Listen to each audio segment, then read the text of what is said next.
Song Yuning, as Song Yunjia's younger sister, had done all she could for Song Yunjia. Song Yunjia became like this now. No friends would be willing to be close to her. Song Yuning and Song Yunxian were her sisters. However, when Song Yunjia was set free, it was only Song Yuning who came to visit her. Song Yunxian did not see her at all. Song Yunjia became more irritable while she thought of it. She held her head with her hand. Seeing this, Song Yuning comforted her. "Sister, you'd better not stay in Yunqing. How about going to Harbor City?" "Why should I go to Harbor City? I can have a good life in Yunqing." "Sister, trouble has found you. Gu Chang'e will never let you go." "Gu Chang'e? Can her arms reach abroad?" Song Yunjia thought she could get out of detention house because of Xiao Tianzi's help. Since Xiao Tianzi had helped her, he would not let Gu Chang'e do as she wanted. Song Yunjia kept hope for Xiao Tianzi. Therefore, she couldn't conceal her fascination with Xiao Tianzi. "Even though I have done something serious, Tianzi still has affection for me. He didn't track me down. Even though I harmed Gu Chang'e, he didn't send me into jail." Song Yuning saw her obsession. She couldn't help frowning and sighing. "Sister, you have been with Xiao Tianzi for so many years. You should know him. You can't be silly at this key point." Song Yuning used to be against to her sisters. After she married the Shui family and struggled for a time, Song Yuning realized that it was better to get some support from her own family. Otherwise, it would have been difficult for her to stand steadily in her husband's family. Song Yunjia did not listen to Song Yuning's words. She still kept full hope for Xiao Tianzi. Song Yuning knew that Song Yunjia would not listen to her. She sighed and left. After Song Yunxian heard Song Yuning's meeting with Song Yunjia, she called Song Yuning and asked what Song Yunjia said. She asked about her eldest sister's situation. Song Yuning concluded, "Sister still doesn't give up Xiao Tianzi. She is kind of crazy." Song Yunxian hung up. She thought for a while and lowered her eyes before she called Xiao Shui. Xiao Shui answered the phone and asked, "Yunxian, what happened?" Song Yunxian said, "You should keep an eye on Xiao Tianzi these days. I guess he may kill Song Yunjia."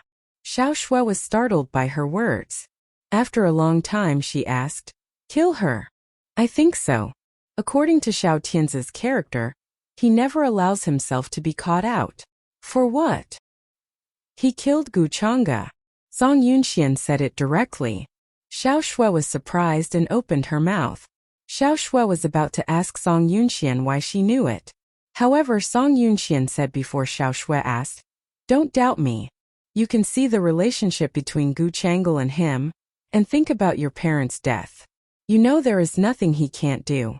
Moreover, if Song Yunxian doesn't have Xiao Tianzi's handle, how would Xiao Tianzi let Song Yunjia go instead of looking into her crime?" Those words were reasonable, and Xiao Shui could not refute it. "Now, Gu Chang'e must be making a scene, right?" Song Yunxian asked. Xiao Shui pursed her lips and answered honestly, "Gu Chang'e has been quiet. She doesn't make any trouble even she heard Song Yunjia was set free." Song Yunxian nodded. "Well, I think I'm right. If Xiao Tianzi had not promised to get rid of Song Yunjia, how could Gu Chang'e have let Song Yunjia go easily? Gu Chang'e had always been difficult. She had always wished Song Yunjia to disappear from Xiao Tianzi and her. Now she got a chance. She would try her best to persuade Xiao Tianzi to deal with Song Yunjia. Xiao Shui got some directions from Song Yunxian. She began to notice Xiao Tianzi. If Xiao Tianzi had had the idea of killing Song Yunjia, she would have had the chance to send Xiao Tianzi into prison and let him pay back. After all, Xiao Tianzi must prepare a lot before he made a move. As long as Xiao Shui could get those clues, she could expose Xiao Tianzi. Thinking of this, Xiao Shui felt a little nervous but also looked forward to it. Xiao Shui didn't mean to watch Xiao Tianzi kill Song Yunxian. Instead, she wanted to get Xiao Tianzi's handle when he conducted the murder. Song Yunxian hung up the phone after she told Xiao Shui about this. Xiao Shui was a clever girl, and she knew what she should do next. Song Yunxian did not worry about her. She was worried whether she could take this advantage to let Song Yunjia quit Xiao Tianzi. As long as Song Yunjia quitted Xiao Tianzi completely, Song Yunxian would have the chance to get clues and testimonies of Xiao Tianzi's killing from Song Yunjia. It might be very difficult for Song Yunjia to expose Xiao Tianzi. However, much effort would be saved as long as Song Yunjia was moved. It could also save Song Yunxian plenty of time. She didn't have to revenge Xiao Tianzi anymore. Song Yuning had been pregnant for 7 months. And it had been a long time since Song Yunxian lied that she was pregnant. Her belly should have been big now. But Song Yunxian was a liar. How could a liar's belly be big? Mei Qi told her about this problem the day after Song Yunxian returned the Song enterprise. Manager Song, I've heard that the Chu family has been preparing Child Chu's wedding. Maybe I should say congratulations to you. Mei Qi asked so. Song Yunxian smiled slightly. Since when you care about my private life so much? Mei Qi felt a little wronged. I did not mean to care for your private life. But it will be hard to handle it if you tell the truth that you're not pregnant after the wedding. Mei Qi was right. Song Yunxian could not say that she was a liar after she married. Otherwise, Chu Machen's parents would catch up with her. Even though Chu Machen loved her, he would be angry. Mei Qi gave her advice, you see. Normally, the belly will become big after 4 or 5 months pregnancy. Although your pregnancy is not for so long, your belly should have looked bigger, right? Song Yunxian glanced at him. What's your advice? It's not advice. However, you should play a show and send it away. Mei Qi said it seriously. Song Yunxian knew Mei Qi was right. She would have been exposed if she had not played a show soon. I have to do a show. But I don't think it proper to do it now. Song Yunxian pursed her lips. It was the critical point whether Song Yunjia could be convinced to expose Xiao Tianzi. If Song Yunxian had had to play the show, it would have pulled her away from pressing Song Yunjia. It was a great chance to expose Xiao Tianzi. Song Yunxian must convince Song Yunjia. As long as Song Yunjia took out all evidence and publicized the fact that Xiao Tianzi killed his wife, the Gu's enterprise would return instead of being in Xiao Tianzi's hands. At that time, even though Gu Chang'e took over the Gu family, Song Yunxian could beat Gu Chang'e easily. After all, Gu Chang'e was not as tough and deceitful as Xiao Tianzi. Song Yunxian had been thinking of Song Yunjia.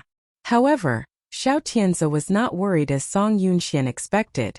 Since Song Yunjia came out from the detention center, Xiao Tianzi had not come to see her even though Song Yunjia called him. Xiao Tianzi did not answer her call. Her younger sister, Song Yuning, was the only one around her. Therefore, Song Yunjia had no hesitation in telling Song Yuning all her present situation and trouble. However, Song Yunjia had no idea that Song Yuning would tell Song Yunxian everything when Song Yunxian asked. Song Yunxian made an appointment with Song Yuning a week after Song Yunjia left the detention center. Song Yuning knew the situation. She knew Song Yunxuan's purpose when Song Yunxian made an appointment with her. Therefore, Song Yuning started to talk about Song Yunjia's present situation when she met Song Yunxian. Sister is upset these days. I visit her sometimes. Song Yunxian invited Song Yuning to the Song family for tea. She knew Song Yuning's attitude towards her. Song Yunxian didn't worry whether Song Yuning would lie to her. After all, Song Yuning's present position in the Shui family depended on Song Yunxian. Last time, Song Yunxian helped Song Yuning warn Shui Tao and his lover. Song Yuning had got better life these days. Song Yuning couldn't forget Song Yunxuan's assistance. Song Yunxian did not rush to ask Song Yuning. Anyway, Song Yuning would gradually tell her in detail. Sister's thoughts are annoying. I have tried to persuade her many times. She doesn't listen to me. Song Yuning was disappointed at Song Yunjia. Song Yunxian pursed her lips slightly. What thoughts? Things have turned out in this way. Sister still thinks of Xiao Tianzi. She even believes that Xiao Tianzi is a good man. Song Yunxian was not surprised. She knew that Song Yunjia would immediately treat Xiao Tianzi as her saver after she was released. However, it couldn't be stopped. After all, a woman in love had a negative IQ. Song Yunxian held the scented tea. She blew it slightly. Song Yuning went on. Yesterday, she told me that she would come to see Xiao Tianzi. Song Yunxian raised her eyes slightly. She sipped the tea and put it down. Is she stupid or crazy? Sister is so stubborn that she has been suffering losses. She has come to an end for fighting with Gu Chang'e. She still doesn't give up. Song Yuning said so. Song Yunxian couldn't help sneering. She said meaningfully, "You'd better stop her. Otherwise she won't even know how she dies." Hearing Song Yunxuan's words, Song Yuning stunned for a while and asked, "Yunxian, what do you mean?" Song Yunxian would not tell her second elder sister what was in her mind. Song Yunjia's situation was not good, and she might die at any time. As for the time, it was for Xiao Tianzi to decide, as her life was totally in Xiao Tianzi's hands. Song Yunxian sipped her tea. There was nothing else for her to deal with, as it was a weekend afternoon, so she appeared much more relaxed in the flower hall. Song Yuning knew that her younger sister was not a simple-minded person. So after hearing Song Yunxuan's words, she had been wondering how to make Song Yunxian tell her what she meant. Song Yunxian pressed her lips, remaining silent.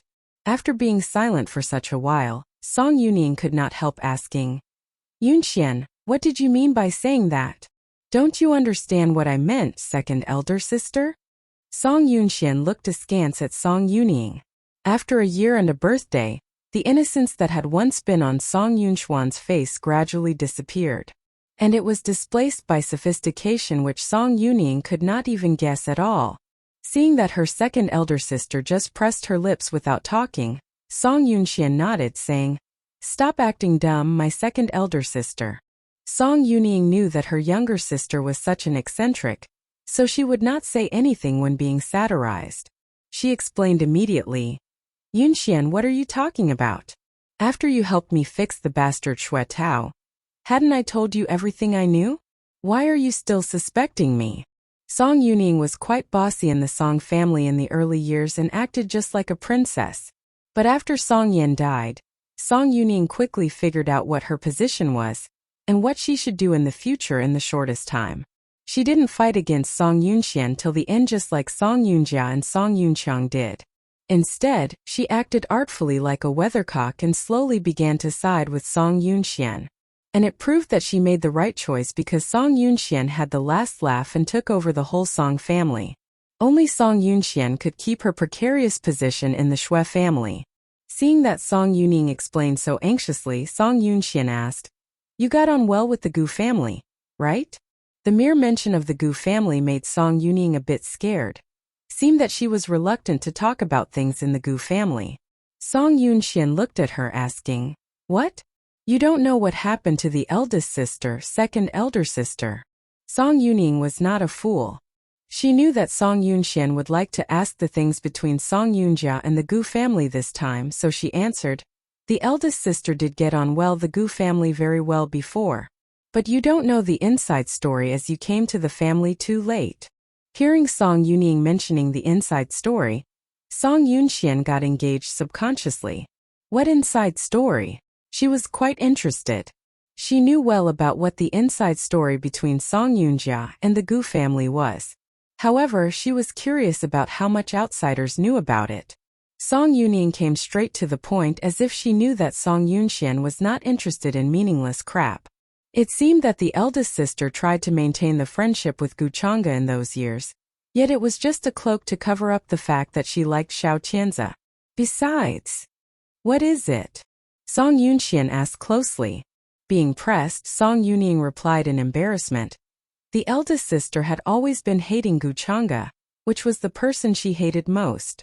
At this point, if Song Yunxian had not kept asking, Song Yuning would have felt bored. Was Gu Chang'e murdered by the eldest sister? Song Yunxian asked the question so easily, but it was like a time bomb for Song Yuning, so Song Yuning instantly got fidgeted when hearing it. Song Yuning frowned and said, "Yunxian, although the eldest sister really hated Gu Chang'e, yet I don't think she would murder her, as the whole Yunqing knew what kind of person and how valuable she was. Thus she would not beard the lion in his den." Song Yuning still had some trust in her eldest sister at this time. Yet Song Yunxian just shook her head smilingly when sensing that Song Yuning still trusted the eldest sister. She even left her father in the lurch and watched him die, so why would it be impossible for her to kill the one she envied? The words silenced Song Yuning. Song Yunxian gently raised her hand to rub her temple, continuing, "Tell the eldest sister to think things out. Give her some advice and don't let her die with the secrets. The more secrets she spills out, the longer she may live." Song Yunxuan's words have a double meaning and Song Yuning could not fully understand them. Nevertheless, she still told Song Yunjia all that Song Yunxian said. Song Yunjia didn't have a job and she didn't have much savings. After she had been released from the lockup, she had been staying at home consuming all that was left. Because of the things between Xiao Qianze and her, she always stayed at home for several days without going out. After getting married, Song Yuning realized the importance of family unity, so she came to see Song Yunjia from time to time. Since the first time she saw Song Yunjia ordered takeout for her regular meals at home, Song Yuning had been bringing some vegetables and fruits to Song Yunjia subconsciously when paying her a visit. That day, after finishing talking with Song Yunxian in the Song family, Song Yuning bought something from the supermarket to see Song Yunjia. After opening the door listlessly for her, Song Yunjia shuffled back to the living room and slumped down on the sofa. No sooner had Song Yuning entered than she smelt a pungent odor of smoke. When seeing Song Yunjia skillfully shaking the ash of a cigarette into an ashtray, Song Yunjia rushed over to stop her. "Eldest sister, how can you smoke?" Song Yuning reached out to grab the cigarette end between Song Yunjia's fingers. Yet Song Yunjia dodged it, not letting Song Yuning take her cigarette. Song Yuning berated in anger and grief as she failed to grab the cigarette from Song Yunjia's hand. "Eldest sister, even though your relationship between Xiao Qianze is now on the line and he has run out on you, yet you can't be this decadent all day." Song Yunjia turned a deaf ear to Song Yuning's words. Song Yuning was now pregnant, yet she still went to see her eldest sister and specially bought a lot of things from the supermarket for her. But now when she entered, she saw that her eldest sister, who used to be aggressive and arrogant, killed time by smoking decadently at home. She flung the reusable bag in her hand down on the ground and reached out again to grab the cigarette in Song Yunjia's hand. This time she successfully snatched the cigarette from Song Yunjia's hand. Seeing that her hand was empty, Song Yunjia turned to look at Song Yuning impatiently. "Mind your own business. Give me my cigarette." She reached out for the cigarette in Song Yuning's hand. Yet Song Yuning pressed the cigarette in her hand into the ashtray. Then she raised her hand to pull Song Yunjia to the bathroom.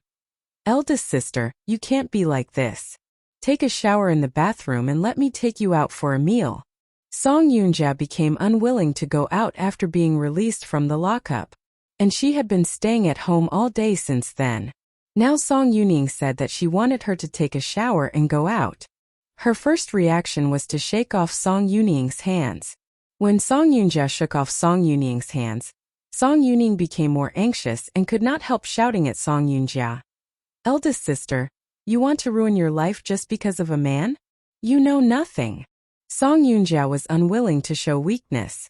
She held Song Yuning cheap, so she could talk back to her when being berated by Song Yuning. They quarreled fiercely with each other. The atmosphere suddenly became very awkward. In the air lay the smell of smoke which could be ignited with a single spark. Song Yuning did not show her weakness either. Song Yunjia did not want her younger sister to berate her anymore, so she reached out to point at the door, ordering, "Get out." Song Yuning did not expect that she would be treated like this during her visit, so she frowned and still wanted to offer her advice. "Eldest sister, you still can't wake up at this moment? Xiao Tianze values Gu Chang'e more than you. He could run out on you for Gu Chang'e instead of running out on Gu Chang'e for you. So what do you love about such a man?" Song Yuning's words made Song Yunjia's look even colder. "Get out. Are you deaf? Do I have to call the security to drive you out?" Song Yuning still didn't want to leave, and she insisted on staying here to talk to Song Yunjia. "Eldest sister, you should forget Xiao Tianze and enjoy your present life. You and Xiao Tianze have no future. Why do you want to waste your time and life for such a man?" Song Yuning tried hard to persuade Song Yunjia to break up with Xiao Tianze. However, no matter how hard she tried, Song Yunjia still turned a deaf ear to it. All she was thinking about was Xiao Tianze, and it was impossible for her to fall in love with anyone else except Xiao Tianze. Song Yuning was chattering here to offer Song Yunjia advice. Seeing that she refused to leave and kept on talking, Song Yunjia realized that she didn't want to leave. Therefore, she called the security of the community. After receiving the call, some security guards of the community immediately rushed over. They came so quickly as if Song Yunjia was their key person to protect. Otherwise, it was impossible for the security to dispatch security guards here this quickly. Song Yuning did not expect that her eldest sister would really call the security. Seeing that the security guards came up to persuade her to leave, she suddenly got angry and reproached Song Yunjia. Eldest sister, under such circumstance, I can't believe you still think of Xiao Tianzi because of the illusion in your mind. If you go on like this, you will be killed by Xiao Tianzi sooner or later. Yet Song Yunjia turned a deaf ear to it. She just raised her hand to light another cigarette, put it between her lips and took 2 puffs.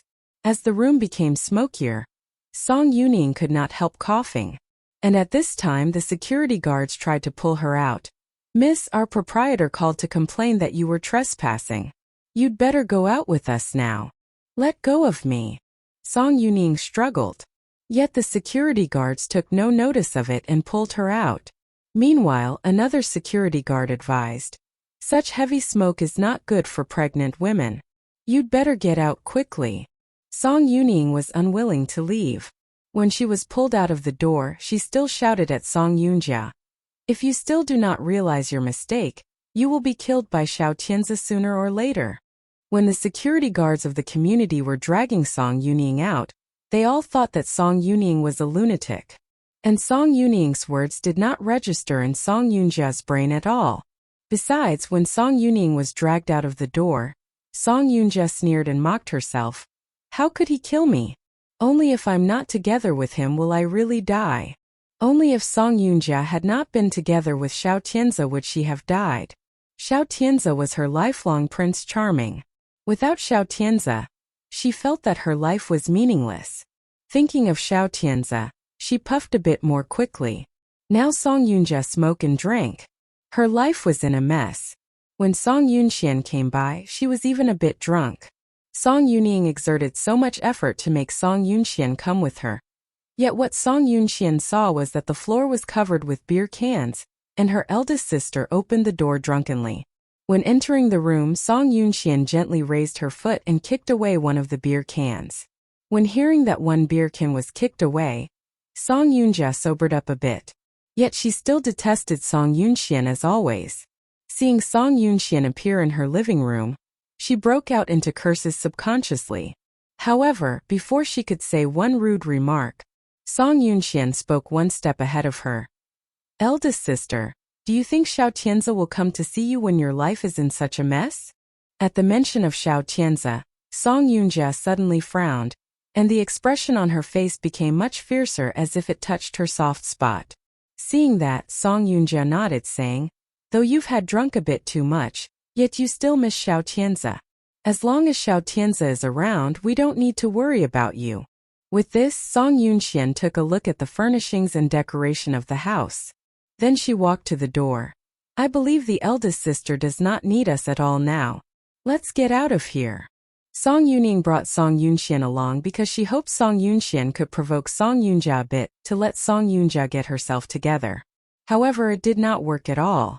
Even though Song Yunxian came in person, yet Song Yunjia had no other feelings for her younger sister except envy. She began to walk out of the door. Song Yuning said, Yunxian, we are sisters. Now her life is in such a mess. She should be the master of her own life. Why bother putting our fingers into her pie? Song Yunxian asked Song Yuning in reply. It silenced Song Yuning. Yet Song Yunjia spoke just at this moment. Leave me alone. Tianzi will come to see me. What a lunatic. Song Yunxian cast a scornful glance at Song Yunjia, turned around and left. Song Yuning got nothing to say. She had to follow Song Yunxian downstairs. When they left the community Song Yunjia lived in, Song Yuning was to tell what was going on recently about the eldest sister to Song Yunxian. Yet out of her expectation, they saw a black Rolls-Royce went past them just as they were about to get on the car. Song Yunxian had good eyesight, and Song Yuning's eyesight was good enough for her to see the number plate of the car. They became silent when getting in the car. Then Song Yuning said, "The car is from the Xiao family." Song Yunxian smiled, saying non-committally, "It appears that the eldest sister was right." Xiao Tianzi still had feelings for Song Yunjia, though it was not good for him to have feelings for Song Yunjia. Yet it was enough to hoodwink Song Yunjia. It could be said that Song Yunjia now had stepped back from the brink after going through the darkest time of her life. Seeing Xiao Tianzi, Song Yunjia would feel that every cloud had a silver lining. Yet she had no idea that her illusion would kill her for good. Song Yunxian knew clearly why Xiao Tianzi came this time. Yet she was not going to stop him. After all, the leading roles of the play should always be Xiao Tianzi, Song Yunjia, and Gu Chengel right from the beginning. Now she saw that Xiao Tianzi came to see Song Yunjia. She became really interested in what Xiao Tianzi would say to Song Yunjia. But the relationship between Song Yunjia and her was so bad that she was unable to know why Xiao Tianzi came to see Song Yunjia instantly.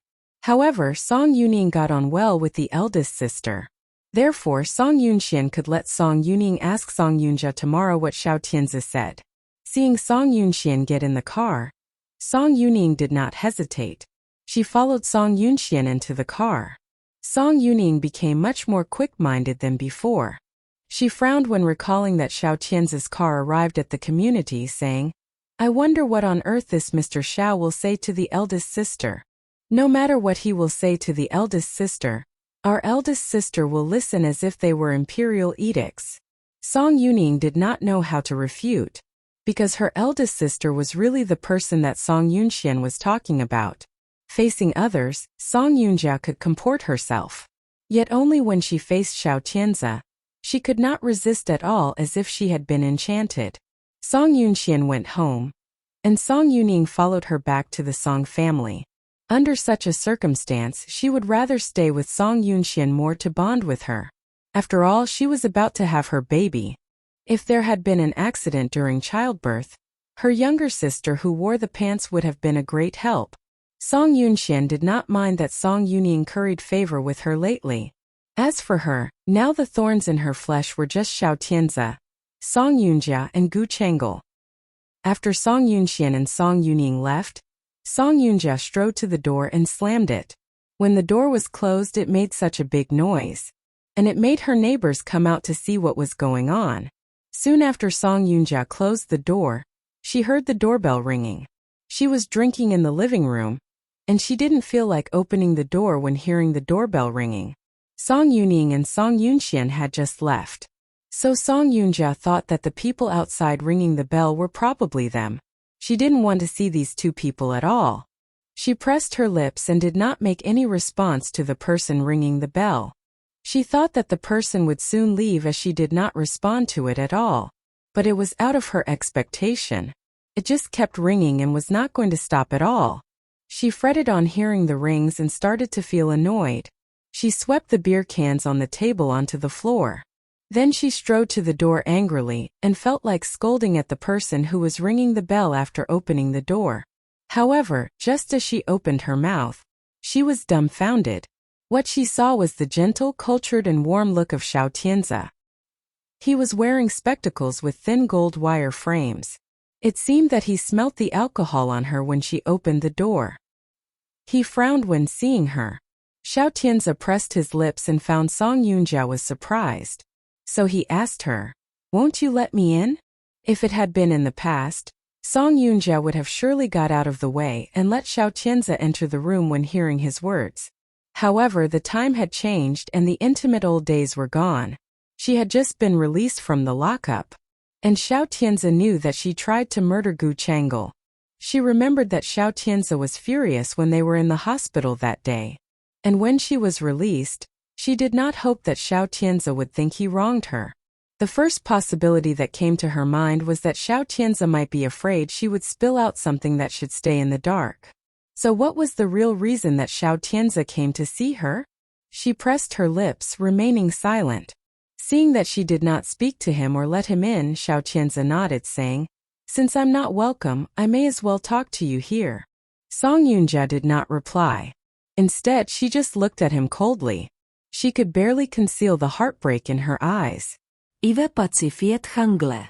But you know that she is always very suspicious, so she will come to give you problems.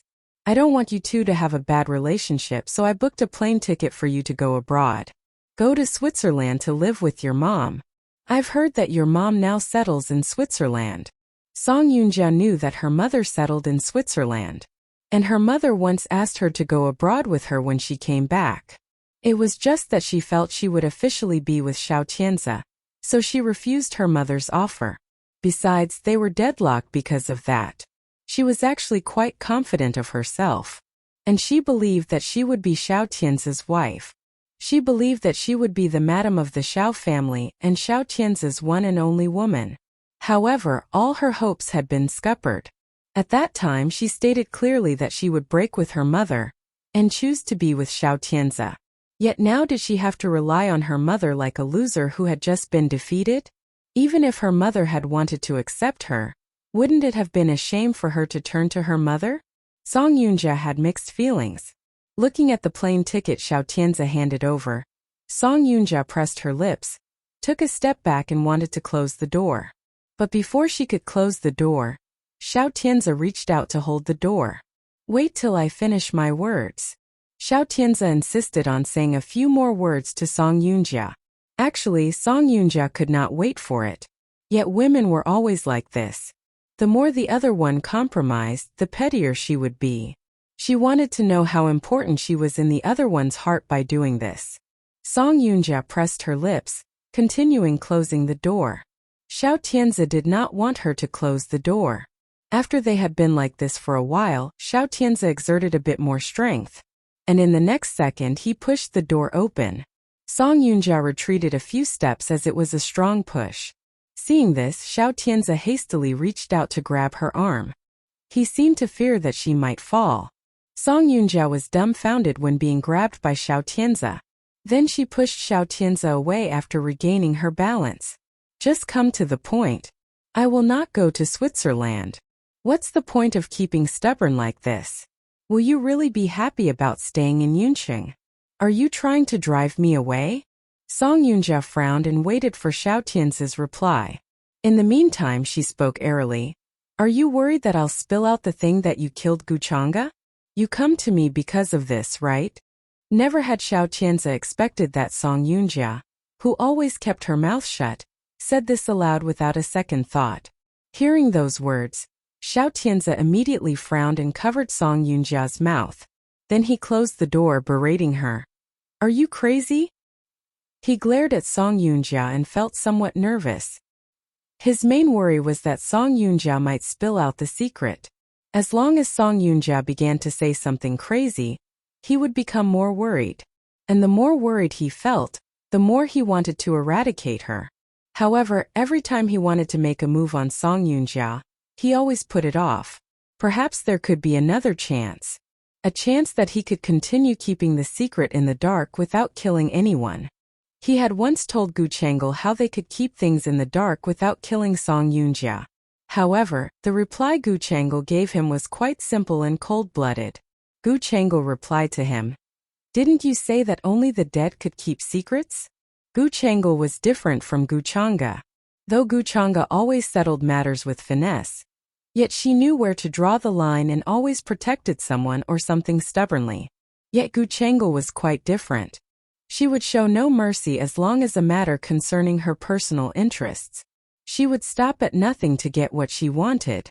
This time her target was Song Yoonja, and she persuaded Xiao Tianzi to eradicate Song Yoonja every time he hesitated. As Song Yoonja's mouth was covered by Xiao Tianzi, she goggled at him. Xiao Tianzi met her eyes and saw that tears gradually filled her eyes. He calmed down and gasped. Only by then did Xiao Tianzi slowly remove his hand from Song Yoonja's mouth, and he admonished her, "Don't you ever mention this again. If some outsiders hear it, we will be in real trouble." Real trouble? Song Yoonja sneered. Now there's nothing left of Gu Chang'e. So who can shake your position in the Gu family? Speaking of Gu Chang'e, Xiao Tianzi's face tightened as if it had been frozen. Anyway, it's better for you to keep the secret. The reason that I come today is, I know that you come to drive me away from Yunqing. Without letting him finish, Song Yunjia took the initiative to say, I know what my position is now and the reason that you come. You can rest assured. I can bite my lip. It's better for you to go to Switzerland to live with your mother. I'm not leaving. Song Yunjia was extraordinarily stubborn. She looked at Xiao Tianzi, and the stubbornness and determination in her eyes made Xiao Tianzi feel that she was immovable. It's meaningless for you to stay on in Yunqing. I will not be with you. I've exerted so much effort to make Chang'e stop trying to hold you responsible for attempting to murder her. Hearing Xiao Tianzi's words, Song Yunjia could not help sneering. Thank you for your painstaking effort. Yunjia, don't speak in a voice dripping with sarcasm. Dripping with sarcasm? I just feel that I didn't see through you. Why did I never see you treat Guchanga this nicely? Song Yunjia mentioned Guchanga repeatedly, making Xiao Tianzi feel that Song Yunjia's words were quite biting. Don't mention Guchanga anymore. She is already dead. Will you forget Guchanga even if I don't mention her? Song Yunjia asked him. Guchanga is Guchanga's younger sister. You and Guchanga are always inseparable, so haven't you thought of Guchanga when you are with Guchanga? Song Yunjia's voice trembled with emotion, and what she said seemed to touch Xiao Tianzi's softest spot. Stop it. Xiao Tianzi looked up at Song Yunjia. If you go on talking about her, I'll not visit you anymore. For Song Yunjia, this was something she feared most. Though she acted pettily, yet deep in her heart still stayed her desire and love for Xiao Tianzi, which could not be spilled out. She stopped talking. She refused to take the plane ticket Xiao Tianzi handed her. So Xiao Tianzi put the plane ticket onto a nearby desk. Tell me when you prepare to leave. I'll see you off if I'm not busy. Song Yunjia frowned and watched Xiao Tianzi walk out of the door. Yet she finally broke the silence and said, I'll not leave. Hearing her words, Xiao Tianzi halted. Then he turned his head to look at her. Song Yunjia's eyes were fixed on him. I'll stay in Yunqing. This is my hometown. She was so stubborn and would not listen to him. Xiao Tianzi had no other way, so he turned his gaze back and left. After staying in Song Yunjia's apartment for less than half an hour, Xiao Tianzi went back into his car and drove away.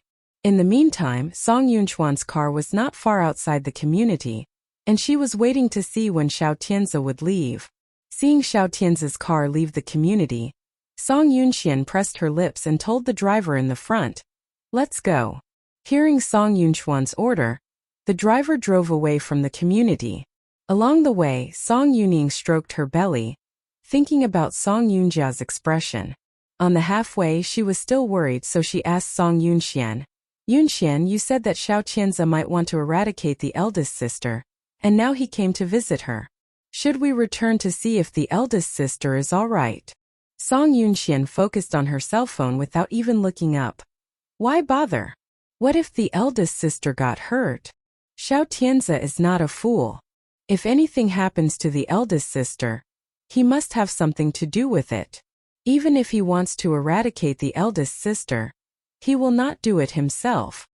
Hearing Song Yunchuan's words, Song Yuning felt that it was reasonable, so she stopped asking her. After returning to the Song family, Song Yunxian began to deal with matters of the Song family. She had been pressing Mei Qi to find Gu Yi and Miao Miao's whereabouts as soon as possible. However, after being back from room for 2 weeks, Mei Qi still achieved nothing. She naturally became antsy. Even Chu Machen, who returned in the evening every day to have dinner with her, sensed her mood swings. Is there anything troubling you? Chu Machen asked her gently. Being asked, she had no appetite to eat anymore. She put down the soup spoon in her hand and drew a tissue to wipe her lips, replying, I have still got no message from Yi and Miao Miao. Hearing this, Chu Machen slightly looked at her askance. Still care about the 2 kids? Yes. They are Guchanga and Xiao Tianzi's kids. Even if Xiao Tianzi has no feelings for Guchanga, the 2 kids are still Xiao Tianzi's own flesh and blood. Xiao Tianzi will not make a move on his own children heartlessly. Don't bet on it. Song Yunxian was worried that Xiao Tianzi would not treat the 2 kids nicely, and Guchanga might want to get rid of those 2 kids. Chu Machin knew clearly what was in her mind, so he asked her tentatively, "Are you worried that Gu Changel may do something to the two kids?" "Yes." She nodded. "Gu Changel has poor health and cannot be pregnant. Besides, she is infertile. Although she can't be pregnant and allows another woman to give Xiao Tianzi a baby, she will never let Gu Yi and Miao Miao inherit everything of the Gu family. If you want to see those two kids, I can offer some help." Hearing this, Song Yunchuan's eyes lit up. "Do you know where the two kids are?" She looked at Chu Machin expectantly.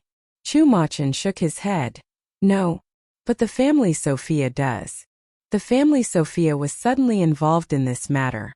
Only by then did Song Yunxian realize that she had been back from room for such a while. Family Sophia should find some clues. "I almost forgot the family Sophia before you mentioned them." Song Yunxian turned to look at the housekeeper awaiting orders next to her. The housekeeper understood what Song Yunxian meant when she saw her eyes. She quickly fetched the phone and called the family Sophia. When the phone went through, the housekeeper presented the phone to Song Yunxian. Chu Machin could not help smiling when seeing this, saying, "Your housekeeper can really read your mind." "Yes. So I can be light as I have such a right-hand housekeeper." Chu Machin didn't have enough. While Song Yunxian was on the phone, he continued eating with his knife and fork. The phone quickly went through. She thought that the one answering the call would be Lu Xia, as she called Lu Xia's villa. Yet out of her expectation she heard George's voice. George was in a good mood. After greeting her, he said thank you to her. Hearing that, Song Yunxian felt that her idea probably worked. And it had taken effect. So she asked George smilingly, "So when is your wedding?" "After Xia gives birth to the baby, we will hold a wedding. Now she is pregnant, so she will be tired if we start to prepare for the wedding now." George was quite considerate to Lu Xia and cared for her meticulously. Song Yunxian smiled, saying, "Since everything goes well, enjoy your life." Wait, you want to hang up now? Aren't you calling me because you have something to ask me?" Song Yunxian was satisfied with George's smartness. "Huh. Mr. George knew why I called you this time. You called to ask about the two kids of the Gu family." With this, George smiled. "In return for offering me advice, I'll tell you where the two kids are." "Where are they?" "Hokkaido." "They've gone abroad?" Song Yunxian frowned. George was non-committal. "After all, it's safer for them to go abroad, isn't it?" "I'll go there right away." "I'm afraid that you will not be able to see those two kids even if you get there. Xiao Tianzi asked some really powerful people to protect them. Besides, that's not my territory. Can't you help me?" "It appears so." George's words suggested that there was nothing he could do. Song Yunxian sensed it and stopped asking him for help. She just asked him one last question. "The two kids are absolutely safe, right? If Xiao Tianzi doesn't want to hurt them, they will be safe." "Okay, I get it." Xiao Tianzi was thinking about how to deal with Song Yunjia at the moment, so he had no extra time to think of a way to deal with those two kids. So for now, it could be said that Yi and Miao Miao were both safe. Since there was nothing she could do with Gu Yi and Miao Miao, Song Yunxian might as well handle Song Yunjia's affairs first. She paid close attention to Song Yunjia. Song Yuning went to Song Yunjia's house the next day after Xiao Tianzi visited. What she saw in Song Yunjia's house was out of her expectation. Her sister, who had stayed at home for a long time and drowned herself in smoking and drinking all day, started to cheer up after seeing Xiao Tianzi. Song Yunjia cleaned her house. She started to send out resumes, hoping to find a new job in Yunqing. When Song Yuning was there, Song Yunjia looked positive and energetic. However, this positive mind did not last long. Because no matter where Song Yunjia's resume was delivered, the employer rejected her mercilessly. Song Yunjia had been proud and confident of her medical skills for so many years. But all hospitals, large and small, including private clinics in Yunqing, refused her job request without any hesitation. This upset Song Yunjia. She had kept hitting dead ends everywhere for more than a week. Finally, Song Yunjia couldn't bear it. Once again, she gave up the job search and went to the bar. After getting drunk, the bartender found Song Yuning's phone number in Song Yunjia's mobile phone. He called Song Yuning in the middle of the night. asking if Song Yuning could come and bring her home. Song Yuning got the call. She asked her driver hurriedly to take her and pick Song Yunjia up. They found her and sent her back. Song Yunjia was so drunk that she hasn't sobered up after returning home. She had been talking nonsense and yelling about getting more drinks. Song Yuning called a maid from the Shui family to help. The maid stayed in Song Yunjia's house and made her some sober tea. Song Yuning was the daughter-in-law of the Shui family. It was inappropriate for her to come out in the middle of the night and stay out all night. After giving the maid a few instructions, she returned to Shui's house. On the way back, she called Song Yunxian and asked her to take care of Song Yunjia. Song Yunxian did not refuse. She said okay and sent a housemaid to help take care of her. It was until the next morning that Song Yunjia finally woke up, and the maid of the Shui family and the maid of the Song family returned one after another. However, these two maids took care of Song Yunjia for the whole night and heard all alcohol talking from Song Yunjia. This led to more rumor in the Shui family. Shui Tao's parents knew that a maid of their house had taken care of Song Yuning's shabby sister for one night. After this maid came back, they couldn't wait to call her over for questioning. Even Song Yuning was not able to have a word with her. And what happened that night in Song Yunjia's house was no more a secret. Shui Tao enjoyed the story the maid brought. After he was done, he deliberately ran to Song Yuning and mocked her. "You didn't take care of your eldest sister in this way before. Why now? Do you get to know what sisterhood is?" Song Yuning was about to give birth. She usually turned a blind eye with Shui Tao. Shui Tao had already lost his freshness to his wife. He had always been thinking about being able to get a new lover.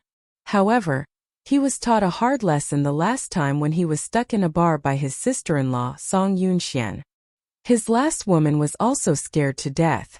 After that, she found a fat parvenu right away and completely cut off contact with him. He couldn't get angry, and he didn't dare to mess with Song Yunxian.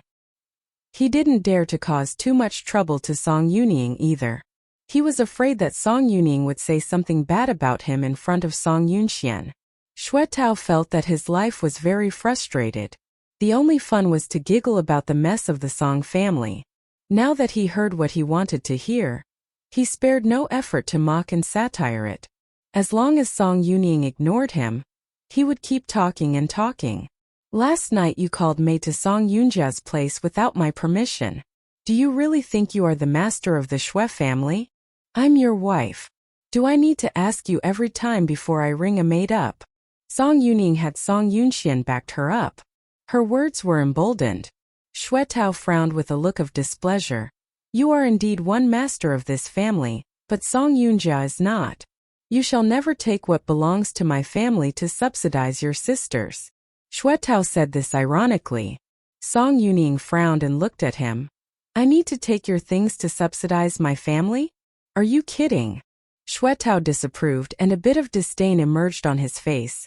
"Song Yunxian doesn't need your help, but your eldest sister is useless now. I heard from Mei that she was drunk in the bar last night. It was the bartender who called you and you sent her home. My eldest sister is not the only one who gets drunk in the bar. Don't you often get drunk in the bar?" Everything Shui Tao said was against the Song family. Song Yuning was fearless. She started arguing with Shui Tao in the bedroom. The relationship between this couple was not very good. It was because the baby inside Song Yuning's belly that she was seen as a part of the Shui family. They quarreled louder and louder, unconsciously alarming the elderly in the family. Shui Tao's parents frowned and rushed to the door of their bedroom. When they walked in, they saw that Shui Tao was so irritated that he raised his hand and was about to beat Song Yuning. Song Yuning showed no fear on her face, and she quarreled even louder. Shui Tao's parents didn't dare say a word after their son being beaten by Song Yunxian last time. They were afraid of Song Yunxian, but they were even more afraid of Chu Machen, who was on Song Yunxuan's side. Now if their son had hit Song Yuning, it would have been offending Song Yunxian and indirectly offending Chu Machen. If they hadn't stopped it, things could have gone too far. Thinking of this, they stepped forward immediately and held on to Shui Tao. Shui Tao's mother twisted her eyebrows. "What are you doing? You are husband and wife. How dare you hit Yuning? This bitch!" Shui Tao cursed. Xuetao's father heard it. He reprimanded sternly at once. Shut up. Xuetao leached off his parents. He needed his parents' help to deal with the aftermath of his misdeeds outside. Naturally, he dared not retort when his parents scolded him. Song Yuning enjoyed seeing Xuetao being scolded by her parents-in-law. In fact, Xuetao's parents had no affection for Song Yuning either.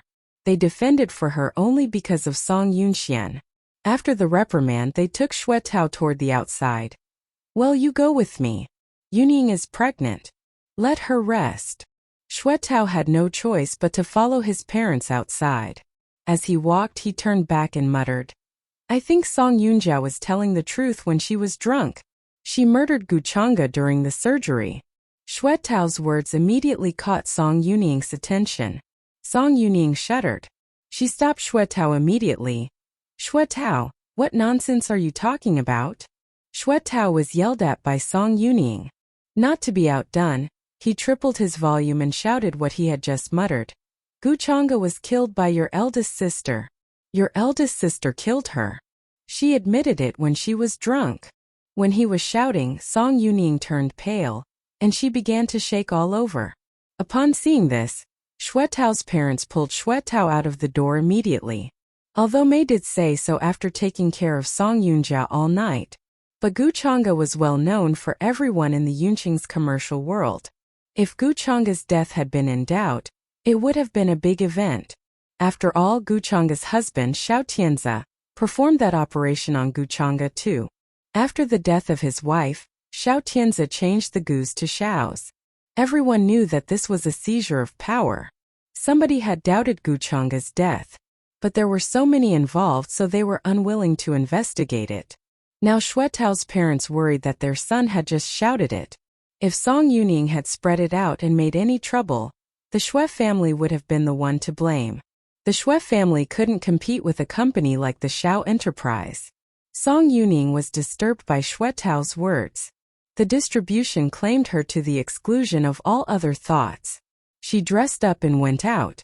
It was just when she went out she hesitated, wondering if she should go to visit Song Yunjia first, or go to visit Song Yunxian first. After thinking about it, Song Yuning chose to visit Song Yunjia first. Song Yunjia sobered up and had already met those two maids from the Song family, and the Xue family who had taken care of her all night. Moreover, she scolded them away when she met them. Now she saw Song Yuning coming again. She went to the bathroom and washed her face. Song Yuning followed her into the bathroom, watching her eldest sister washing her face. She showed an unpleasant look. Do you remember what you said when you were drunk last night? Nope. Song Yunjia replied. Song Yuning advised her. If you can't remember, try not to drink so much alcohol anymore. Song Yunjia was in an irritable mood now, and it was even more annoying to hear Song Yuning talking about it. She turned around and stared at Song Yuning, asking her coldly, What brings you here today? I care about you, sister. I don't want our family to be torn apart. Hasn't our family already been torn apart? Song Yunjia sneered. The entire family now belongs to Song Yunxian. If you want to have a decent life in the Xue family, you only need to get Song Yunxuan's support. If you have time to come here and annoy me, why not take it to brown her nose? Song Yunjia called Song Yuning names. Song Yuning didn't look like she wanted to leave. Instead, she asked Song Yunjia, Sister, did you really kill Guchanga on purpose? Song Yunjia was stunned while the water washed her hand without a break. Song Yuning continued to speak behind her. You drank too much last night and claimed that you killed Guchanga. Song Yunjia's face suddenly went an ugly green. Song Yunjia didn't know what she had said when she was drunk. Hearing Song Yuning say that she talked about the cause of Guchanga's death when she was drunk, Song Yunjia felt panic in her heart. Song Yunjia's pale face and stiff movements attracted Song Yuning's attention. Song Yuning looked at Song Yunjia and asked unbelievably, My eldest sister, are you really involved in Guchanga's death? Song Yunjia could have rebutted immediately. However, she felt her tongue knotted for no reason, and she couldn't say a word. Sister. Seeing Song Yunjia not speaking, Song Yuning frowned and called Song Yunjia. Being called by Song Yuning, Song Yunjia started to think quickly. She immediately retorted, "What did the death of that B***ist have to do with me?" She tried to deny but forgot to pay attention to her language when she spoke. She called Guchanga B***tc. Song Yunjia's evasion did not dispel Song Yuning's suspicion. Instead, Song Yuning believed it more firmly. How did Guchanga die? Song Yuning asked Song Yunjia. Being asked, Song Yunjia felt that she was too irritable to say anything. How can I know how she died? You were her attending doctor. It was not just that I was Guchanga's attending doctor, and so was Xiao Tianzi. You two killed her. Right. Song Yuning tightly asked Song Yunjia. Being asked like that, Song Yunjia spoke without careful diction. How is this possible? I was Guchanga's friend. Xiao Tianzi was Guchanga's husband. We had such a good relationship with Guchanga. How could we kill her? However, my eldest sister, you just called Guchanga B***tch. Song Yunjia felt that she could not refute Song Yuning's question. She felt the thing that she and Xiao Tianzi killed Guchanga was about to be revealed. Song Yunjia said bluntly, Guchanga was a B***t. Am I wrong? Tianzi didn't like her at all. Shouldn't she die? Sister. Song Yuning frowned. Song Yunjia had wanted to continue to curse Guchanga. Unexpectedly at this moment, a cold voice faintly sounded. So you killed Guchanga? It's me. She deserved to die. Song Yunjia spoke without thinking and admitted without hesitation. Hearing Song Yunjia's admission, Song Yuning looked incredulous.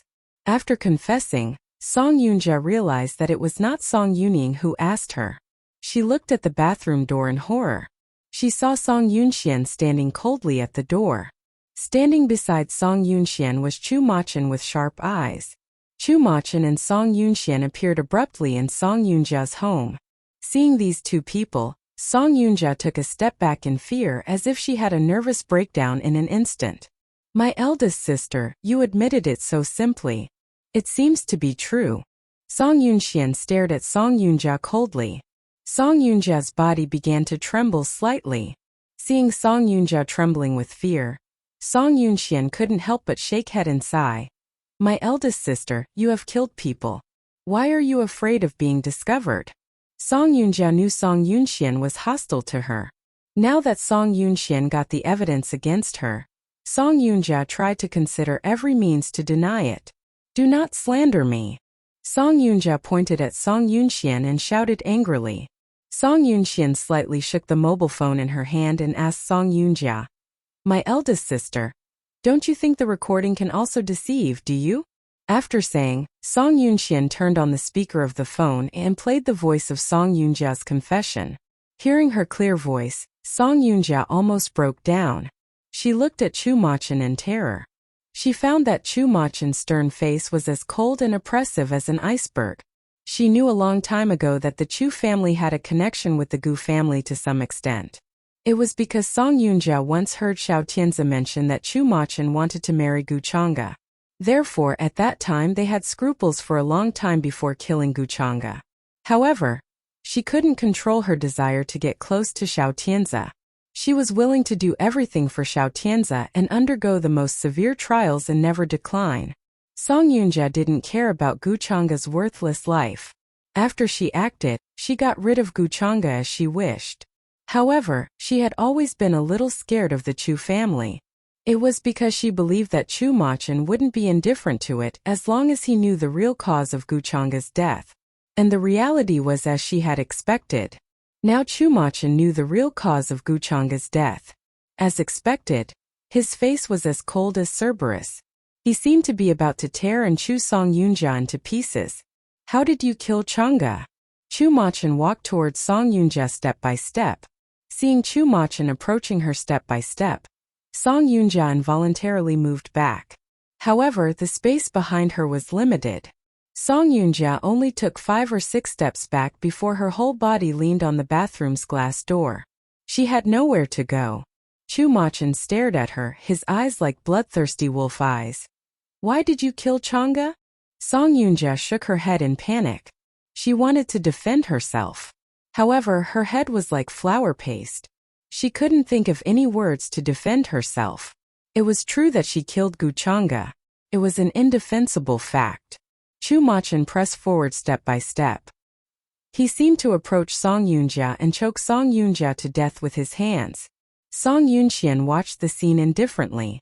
Song Yunxian watched Song Yunjia's body trembling out of fear. Song Yunxian watched the panic and weakness in Song Yunjia's eyes because of her fear of death. Song Yunxian just watched indifferently and didn't want to help Song Yunjia at all. Seeing this situation, Song Yuning couldn't help but call Song Yunxian in a low voice. Yunxian, Child Chu. Sister, don't worry. Child Chu is not as stupid as our eldest sister. He knows the truth that a murderer should pay with life. Song Yunxian said in a frigid manner. However, Song Yunchuan's words brought Chu Machin to his senses at this critical moment. Chu Machin was furious. He wanted to choke Song Yunjia to death. Because of this woman, Guchanga passed away, leaving behind a daughter and a son. What reason did this woman have to kill Changa? My eldest sister, I believe it was not easy to kill Guchanga, so I want to ask you how you murdered Guchanga. Song Yunjia's body was trembling. Her eyes were flustered, and her tongue got knotted. Even if she heard what Song Yunxian said, Song Yunjia couldn't explain with her shivering lips. Song Yunxian was patient and waited for Song Yunjia to organize her language. My eldest sister, take your time. You could think slowly. Think back to every detail of the murder of Guchanga, and recall all the accomplices and chief plotters. Then we can discuss who is responsible for this murder. Song Yunchuan's words made Song Yunjia a little sober. However, the first sentence Song Yunjia said was, "None of this had anything to do with Tianzi, and I did everything in my way." Song Yuning heard it, and she was stunned. At this point, because of the nervousness, Song Yunjia was in a trance and said what she shouldn't tell. As soon as Song Yunjia said Xiao Tianzi was not involved, Chu Machin squinted and uttered this name word by word. Xiao Tianzi. Song Yunxian shook her head and felt pity. My eldest sister, I know you want to protect Xiao Tianzi. However, before you protect him, you should think carefully about what you are going to say. You directly said it was not related to Xiao Tianzi. It is a poor lie that reveals the truth. Song Yunjia also knew that she had said something wrong. However, she couldn't explain and defend herself. Out of fear and anger, Song Yunjia got power from nowhere. All of a sudden, Song Yunjia reached out, pushed Chu Machin away and ran out of the bathroom. Chu Machin subconsciously wanted to seize Song Yunjia. However, he saw Song Yunxian shook her head to him. She did not want him to chase Song Yunjia. Chu Machin obeyed Song Yunchuan's suggestion and did not catch Song Yunjia. And Song Yunxian also prevented Song Yuning from chasing Song Yunjia. Our eldest sister has lost control. I'm afraid something bad will happen to her if we let her go like this. Song Yunxian glanced at Song Yuning's belly and said, It's not appropriate for you to chase out like this. Song Yuning looked at her belly and stopped. Song Yunxian was right. Now she was about to give birth. She shouldn't do things like chasing people. If accidents had happened to her while she was chasing, her long-time efforts would have been useless. Although Song Yuning stopped, she still felt worried. But our eldest sister, she is not a child.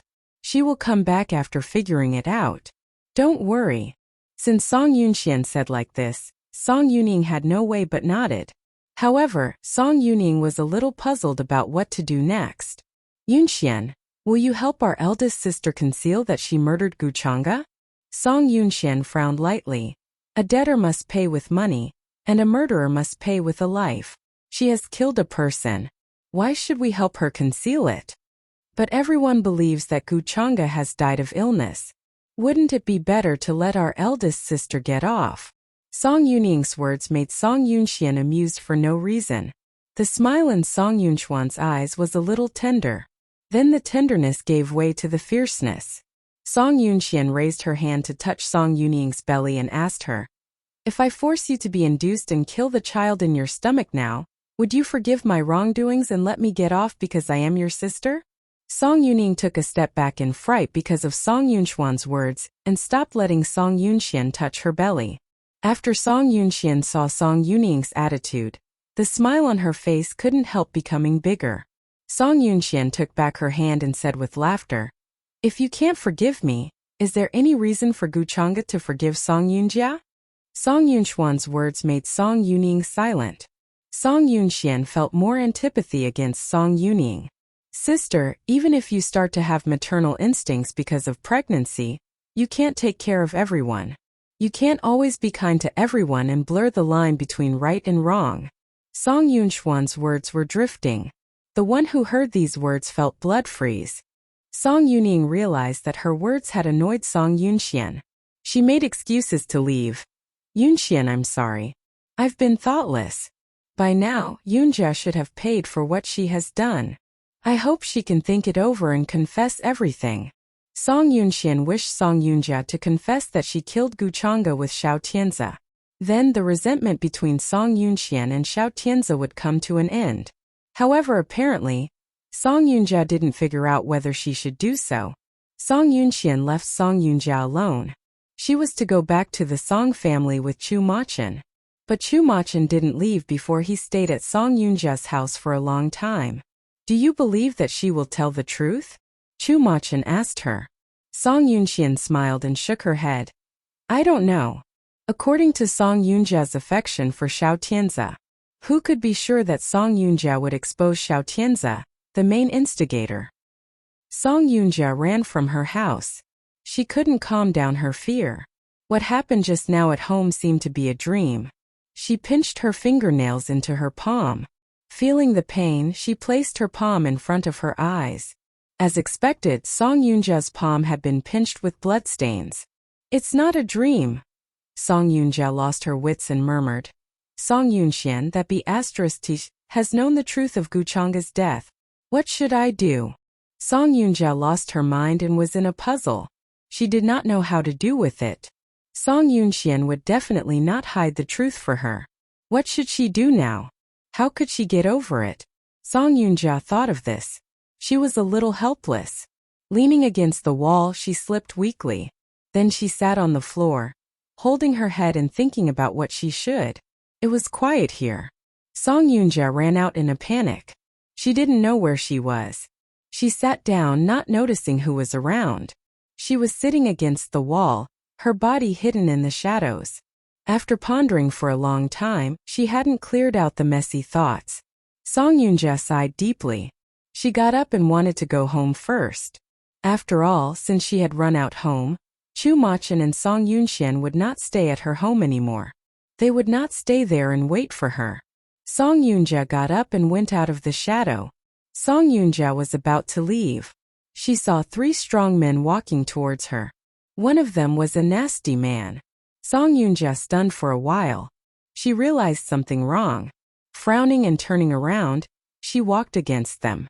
Seeing Song Yunjia walking against those 3 men, in a high-end Bentley parked on a street corner in the distance, Gu Chang'e smiled. Song Yunjia is still very cautious. Xiao Tianzi sat beside Gu Chang'e. He pursed his lips, saying nothing. Through the window, he watched Song Yunjia. That delicate figure realized the danger. She walked faster. Finally, she ran wildly with increasing fear and anxiety. However, after a few steps, she was caught by those 3 men. Being covered the mouth, Song Yunjia was dragged into a dark lane. Seeing Song Yunjia dragged into the lane, Gu Chang'e laughed with pleasure. She'd like to see who could save Song Yunjia. This *Tish had been fighting with her for so many years. Now she had failed. Gu Chang'e wanted her to know that she could never come back. Thinking about this, Gu Chang'e gave a deeper smile with her bright red lips. After secretly laughing for a moment, Gu Chang'e suddenly remembered that Xiao Tianzi was beside her. She turned to see Xiao Tianzi. She found that Xiao Tianzi was staring at the place where Song Yunjia was dragged away, without averting his eyes. Gu Chang'e was a little jealous and annoyed. Gu Chang'e lay in Xiao Tianzi's arms. She played the coquetry with a soft voice. "Well, feel sorry for her now?" "Not at all." Xiao Tianzi had no appearance. Gu Chang'e raised her eyebrows. "Then why do you stare there without a blink? You should tell them to be careful. Don't let her die."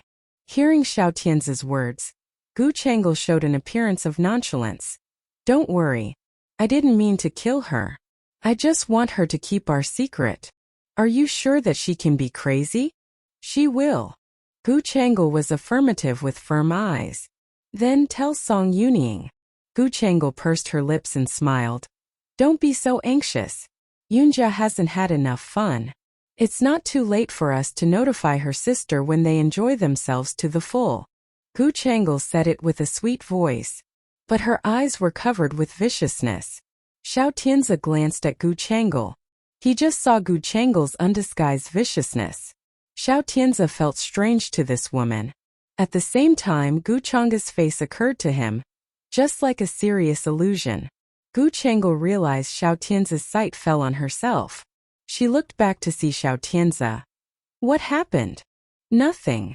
Xiao Tianzi looked away. He raised his hand and rubbed his eyebrows. Gu Changel saw his actions. She reached her hand to help him considerately. She said, Are you tired recently? I've seen you rub your eyebrows many times. You see, your frowning eyebrows can't unfold anymore. In a trance, Gu Changel's words overlapped with what Gu Changge once said. Gu Changge's voice came into his ears. Gu Changge was also smiling. She said to him without temper, The frowning between your eyebrows is hard to stretch. I rub them for you. Gu Changge reached out her hands with a rare warmth. Xiao Tianzi's gentleness hidden in his heart had been blended into his increasingly superb acting skills. He couldn't help raising his hand to grab Gu Changge's fingers. He pulled them down and placed them on his lips. Then he gently kissed her fingers. Gu Changge's fingers were cold and delicate like jade. The nails were round and transparent, without the bright red color. In a daze, Xiao Tianzi gently pulled Gu Changel's fingers and kissed her fingertips. But when he recovered, he found that the delicate fingers were covered with red nail polish. And the owner of this hand was looking at him shyly and timidly because of his sudden kiss. Xiao Tianzi looked at Gu Changel's face. He kept silent for a long time. Gu Changel didn't know that what in Xiao Tianzi's was Gu Changge, who had been dead for almost a year. Gu Changel was full of joy. She was happy to see Song Yunjia in bad luck. At the same time, she was happy that Xiao Tianzi's love for her was as deep as ever. Compared to Gu Changel's joy at this time, Song Yunjia was full of despair. Frightened and helpless, Song Yunjia was insulted and tortured many times like worn-out clothes. The disgusting masculine breath and the maddening heavy breathing made Song Yunjia feel that she was going to die at this moment. Men's body odor became more and more unpleasant as sweat evaporated. The sticky tongue licked her body. Her pampered skin was also bruised to be green because of the man's perverted hobby. The three men took turns to rape her, which made her dim and desperate. In the end, the cloth in Song Yunjia's mouth was pulled away by the naked nasty man. 3 men got dressed. Song Yunjia was left in the corner of the lane like a lifeless rag doll. The sound of those people wearing clothes and the pleasant exchanges between them made Song Yunjia feel harsh. Song Yunjia's finger moved on the ground. Her nails were rubbing against the concrete ground. Because her nails had been cut off the ground just now, several of her nails had been broken. Her fingers were digging on the ground with blood. On her face were the dirty things from those men. She could not even stand up. Her dry eyes were filled with tears. Tears flowed down the corners of her eyes. She thought that her life had come to an end. She was raped by 3 men. Why did it become this? Song Yunjia stared at the sky. Her legs could not gather up. Someone passed by. Song Yunjia moved unconsciously. She was afraid to be seen like this. However, her movement caught the passerby's attention. The man shone the flashlight towards her side. They saw Song Yunjia naked immediately. The man with flashlight murmured. And the woman beside him screamed out of fright. Song Yunjia looked at the light from the flashlight and felt that light almost blinded her eyes. They were a young couple. They knew what had happened after seeing this. The woman was frightened. She shrank towards the man. The young man was calmer. He dialed the police with shaking hands. Time passed slowly and blurred. Song Yunjia couldn't remember many things. The pain in her body gradually made her lose her mind. Before fainting, Song Yunjia heard the sound of the police car. which seemed to be mixed with Song Yuning's exclamation. But they were not important. The important thing was that she might be a joke in Yunqing when she woke up tomorrow. Song Yunjia was sent to the hospital by the police. Song Yuning followed to the police station. She called Song Yunxian immediately. Song Yunxian was waiting for Song Yunjia's news. Unexpectedly, she received Song Yuning's call so soon. Chu Machan asked Song Yunxian before she answered the phone. "Does your sister think it through?" Song Yunxian showed the name on the phone to him. It turned out to be Song Yuning. Chu Machan fell silent after seeing Song Yuning's name. Instead, Song Yunxian answered the phone and wondered what had happened. She heard Song Yuning's voice on the phone. Song Yuning was in a panic. She started to talk after a long time. "Yunxian, it's terrible. Sister." Song Yunxian heard Song Yuning's anxious voice. She asked Song Yuning unconsciously, "What happened?" "Big sister." Song Yuning was hard to say it out. She was insulted. Hearing Song Yuning's words, Song Yunxian instantly got stupefied. She even wondered if she had misheard.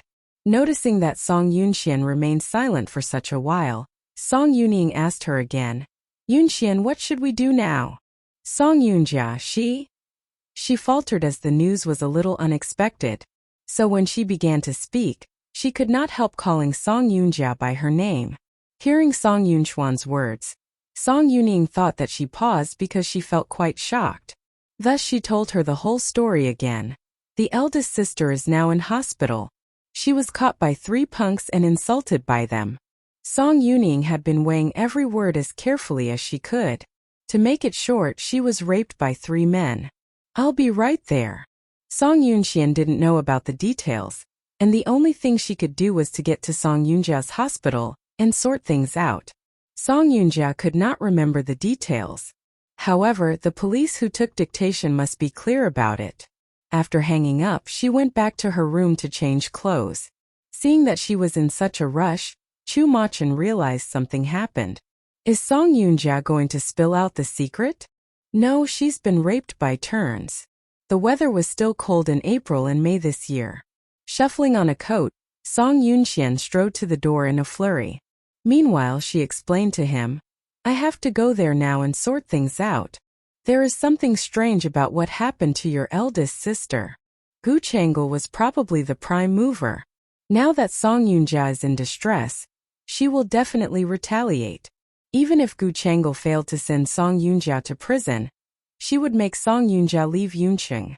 They walked to the door as they were talking. The driver of the Song family drove Song Yunxian to the police station. After entering the police station, Song Yunxian saw Song Yuning waiting there. Seeing that Song Yunxian arrived, Song Yuning immediately rushed to her as if she found a helper. "Yunxian, so nice to see you here. Did the chief of the police station find anything? He has found the video of that day, and several policemen have gone to search for the 3 suspects." Song Yunxian asked the police something about the case after arriving, and the police let Song Yunxian look over the information of the 3 suspects. Seeing that there was a nasty man in it, Song Yunxian puckered up her brows.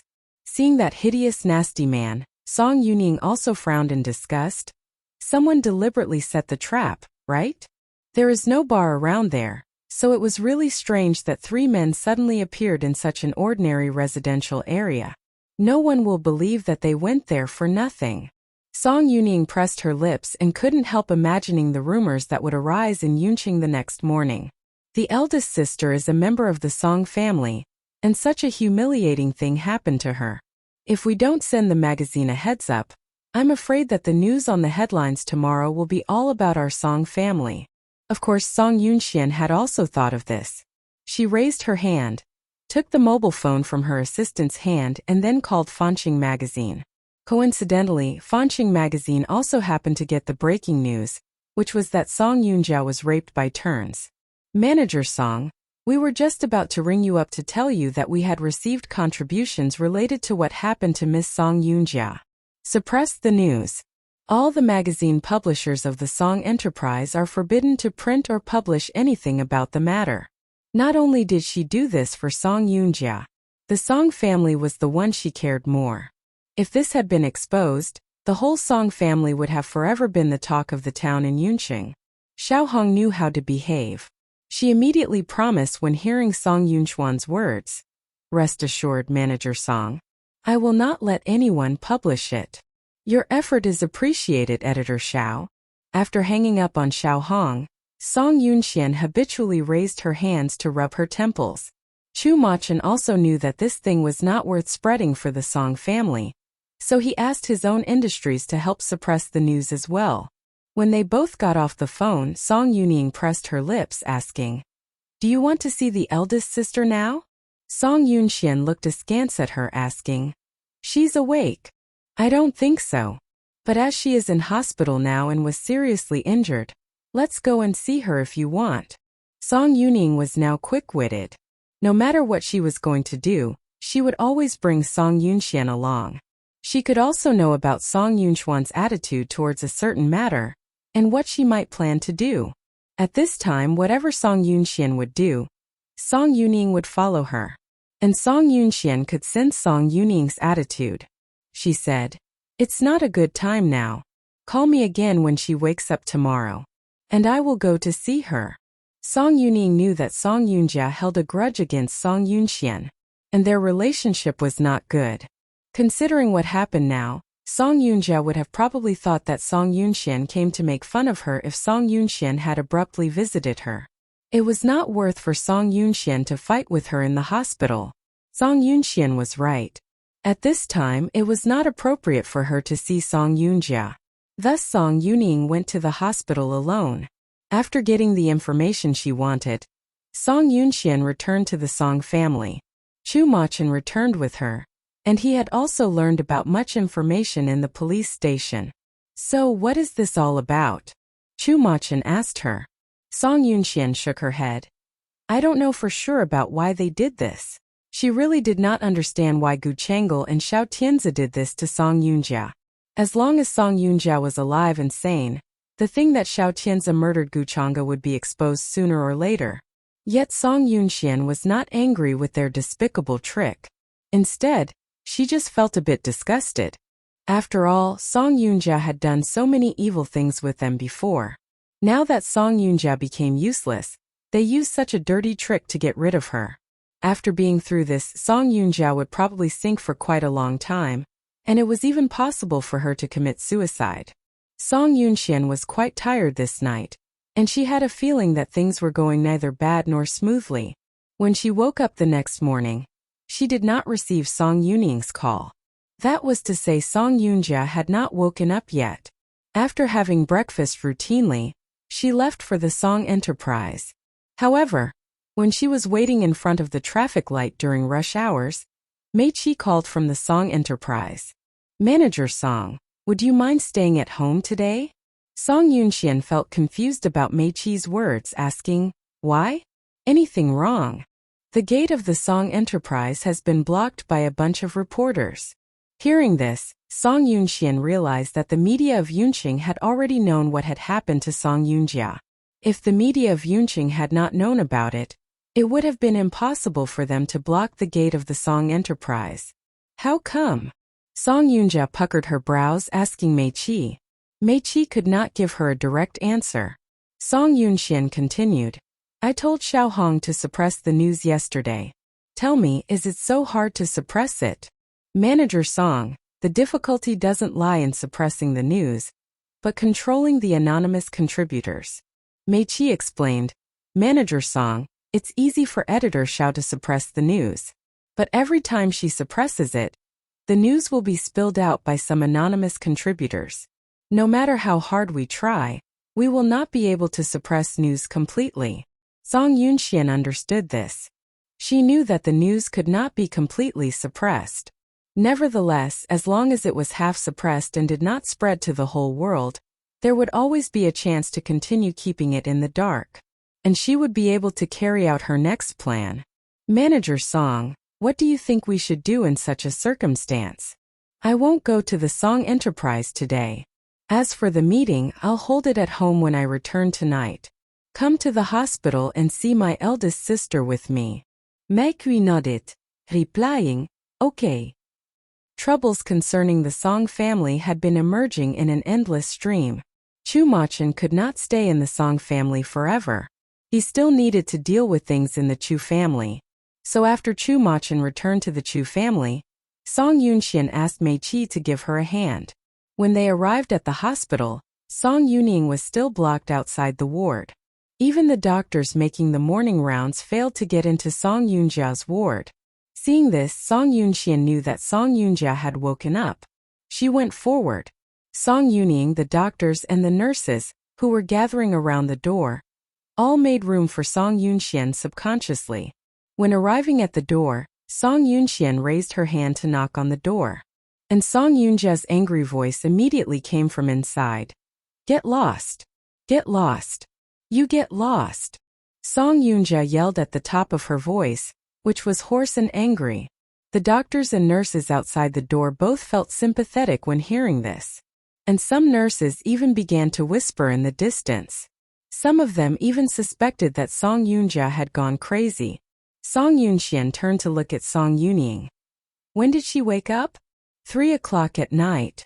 This early? Song Yunxian felt a bit stupefied. She thought that Song Yunjia might be unconscious for one day, and one night before waking up as she had been hurt so badly. But out of her expectation, she woke up at 3 o'clock at night. In this case, Song Yunjia had been unconscious for less than 10 hours. Song Yuning explained. Because the eldest sister woke up too early, I didn't call you as I was worried that I might disturb you. I was going to tell you about it this morning, but she has been crying, yelling, and even swearing since she woke up this morning, so... Song Yuning gradually lowered her voice as she was talking. Song Yunxian was not a fool, and she knew that Song Yunjia cursed her when she woke up. Otherwise, how could Song Yuning not call her to come over? Taking a look at the door, Song Yunxian said, "It's not okay for the eldest sister to keep making a scene in the ward. The doctors have to see how she is doing." Hearing Song Yunxuan's words, the doctors all nodded in agreement, replying, "Yeah, we have to see how our patients are doing during the morning rounds." Song Yunxian nodded and spoke to the doctors looking at the door. "Then call in the security guards of the hospital and let them open the door." When the doctor heard Song Yunxian needed a security guard to open the ward door, he immediately called for one. Originally, every ward in the hospital had a spare key. Unfortunately, there was only one key to the ward where Song Yunjia was living, and that key didn't work at all when it was brought to open the door just now, because Song Yunjia had already blocked the keyhole. Even if they had that key, it would be completely useless. Everyone outside the ward was anxious. Song Yunxian was asking the security guard to open the ward door with violence. If not, no one could get in. The person in charge of the Song family now was Song Yunxian, and Song Yuning was nothing more than a flip-flopper. This hospital was funded by the Song family, so the staff also showed respect to the Song family. The doctor heard Song Yunxian. He made the nurse call the security guard over. The security guard received the news and rushed over quickly. The moment he broke into the door with violence, they all saw Song Yunjia opening the 16-story window as if she was about to jump. Song Yuning knew Song Yunjia's intention and couldn't help letting out a scream. "Ah!" Song Yunxian twisted her eyebrows impatiently. Mei Qi, standing by Song Yunxuan's side, rushed to hold Song Yunjia's arms as quickly as possible. Everything happened so fast. Before Song Yunjia could react, she was pulled down from the windowsill by Mei Qi. The doctors and nurses also responded quickly. Seeing Song Yunjia being pulled down by Mei Qi, they all stepped forward and held Song Yunjia down. Then they put a long-sleeved gown on Song Yunjia and tied a knot with those sleeves. Song Yunxian was no stranger to this special hospital gown with long sleeves. When she was still Gu Chang'e, one of her younger brothers, who tried to claim the property of the Gu family against her, had worn this kind of gown for half a year. Because he was mad.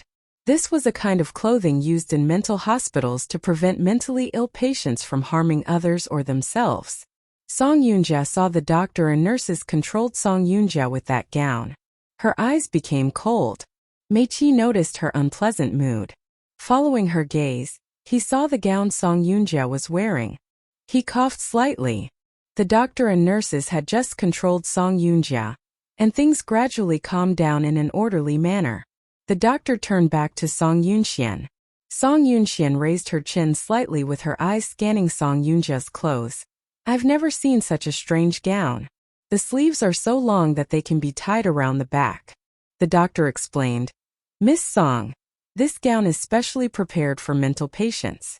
After wearing this kind of clothes, the patient's hands will be bound. It will prevent her from harming herself or hurting others. Song Yunxian heard the doctor and couldn't help sneering. Why? My eldest sister is a mental patient now. The doctor felt his toes curl when he saw her sneer. He explained, No, it's not. We're not sure that Miss Yunjia is crazy. You're not sure? Then how could you do this to her? There was a coldness that could not be ignored in her tone. Facing Song Yunxuan's anger, the doctor ordered the nurses hurriedly. Hurry up. Untie Miss Yunjia. The nurse hesitated. But if we set her free, what should we do if she loses control again? Go get some tranquilizers. The doctor spoke to the nurse. The nurse got up and get on it fast. Song Yunxian looked at all this coldly. Her tone became light. Doctor, you seem to have determined that my eldest sister is crazy. Why is that? If he hadn't been sure that Song Yunjia was crazy, he could have asked for tranquilizer at the beginning instead of special clothes for mental patients? Asked by Song Yunxian, the doctor stiffened for a second. Mei Qi and Song Yunxian exchanged a look. Song Yunxian was even more certain that there was something about the doctor. Considering what happened to my sister, some mental fluctuations that she is experiencing are normal. She is definitely not crazy. If you cannot cure my eldest sister, I'll find someone to replace you. There must be something about this doctor. He might have been paid by Gu Chang'e and Xiao Tianzi. Song Yunxian was afraid that Song Yunjia would have gone completely crazy if he had kept being her doctor. At that time, even if Song Yunxian was willing to testify against Xiao Tianzi for the death of Gu Chang'e, the judge would consider Song Yunjia as a lunatic, and her testimony was not credible. The doctor heard that Song Yunxian intended to replace him. He tried his best to defend. I know the patient's symptoms very well. What I had done to Miss Yunjia just now was indeed inappropriate. But in terms of treatment, I am confident that I am able to cure her. Song Yunxian was listening to him, but it wouldn't make any difference. Seeing Song Yunxuan's attitude, the doctor continued to offer his service without being discouraged. At this time, Mei Qi uttered, I know that there is a good doctor in this hospital.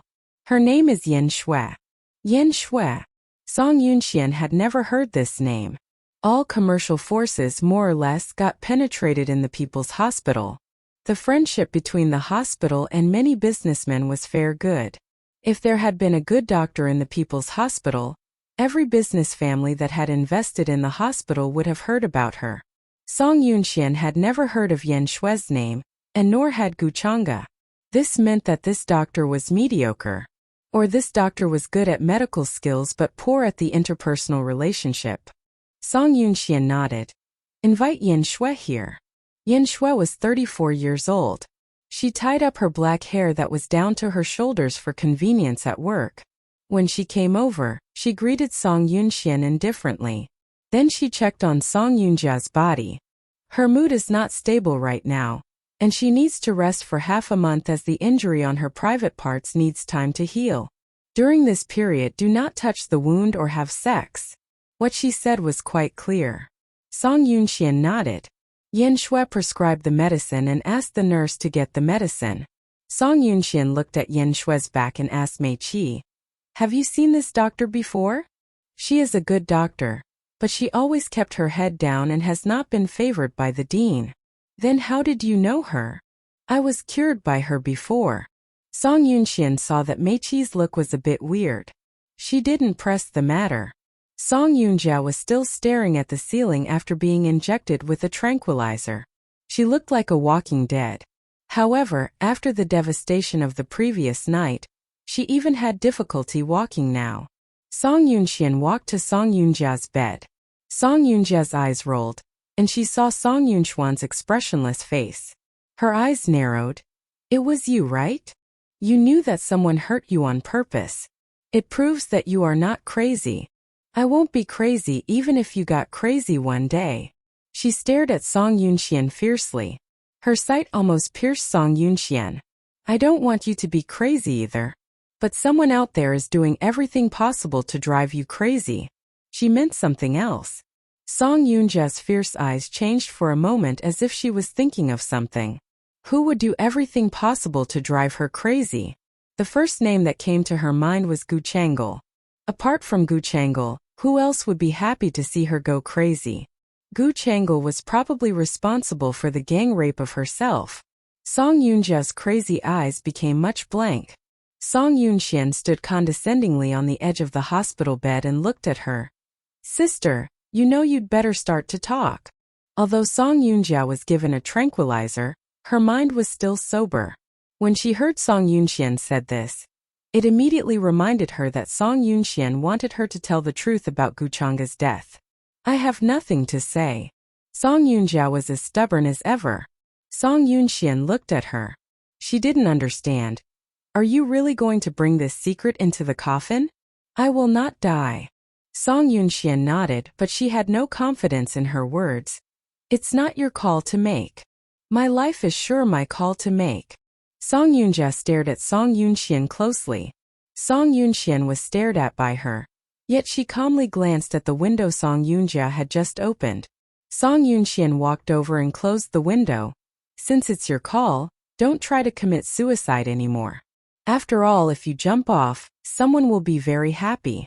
This was merely sarcasm. But it happened to remind Song Yunjia one thing. If she had been dead, someone would indeed have been very happy. Gu Chang'e would definitely go crazy with joy. Song Yunjia straightened her lips and stopped talking. Song Yunxian looked at her. Sister, look on the bright side. Don't commit suicide. There are many things to do in the future. You think I will help you because you said something nice to me right now? I won't. Song Yunjia was immune to both soft and hard tactics. Song Yunxian asked her. Do you know what I want you to do for me? You want to hurt Tianzi. Song Yunjia gritted her teeth. Song Yunxian looked at Song Yunjia as if she was an idiot. Up until now you have learned nothing. Next time you try to jump off, I won't stop you. I won't. I'll be happy to see you're not happy about it. Song Yunjia's words made Song Yunxian laugh while shaking her head. If you can survive by holding this idea, you're really something. She smiled and turned away. Mei Qi was waiting for her outside the ward. After she went out, she told Mei Qi, refute all the remarks that my eldest sister has gone crazy. Is that necessary? Mei Qi asked her. Song Yunxian asked him back. Isn't that necessary? Mei Qi said nothing. Song Yunxian went straight to the outside. My eldest sister knew many secrets. Once people think she goes crazy, no one will believe her even if she tells the truth. Mei Qi nodded in agreement. Song Yunxian spoke again. So in any case you have to suppress those remarks. Mei Qi answered. Manager Song, don't worry. I will take care of this matter. By the way, book a ticket to Hokkaido for me. Mei Qi twisted his eyebrows. Will it be inappropriate if you leave at this time? There is no inappropriate time. Leaving now will let my enemies guard down. Only when Song Yunxian left would Xiao Tianzi reveal his flaws. Otherwise, she could not find evidence that Xiao Tianzi manipulated those people who raped Song Yunjia. Xiao Tianzi knew that Song Yunxian booked a ticket to Hokkaido immediately. The person who called Xiao Tianzi chose the wrong time. Gu Chang'e happened to hear the content of this call. She felt displeased. She frowned and asked Xiao Tianzi in a pettishly charming manner. Why are you paying attention to Song Yunxian? Xiao Tianzi just had breakfast. After hearing Gu Chang'e's flirtatious blame, he pursed his lips and explained. Aren't you going to deal with Song Yunjia? What does it have to do with Song Yunxian? All the people in Yunqing know that Song Yunxian has a bad relationship with Song Yunjia. Although their relationship is bad, they are sisters after all. As a blood sister, Song Yunxian will not stand idly by at a critical time. Gu Chang'e thought that Xiao Tianzi's explanation was not convincing. Song Yunjia and Song Yunxian were born of the same father but different mothers. When Song Yunjia is in trouble, it is kind of Song Yunxian not to kick Song Yunjia. How could she attend to Song Yunjia? When Gu Changle said, she was thinking of Gu Changa and herself. Although Gu Changle and Gu Changa were sisters, Gu Changle was thrilled when Gu Changa was in difficulties. Gu Changle had always been very jealous of Gu Changa. Gu Changa could easily get what Gu Changle didn't have. Because of that, Gu Changle felt that she loathed Gu Changa. It was the sister relationship between Gu Changle and Gu Changa.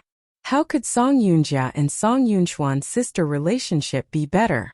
Gu Changle thought that all the half-sisters in the world had the same relationship as she and Gu Changa. It was natural that Gu Changle didn't believe Song Yunxian would help Song Yunjia at a crucial time. And when Xiao Tianzi listened to Gu Changle's words, he also thought of Gu Changle and Gu Changa's relationship. Indeed, Gu Changle and Gu Changa were sisters. However, when Gu Changa was in trouble or even died, Gu Changle was cheerful. She had been looking forward to that day for a long time. She couldn't wait for Gu Changa's death. Thinking of these and seeing the scornful look on Gu Changle, Xiao Tianzi felt vexed. He raised his hands to rub the space between the eyebrows. Seeing Xiao Tianzi's action, Gu Changle wanted to reach out to rub for him. After all, she reached out the last time. And Xiao Tianzi kissed her fingertips tenderly. Gu Changle liked the feeling of being kissed, especially being kissed by Xiao Tianzi. Out of her expectation, she reached out, but Xiao Tianzi didn't kiss her fingertips as last time. He pushed her fingers away.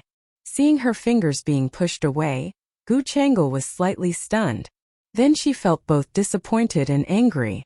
She took back her hand and glared at Xiao Tianzi angrily. What are you worrying about? Song Yunjia? Are you reluctant to give up Song Yunjia? Gu Changle's question to Xiao Tianzi contained a jealous woman's anger. Xiao Tianzi could feel it. So after being asked, Xiao Tianzi raised his head to look at Gu Changle. Do not overthink. The more Xiao Tianzi didn't let her overthink, the more she thought. Song Yunjia has been defiled now.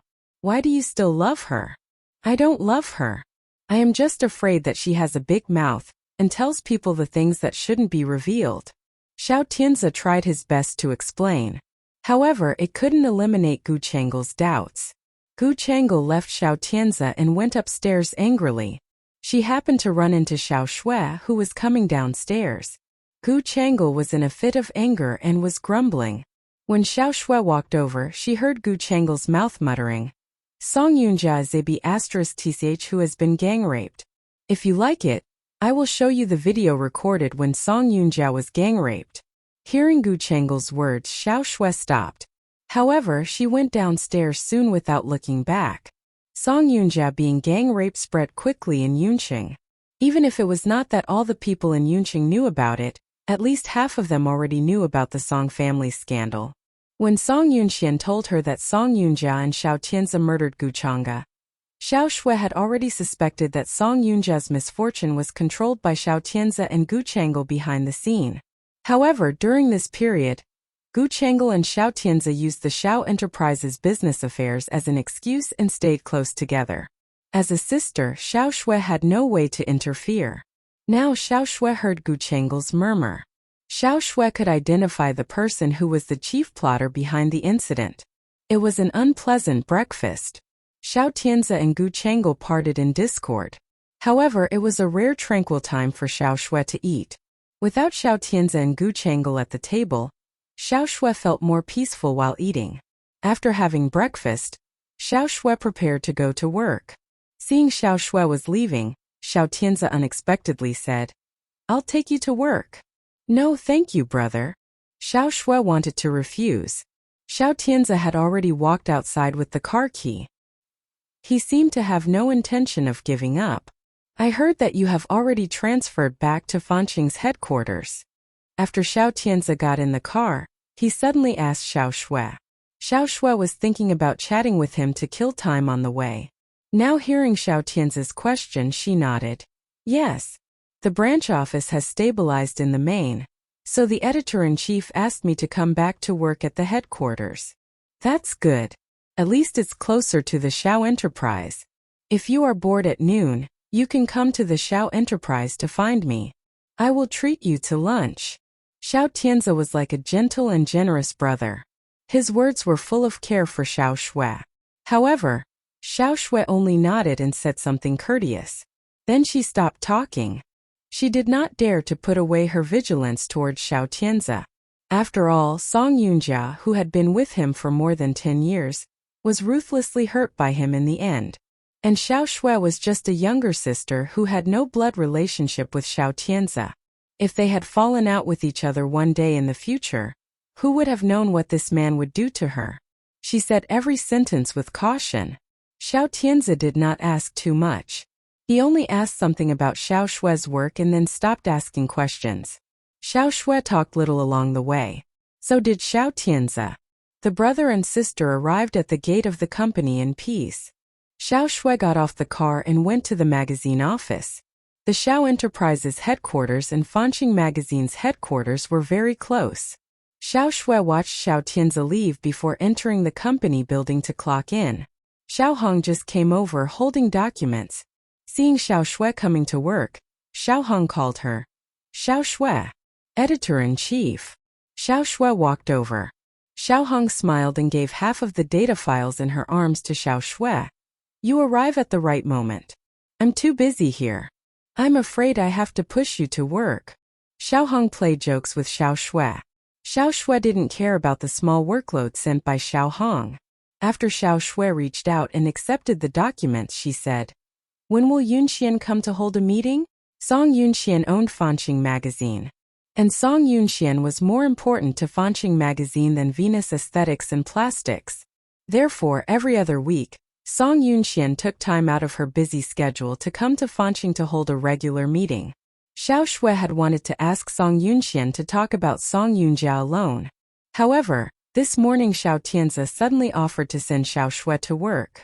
So, Xiao Shui felt that it was better not to actively make an appointment with Song Yunxian in a short time.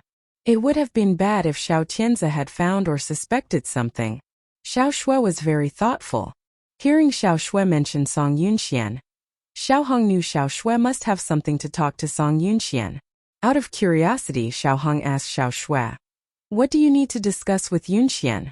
There was no evidence to prove that Xiao Tianzi and Song Yunjia murdered Gu Chang'e. So Xiao Shui couldn't talk about it casually. Therefore, Xiao Shui shook her head.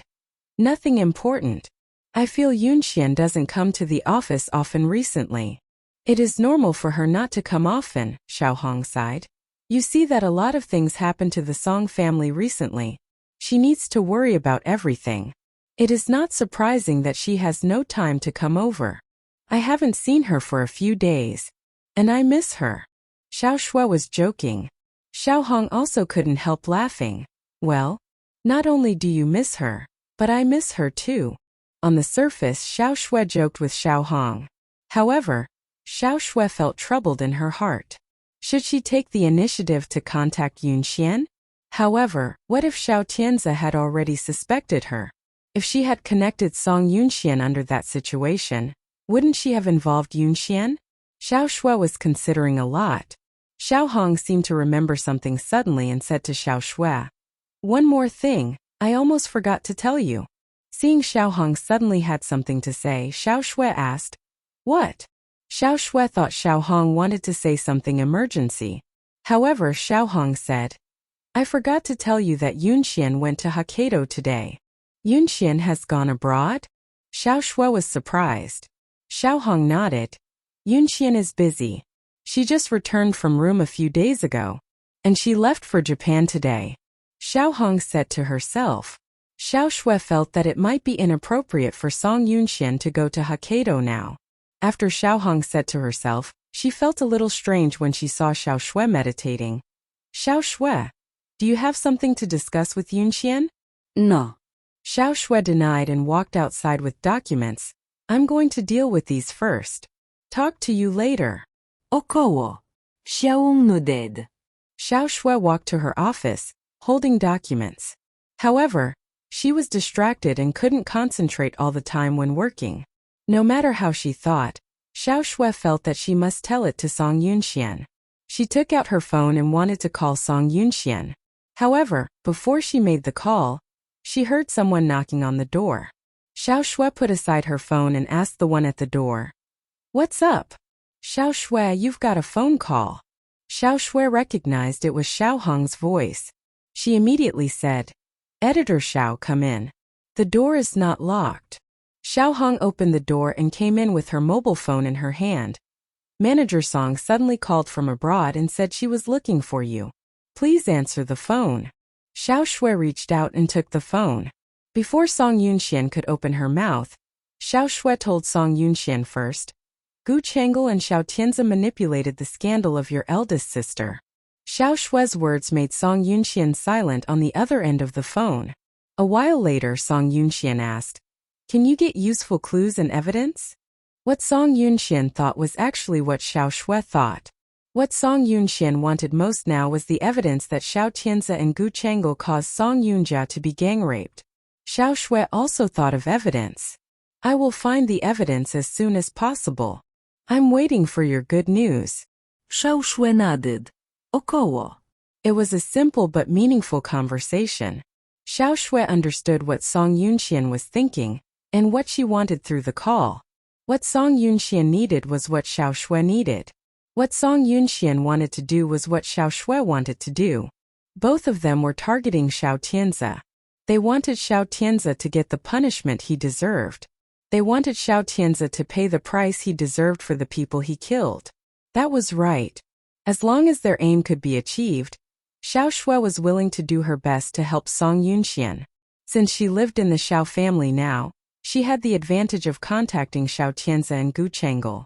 Only when Xiao Shui got close to them could she find their flaws and know the truth they leaked.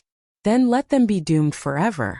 After finishing the discussion with Song Yunxian and hanging up the phone, Xiao Shui gave it back to Xiao Hong.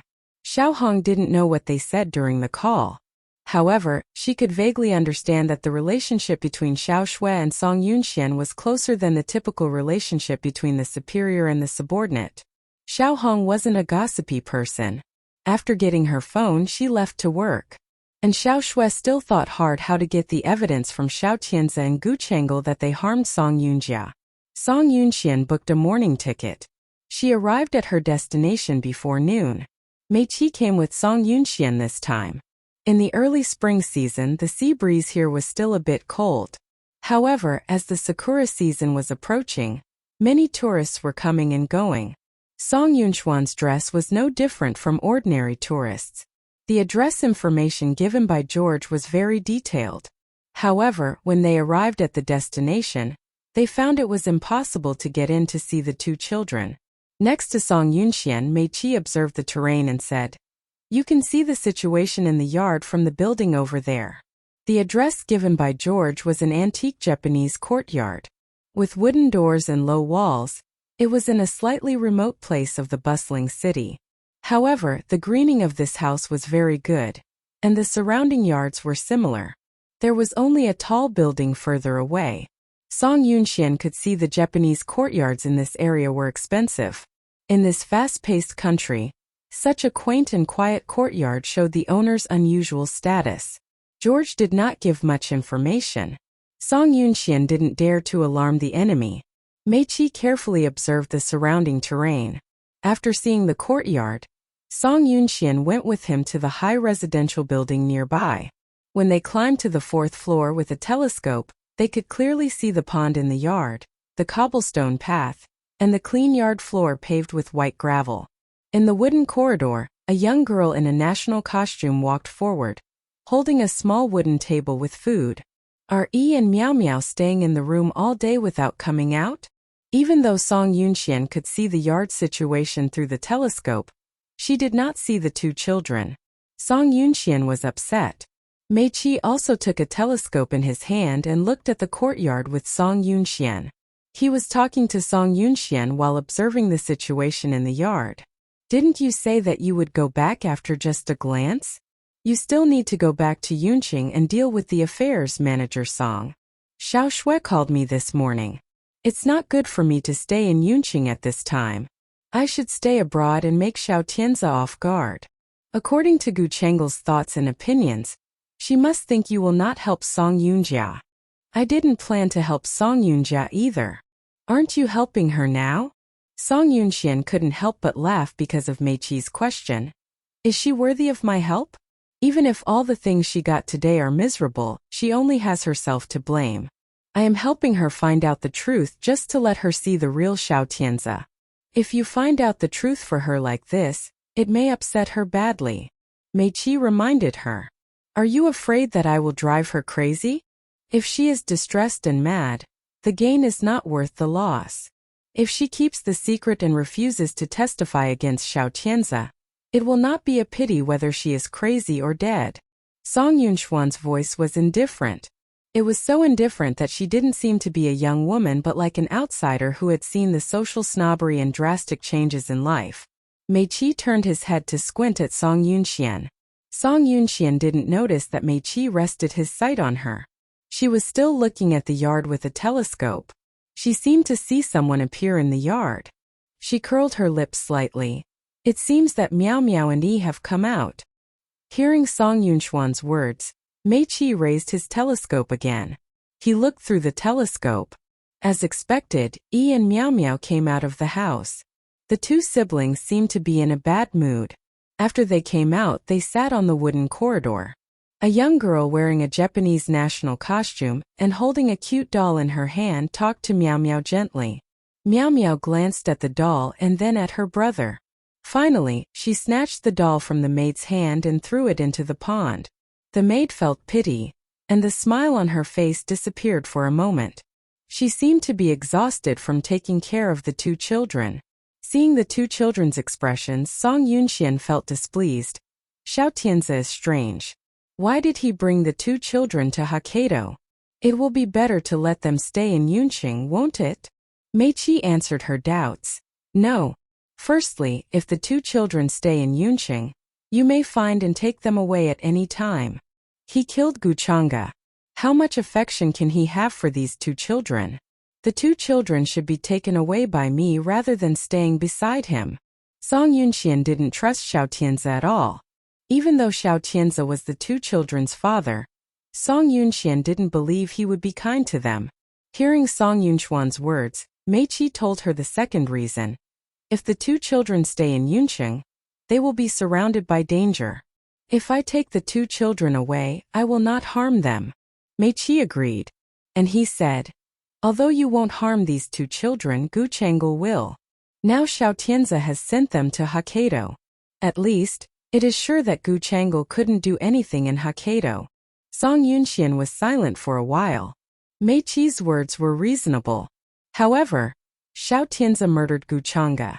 Song Yunxian didn't trust Xiao Tianzi's moral quality. She didn't believe that Xiao Tianzi would care about these two children in his heart. Nevertheless, she saw these two children live a comfortable and safe life in Hokkaido. She set her mind in rest for the time being. Since we have seen the two children, we will go back in the afternoon. Mei Qi didn't oppose. I'll do anything you said, Manager Song. Song Yunxian was amused because of Mei Qi's obedience. In a way, you are my teacher and friend. If you have any thoughts, please tell me. Are you revenging? Mei Qi asked her. Song Yunxian was silent for a while after hearing Mei Qi's blunt asking. She didn't know how to answer Mei Qi's question. Song Yunxian couldn't say that she had been Guchanga. Song Yunxian had died, and Guchanga's soul borrowed Song Yunxuan's body and came to life again. If she had said so, it would have been ridiculous. Not to mention whether Mei Qi would have believed or not. She would have felt like she was deceiving without sincerity. After pondering for a moment, Song Yunxian nodded at last. Yes. It was the first time that she had frankly admitted she was taking revenge. Mei Qi was not surprised. On Xiao Tianzi? And everyone around him. I thought you would keep hiding it and wouldn't say it. Mei Qi looked at her. Song Yunxian smiled. What I have been doing shows that I am taking revenge on Xiao Tianzi, doesn't it? What hatred do you have for him? Mei Qi started asking too much. Song Yunxian felt if she had continued to answer, she would have had to tell the unnatural story about Guchanga's resurrection sooner or later. She pursed her lips and thought of Xiao Shui. I want to help Xiao Shui. She had no choice but to use Xiao Shui as an excuse. Mei Qi was not easy to be deceived, and he was capable by her side. Song Yunxian didn't want to lose this assistant, and couldn't give him a reason to help her. Therefore Song Yunxian used Xiao Shui as an excuse. What's the matter with Xiao Shui? Xiao Tianzi murdered Xiao Shui's parents with tricks. And Xiao Shui found out the real cause of her parents' death. So she asked me to help her.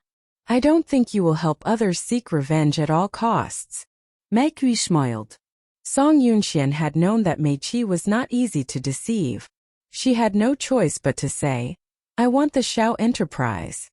If the former excuse that she wanted to help Xiao Shui hadn't been convincing, this reason would have been persuasive enough. Hearing Song Yunxuan's answer, Mei Qi kept quiet and didn't say anything for a while. Song Yunxian raised her lips corners slightly.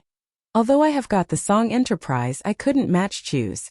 Instead of marrying a member of the Chu family, depending on a man, and living for his joy and sorrow, I should make myself stronger, have enough wealth, and live at the top of the social pyramid. Hearing Song Yunxuan's words, Mei Qi lowered his eyes. The appearance of a 16-year-old girl appeared in his deep mind. She was a tender and gentle girl with short black hair. Her eyes were like black jade. But the profound meaning in her eyes shocked experienced adults. She became a sharp dagger in the family full of infighting when she was so young. It would have been ordinary if she hadn't got out of the sheath. Once out of the sheath, she could cut off others' glory. Seeing Mei Qi not speak, Song Yunxian asked, Why don't you speak? Do you think my goal is absurd? Mei Qi shook his head. No. I just think you are too much like someone I knew. Who? Gu Chang'e. Song Yunxian felt that it had been a long time since she heard the name of Gu Chang'e from others. Now she heard of it. But she raised her lips bitterly. The woman you said has died. I watched her grow up. She is a rare woman. Mei Qi finally used woman to end his evaluation of Gu Chang'e. She died suddenly. Mei Kui nodded. He did not say anything anymore. Song Yunxian did not ask anymore. She knew that Mei Qi stayed by her side not only because he wanted to help her. Moreover, Mei Qi had serious doubts about the cause of Gu Chang'e's death. Besides, Mei Qi could see Gu Chang'e's shadow in Song Yunxian. It was because Mei Qi saw Gu Chang'e's shadow in Song Yunxian that he would stay by her side. She pursed her lips. Then she looked at the Japanese courtyard through the telescope again. Song Yunxian found that Miao Miao and Yi had gone back to their rooms when they were talking. Song Yunxian was a little upset. But thinking that they were safe now, she cheered up. Go to the airport and book tickets. Mei Qi nodded. I'll go. Xiao Shui had been busy for a whole day. She was exhausted that she had a headache. When she went home, she heard Xiao Tianzi quarreling with Gu Chang'e. This fight was so acrimonious that the vase on the table was swept onto the floor by Xiao Tianzi. All the servants in the house stayed away. When Xiao Shui returned, one servant lowered her voice and told her, Mr. Xiao and Miss Gu are quarreling. For what? Xiao Shui asked her. The servant closed her mouth and shook her head. I have no idea either. Xiao Shui looked at the nervous appearance on the servant's face. She knew that the servant would not tell her reason, even she knew it. The reason was hard to say. Xiao Shui did not enter the living room before she took a deep breath. Gu Chang'e was angry. She said with a crying tone and grievances, Have you to be so angry at me for Song Yunjia? Xiao Tianzi glanced at her slightly. He did not continue to argue with her but went out with his coat. Gu Chang'e wanted to go after him. But Xiao Shui was faster than her and ran after Xiao Tianzi. Xiao Tianzi went out. Xiao Shui followed. Xiao Tianzi went to the garage to get the car. Xiao Shui followed. Xiao Tianzi went into the car. Xiao Shui gently tapped the window glass of the Porsche sports car. There were a dozen luxury cars at home. There were 5 cars of Gu Chang'e, which had been covered with dusty. Xiao Tianzi could choose whichever he wanted from the left 8 cars. If Xiao Shui had not followed him, she would not have found Xiao Tianzi so easily. Hearing the knock on the window, Xiao Tianzi raised his head slightly. He saw Xiao Shui standing beside the car door. Xiao Tianzi lowered the window. Pursing the lips, he asked her, What happened? Brother, did you quarrel with Sister Chang'e? She is unreasonable. Because of Song Yunjia? Xiao Shui asked carefully. When Xiao Tianzi heard her mention Song Yunjia, he was a little hesitant. He did not answer her. You came back late. You'd better go back to have dinner first. Xiao Tianzi did not answer, and Xiao Shui did not ask him anymore. Xiao Shui could not be so anxious to ask about this. Otherwise Xiao Tianzi might find something wrong. Xiao Shui nodded. I'll go back first. Well, have dinner and have a rest early. Xiao Tianzi was to raise the window. Xiao Shui was a little hesitant. She asked, Brother, where are you going? Just drive around. He had a quarrel with Gu Chang'e just now. He would have burst if he had not gone out. Xiao Shui got Xiao Tianzi's answer and did not ask anymore. She watched Xiao Tianzi leave and turned towards the living room. Gu Chang'e just quarreled with Xiao Tianzi. She did not have much either. Gu Chang'e lost her temper after Xiao Tianzi left. The servants around her dared not bother her. They avoided her like the plague as much as they could. Unless there had been no way to avoid her, they would take care of her. Gu Chang'e was so spoiled by Xiao Tianzi. She seemed to be the manager of the Xiao family. Even though Xiao Tianzi had quarreled with her, he would not take it seriously because of Gu Chang'e's body situation. Xiao Tianzi was not a big man, but he treated Gu Chang'e very well. Xiao Tianzi would compromise in a proper time even though Gu Chang'e was unreasonable. Then he would get out of the quarrel. For example, it was Xiao Tianzi who made a compromise and left first in today's quarrel. It was Xiao Tianzi's compromise that made Gu Chang'e became insatiable. Xiao Shui went to have dinner. Gu Chang'e sat alone on the sofa in the living room. There might be no one else talking to Gu Chang'e. As Xiao Shui was to go upstairs after dinner, Gu Chang'e called her. Xiao Shui, you come here and let's talk. At this time, Gu Chang'e had calmed a little. She could barely give Xiao Shui a smile when she talked with her. Xiao Shui did not refuse. She sat opposite to Gu Chang'e on the sofa. She said to her worriedly, Sister Chang'e, did you quarrel with my brother again? As Xiao Shui expected, this question made Gu Chang'e open her heart immediately. Although your brother has always been with me, his heart seems not to be on me. Xiao Shui comforted her.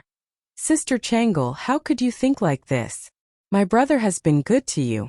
He really likes you. Like comforting a girl in love who argued with her boyfriend, Xiao Shui did her best to be a peacemaker like a pro. If Tianzi really likes me, he will not think of Song Yunjia. When it came to Song Yunjia, Xiao Shui frowned slightly. Seems like Song Yunjia suffered something terrible recently. My brother and Miss Song are colleagues and friends. There is no surprise for him to care about her. Friends? Gu Chang'e sneered. I guess it's too over. If he feels pity, those 3 men raped Song Yunjia. Gu Chang'e gushed over and almost told the truth. She realized something wrong and shut up immediately before she finished. Xiao Shui looked curious. What happened? Sister Chang'e. Gu Chang'e shook her head. Nothing. I just feel uncomfortable.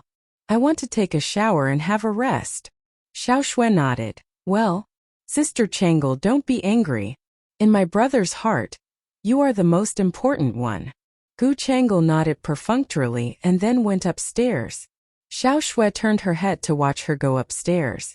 The worry and care in her eyes had already faded away. Instead, they were full of coldness. Xiao Shui had thought that Gu Chang'e would say something. But Gu Chang'e stopped at the key point and said nothing. Xiao Shui was a little disappointed. She went upstairs to sleep. When Xiao Shui passed by Gu Chang'e's room, she listened to Gu Chang'e's door to check whether there was something happening in her room. It would have been nothing if Xiao Shui had not listened to it. She heard some weird sounds when she listened to the door. Xiao Shui pursed her lips and frowned. The video sound went through the door, which made people feel cold. A woman's painful grunts, a man's rough gasps and disgusting words. They came through the door faintly. Xiao Shui frowned. She slightly put her finger on the doorknob. She moved slowly and twisted the doorknob. As she expected, the door was opened. The sound of opening the door was covered by the video. Xiao Shui followed the crack and looked inside. She saw a laptop in Gu Chang'e's room. Xiao Shui could just see the picture displayed on the computer screen from the side. Bodies were intertwined and lips and tongues stuck out. The dirty words were mixed with a woman's crying with despair. Without the personal experience, Just a glance made Xiao Shui feel terrified.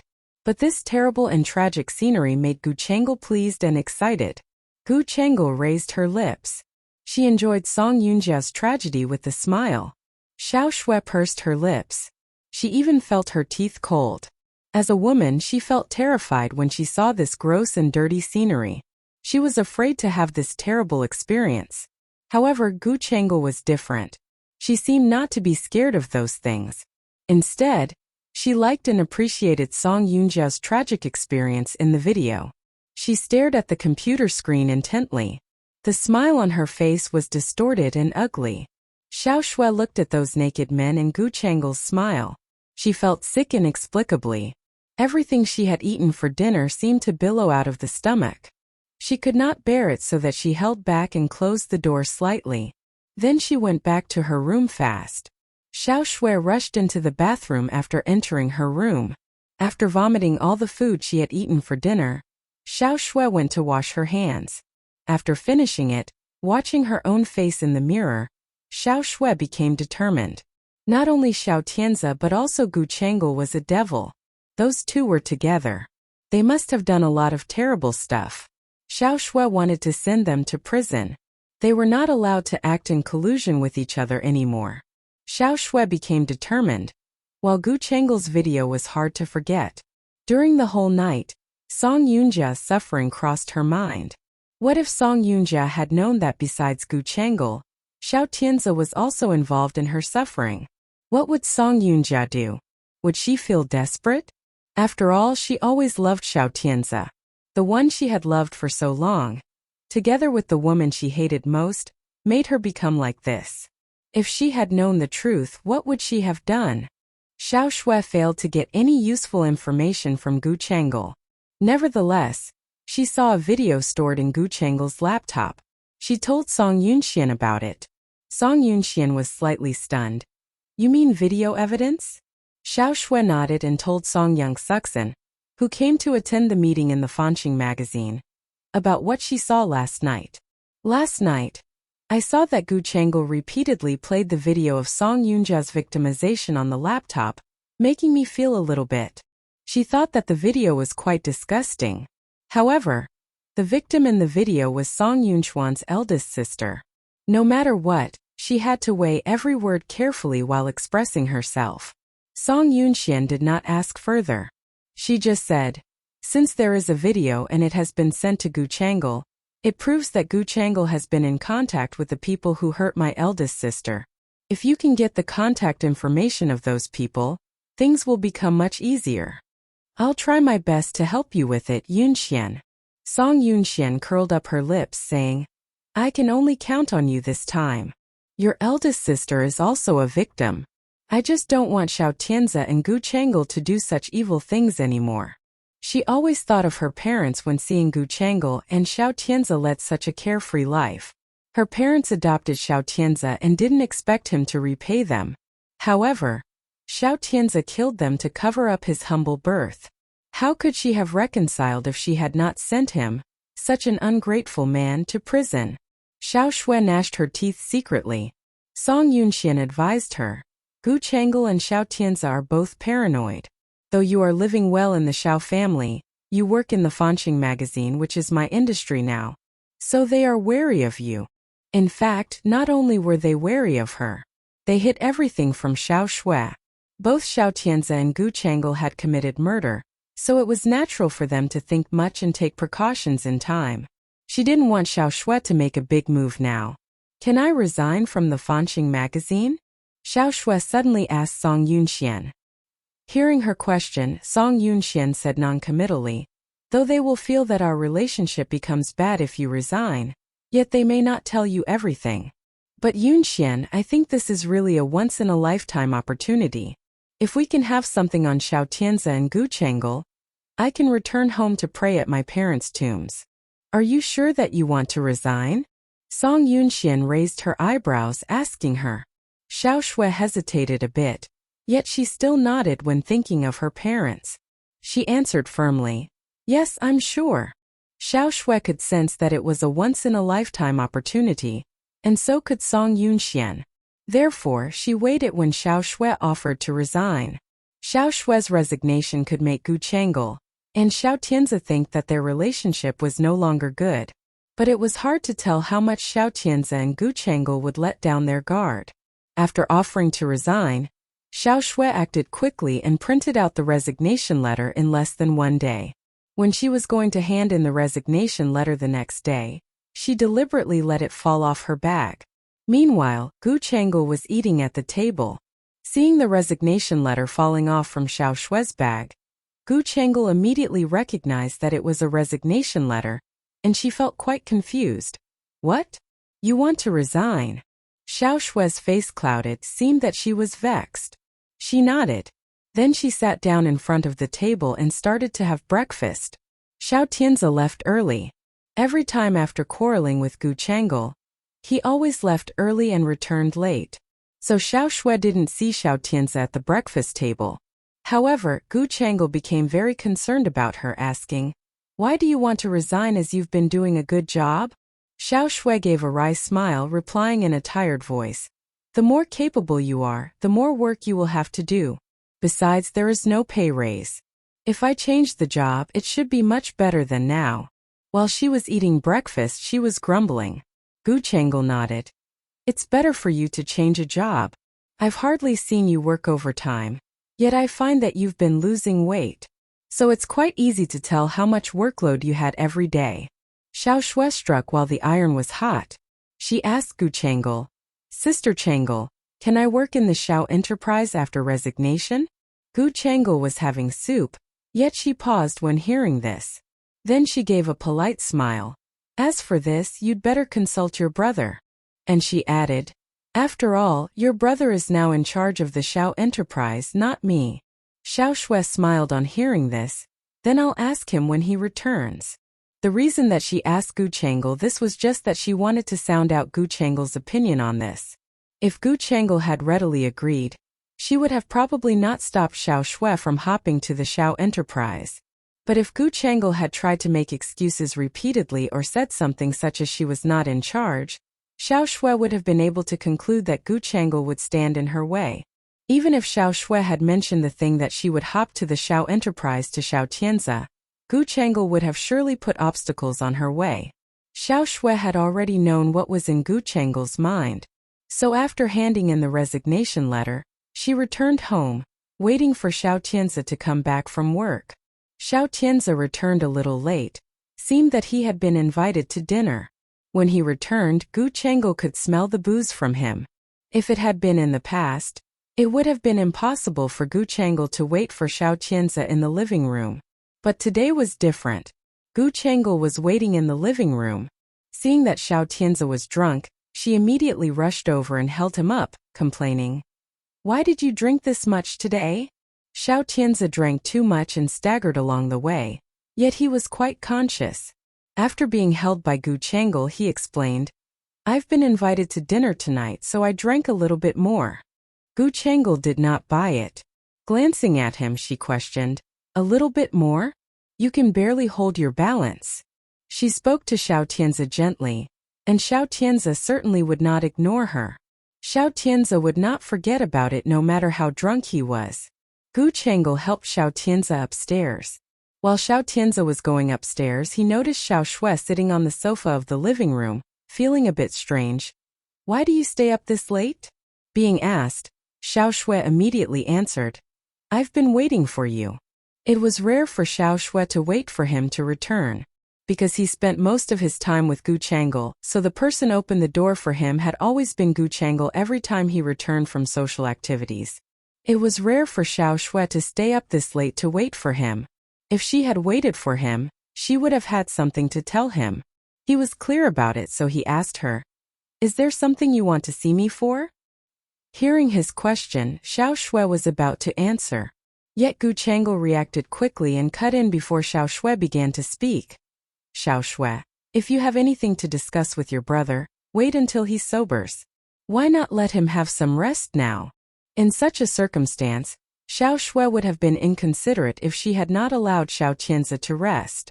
She nodded, replying, "Have some rest, brother. I'll tell you about it tomorrow." Xiao Tianzi could understand why Gu Changel cut in. After all, Xiao Tianzi valued Gu Changel more than his sister in his heart. So when Gu Changel said that he should have some rest now, he did not refuse. Then he nodded and was helped by Gu Changel into his room for some rest. After helping him into the room, Gu Changel took the initiative to run a bath for him. When Xiao Tianzi entered the bathroom, Gu Changel took the initiative to undress him. It was just that when she was doing this, her fingers touched some of his private parts. Her fingertips glided over Xiao Tianzi's chest a few times. Although she did not do it deliberately, yet Xiao Tianzi, who was drunk, was still turned on.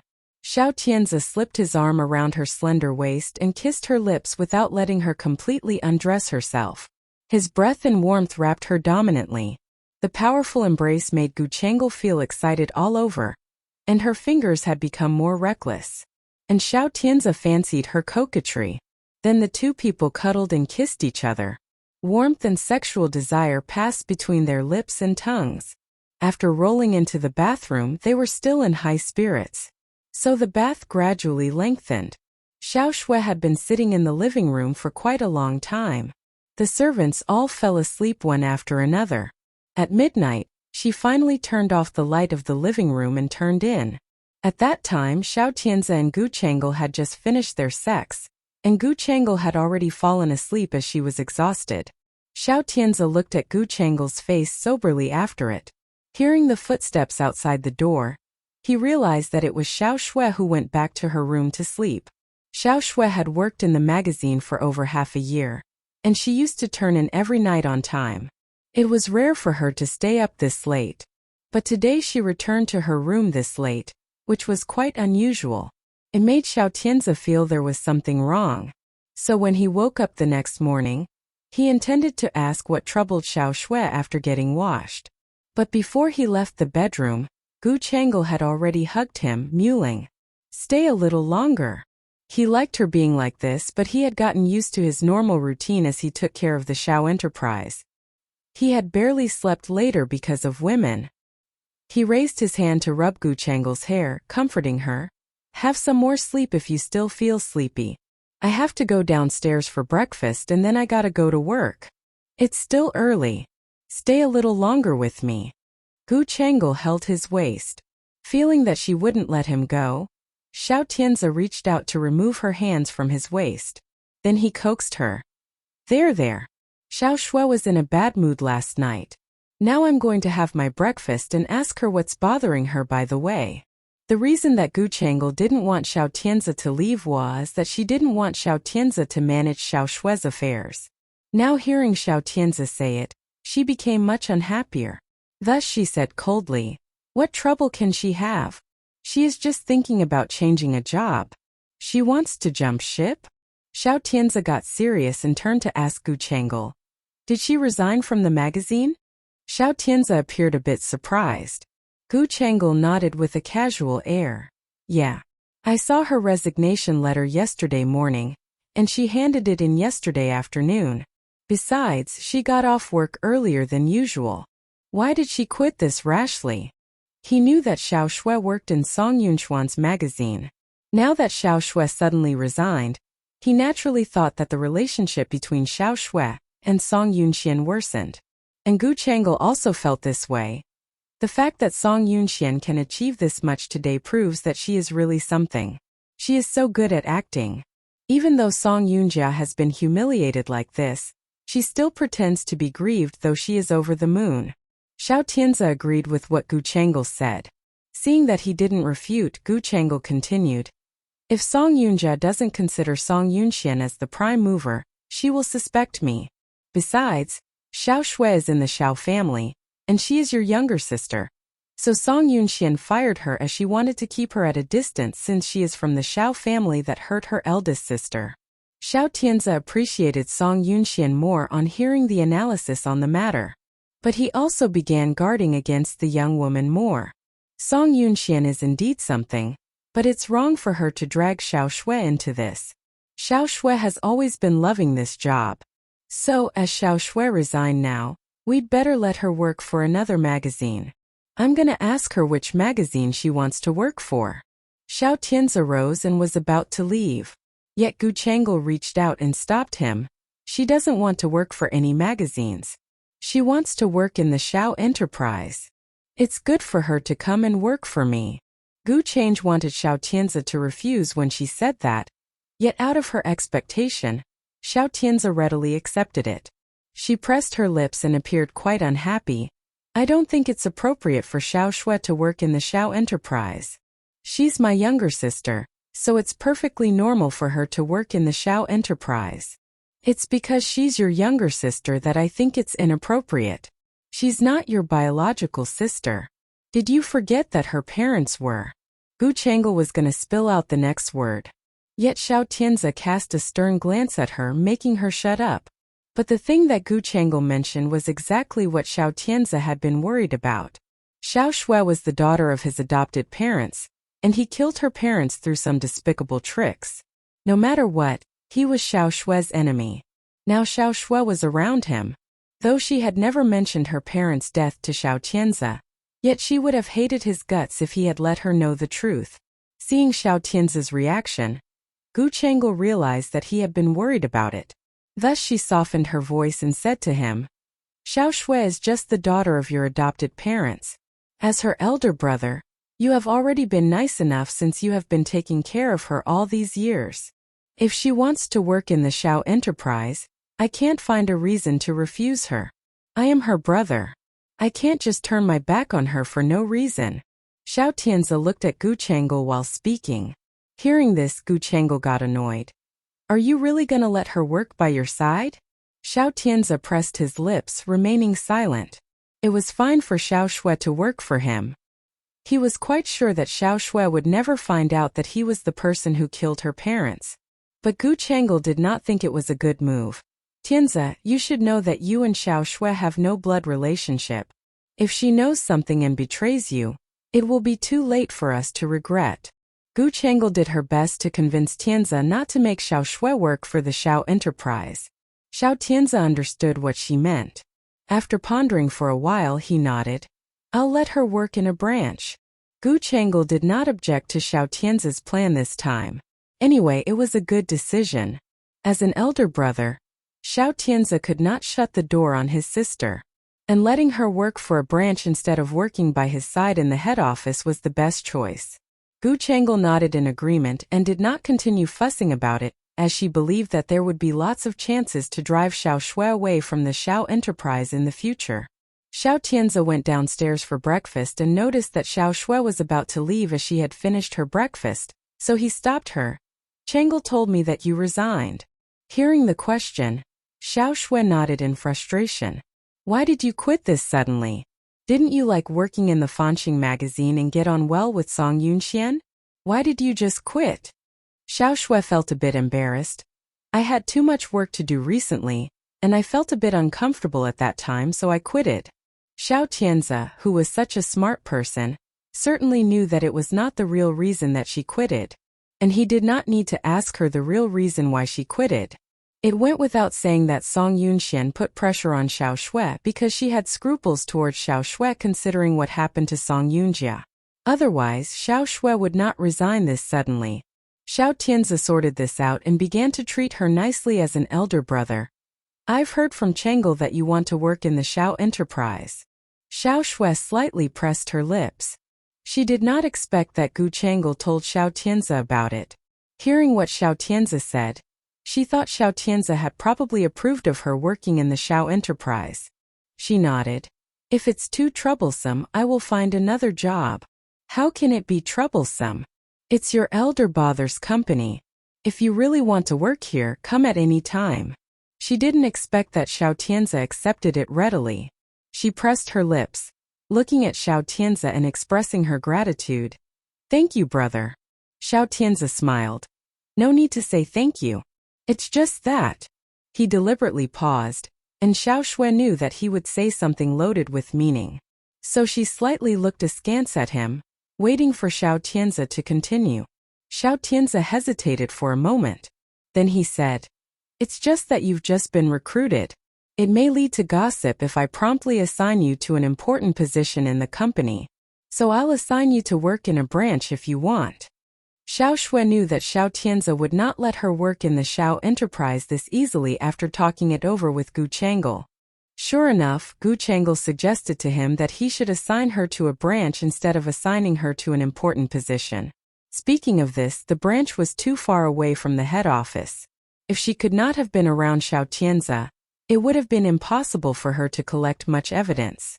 She felt unhappy, but she could not show her displeasure over it. She nodded gratefully and expressed her gratitude to Xiao Tianze. "It'll be great as long as you give me a job. I know nothing about the Xiao enterprise, so you don't need to assign me to an important position in the company. Just let me work as a clerk." Having said that, she knew that Xiao Tianze would not assign her to an inconsequential position. Otherwise, it would be a shame for Chairman Xiao. For him, it would be such a humiliating thing. "Don't hurry to work tomorrow. Have a rest at home for a few days. If you feel bored, you can go shopping with Chang'e and buy something. When your mood becomes better, tell me and I'll drive you to the branch in person." "Where is the branch?" "In the H city." She was obviously kicked upstairs. She seemed to lose more than she gained after the resignation. Not only did she fail to enter the head office of the Xiao enterprise, she was exiled to the H city where the branch was located. She began to regret her move this time. But as she had come this far and could not turn back, so she accepted it happily. Xiao Tianze even took out a golden card from his wallet and said gently, "You can buy anything you want with it. I want you to be happy." "Thank you, brother." She took the golden card and nodded to express her gratitude. Xiao Tianze nodded in reply. Xiao Shui was a lady of few words. After expressing her gratitude, she went upstairs. After a while, Gu Chang'e came down for breakfast.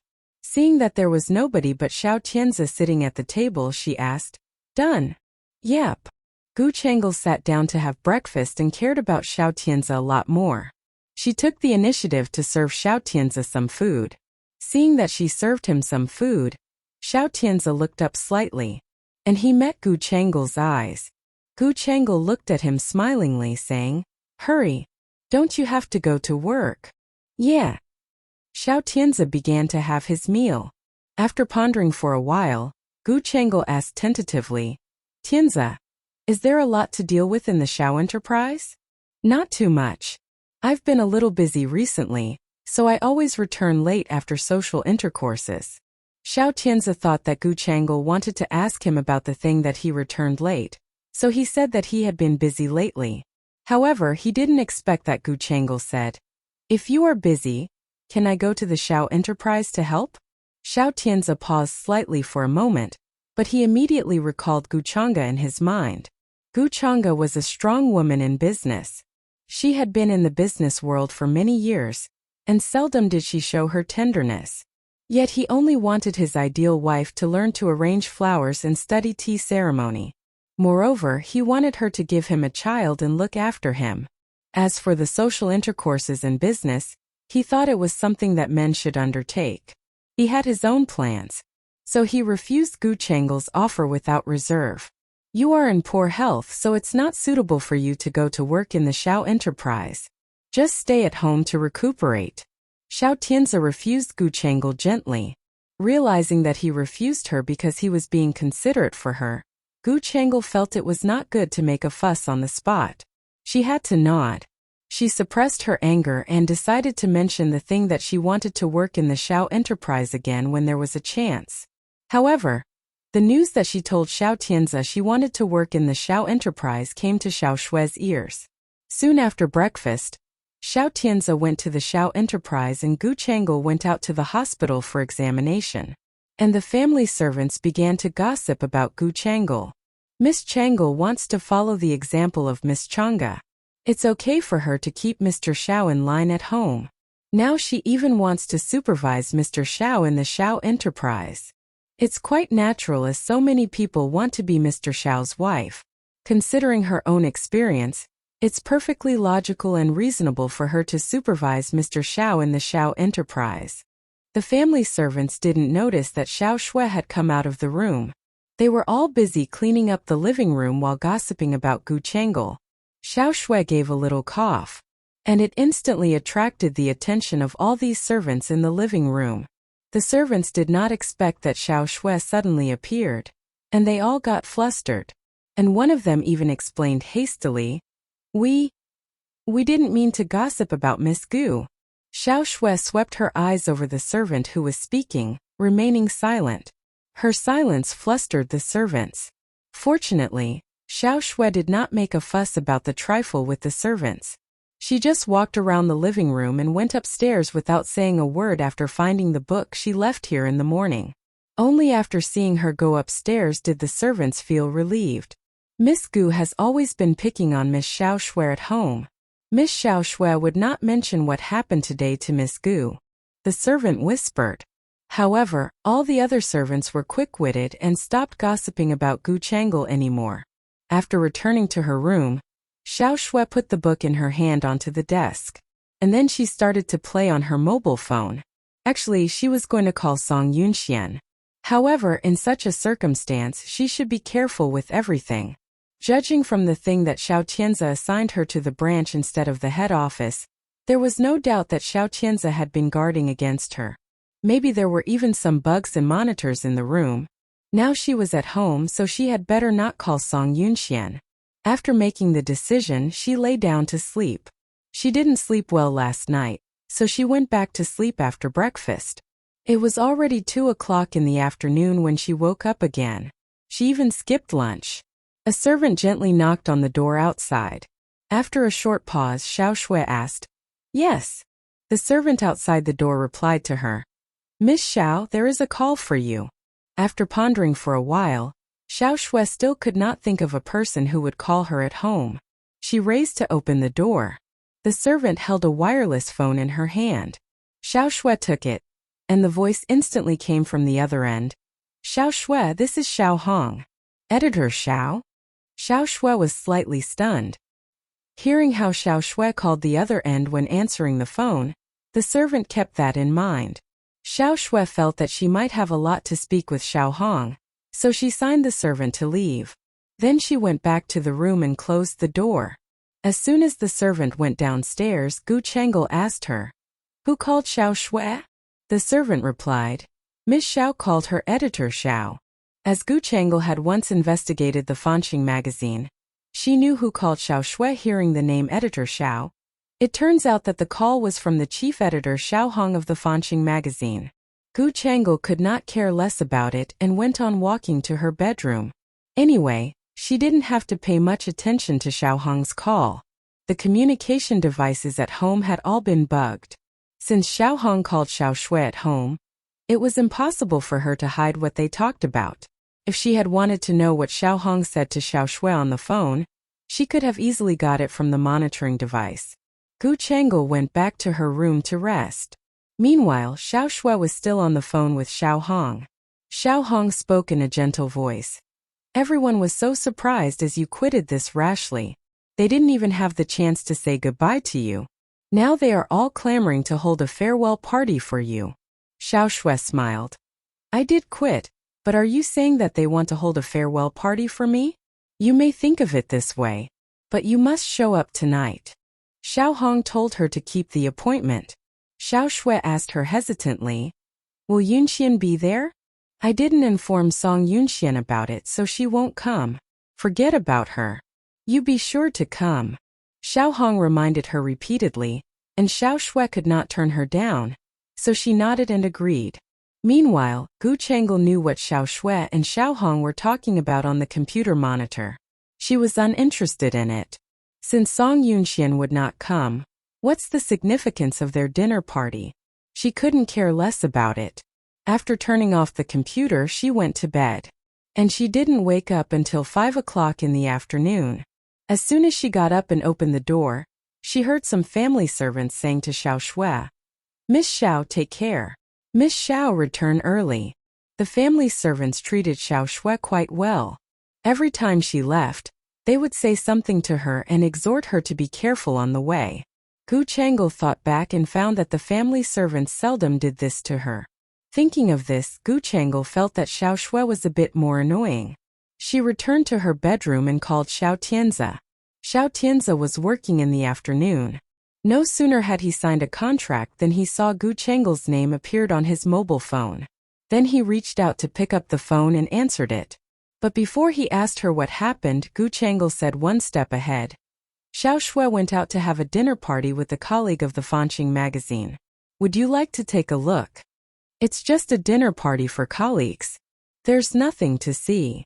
Xiao Tianzi didn't want to be a stalker to supervise his younger sister's every move in person. After getting Xiao Tianzi's reply, Gu Chengle's voice became light. Since she has such a good relationship with her colleagues, why did she suddenly resign? I really don't get it. Gu Chengle had a problem with Xiao Shui, which was found out by Xiao Tianzi a long time ago.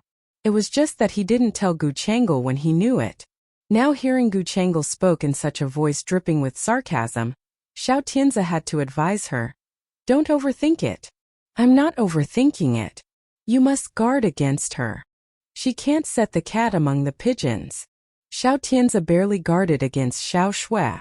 Yet Gu Chengle insisted on making Xiao Tianzi vigilant for Xiao Shui. She reminded Xiao Tianzi. Gu Chang'e also felt that we wouldn't do anything, but later she died. Gu Chengle mentioned Gu Chang'e again, making Xiao Tianzi's breath pause for a second.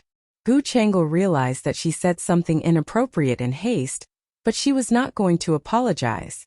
Xiao Tianzi slightly pressed his lips and then he replied, I'll pick up Xiao Shui by myself.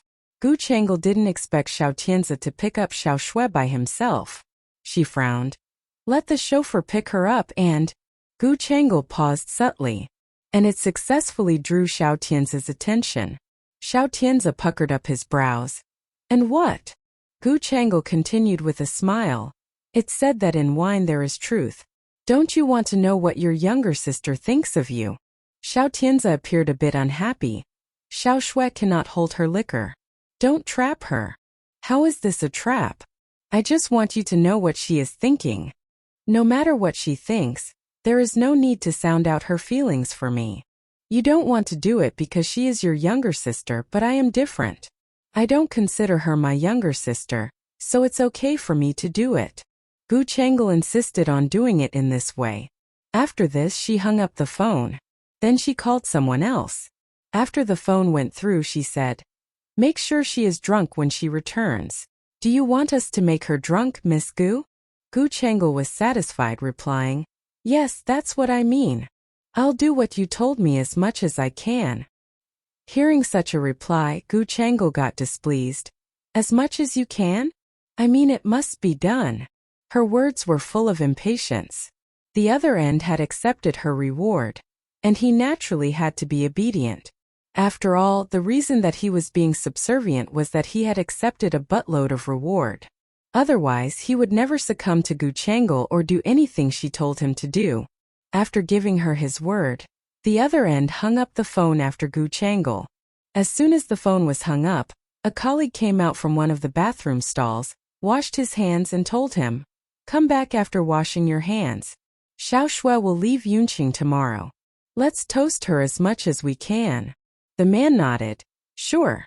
In fact, no one would expect that the Xiao family would buy off several people in the Fanqing magazine. And they prepared to plant some people in the Fanqing magazine right after Xiao Shui entered it.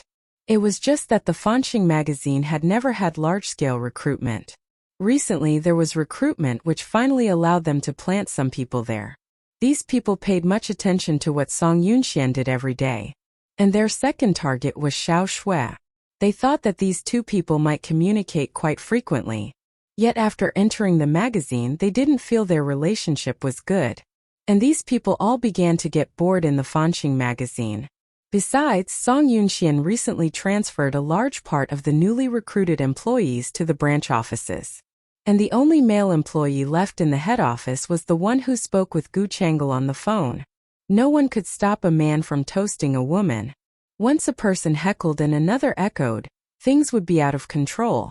Seeing that a male colleague was toasting Xiao Shui, she felt like stopping him, but she did not make it as imagined. At the end of the party, not only did she fail to stop the man from toasting Xiao Shui, she herself was even plied with several drinks.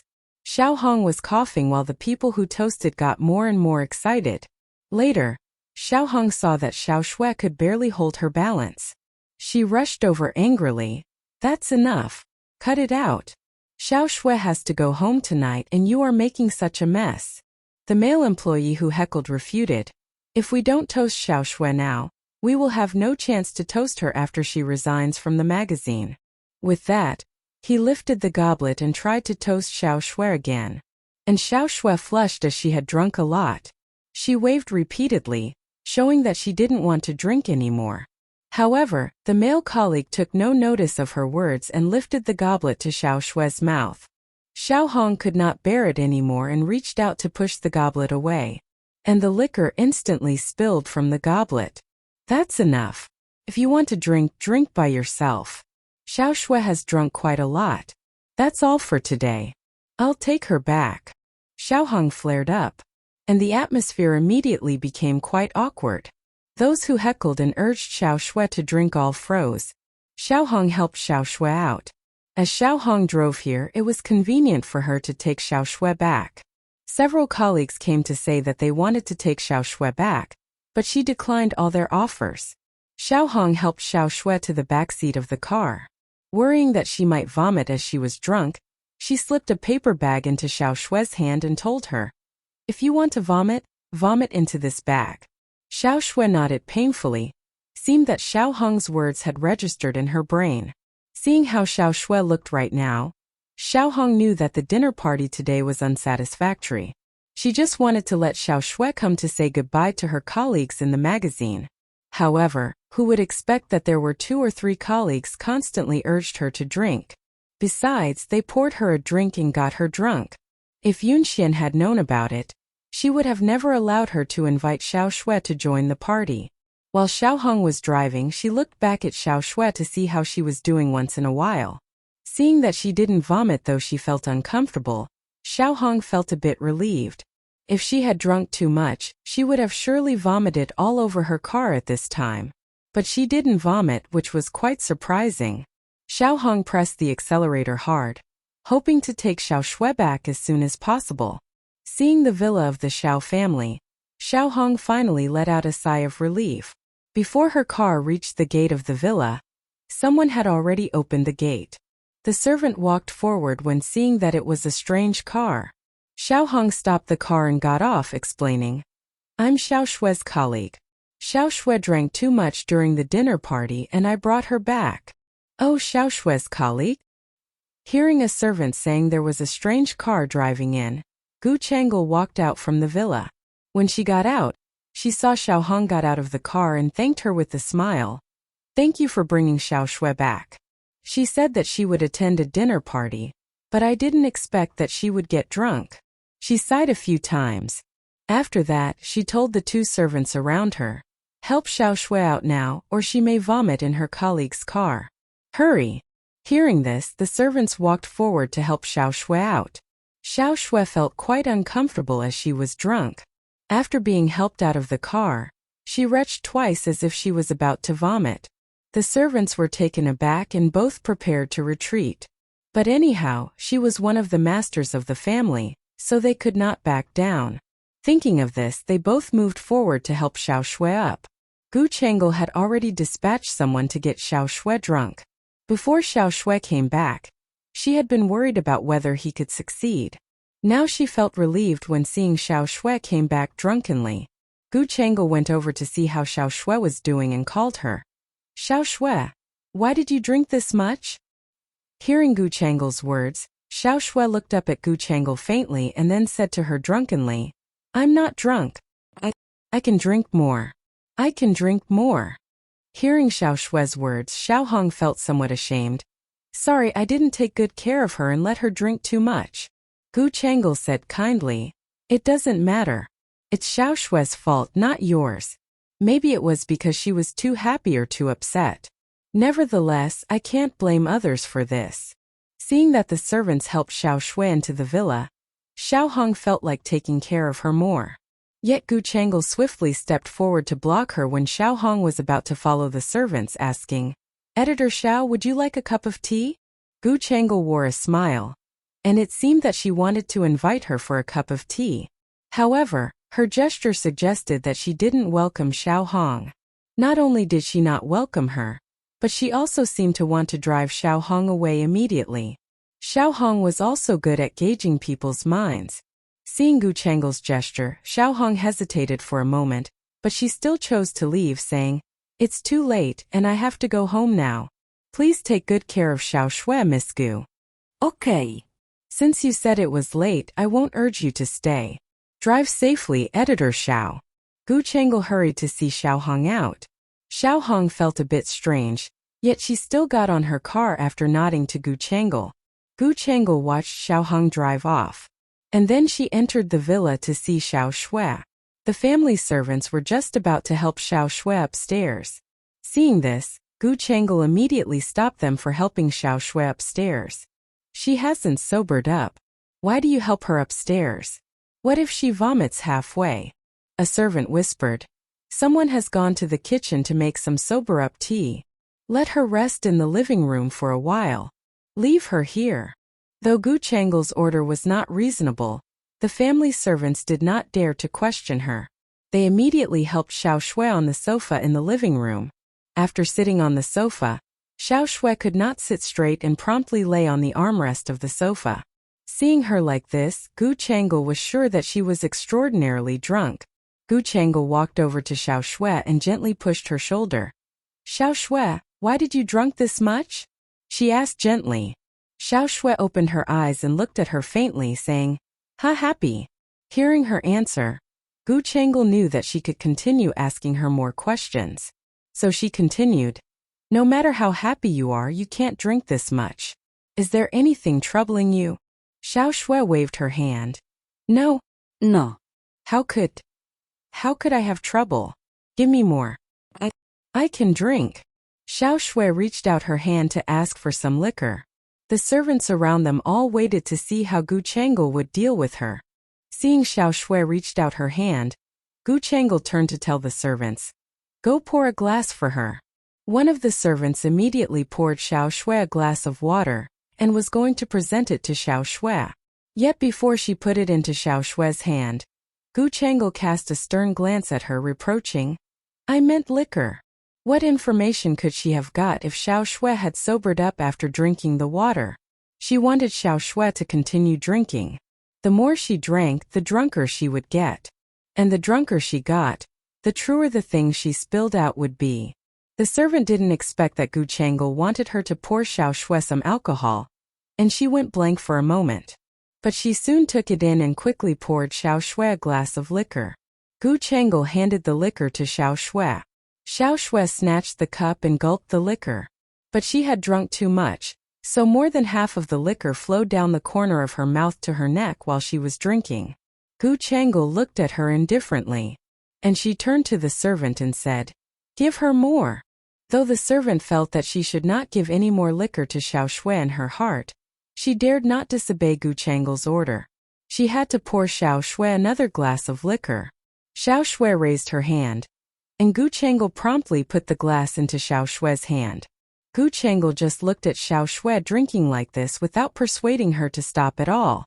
The servant next to them couldn't bear it and whispered to Gu Changle, "Miss Gu, if letting Miss Xiao continue drinking like this, will she? Do you think you have the right to cut in?" Gu Changle was quite impatient and turned to glance at the servant who spoke. Nevertheless, now seeing Xiao Shui like this, Gu Changle felt that she could drink no more. She raised and ordered the servants to help Xiao Shui back to her room. "Tianzi's coming back soon. Take her to her room now." Anyway, Xiao Shui was Xiao Tianzi's younger sister. The thing that she plied her with liquor had made Xiao Tianzi unpleasant.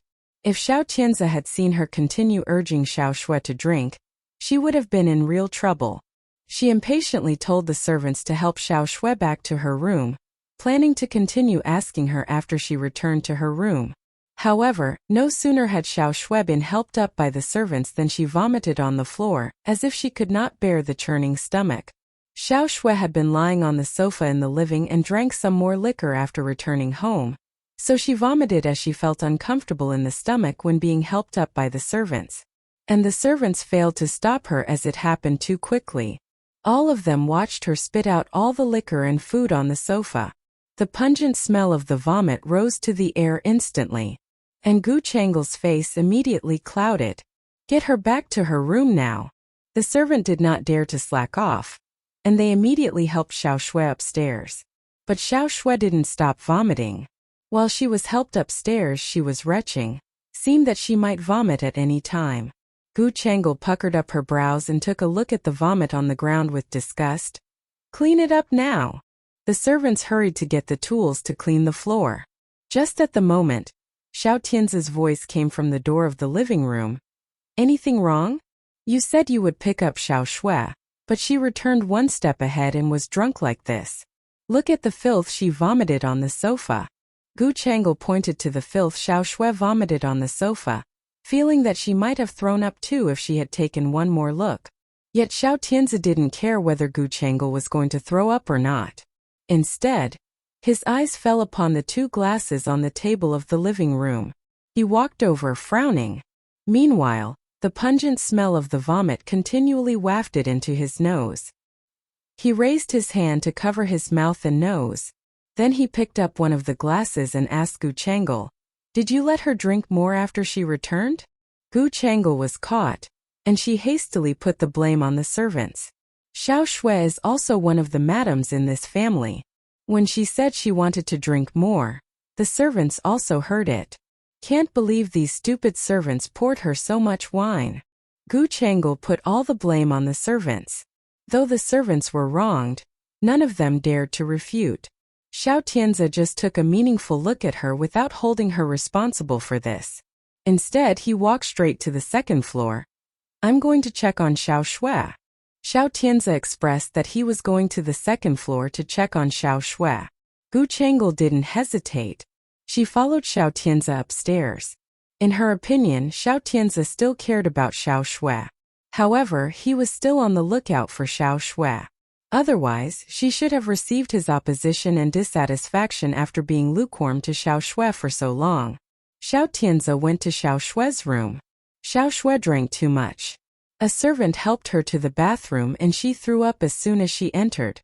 When Xiao Tianzi got inside, Xiao Shui leaned over the toilet and vomited almost to collapse. The servant held a towel and waited aside to pass it to her when she finished. Now that Xiao Tianzi came over, he took the towel from the servant.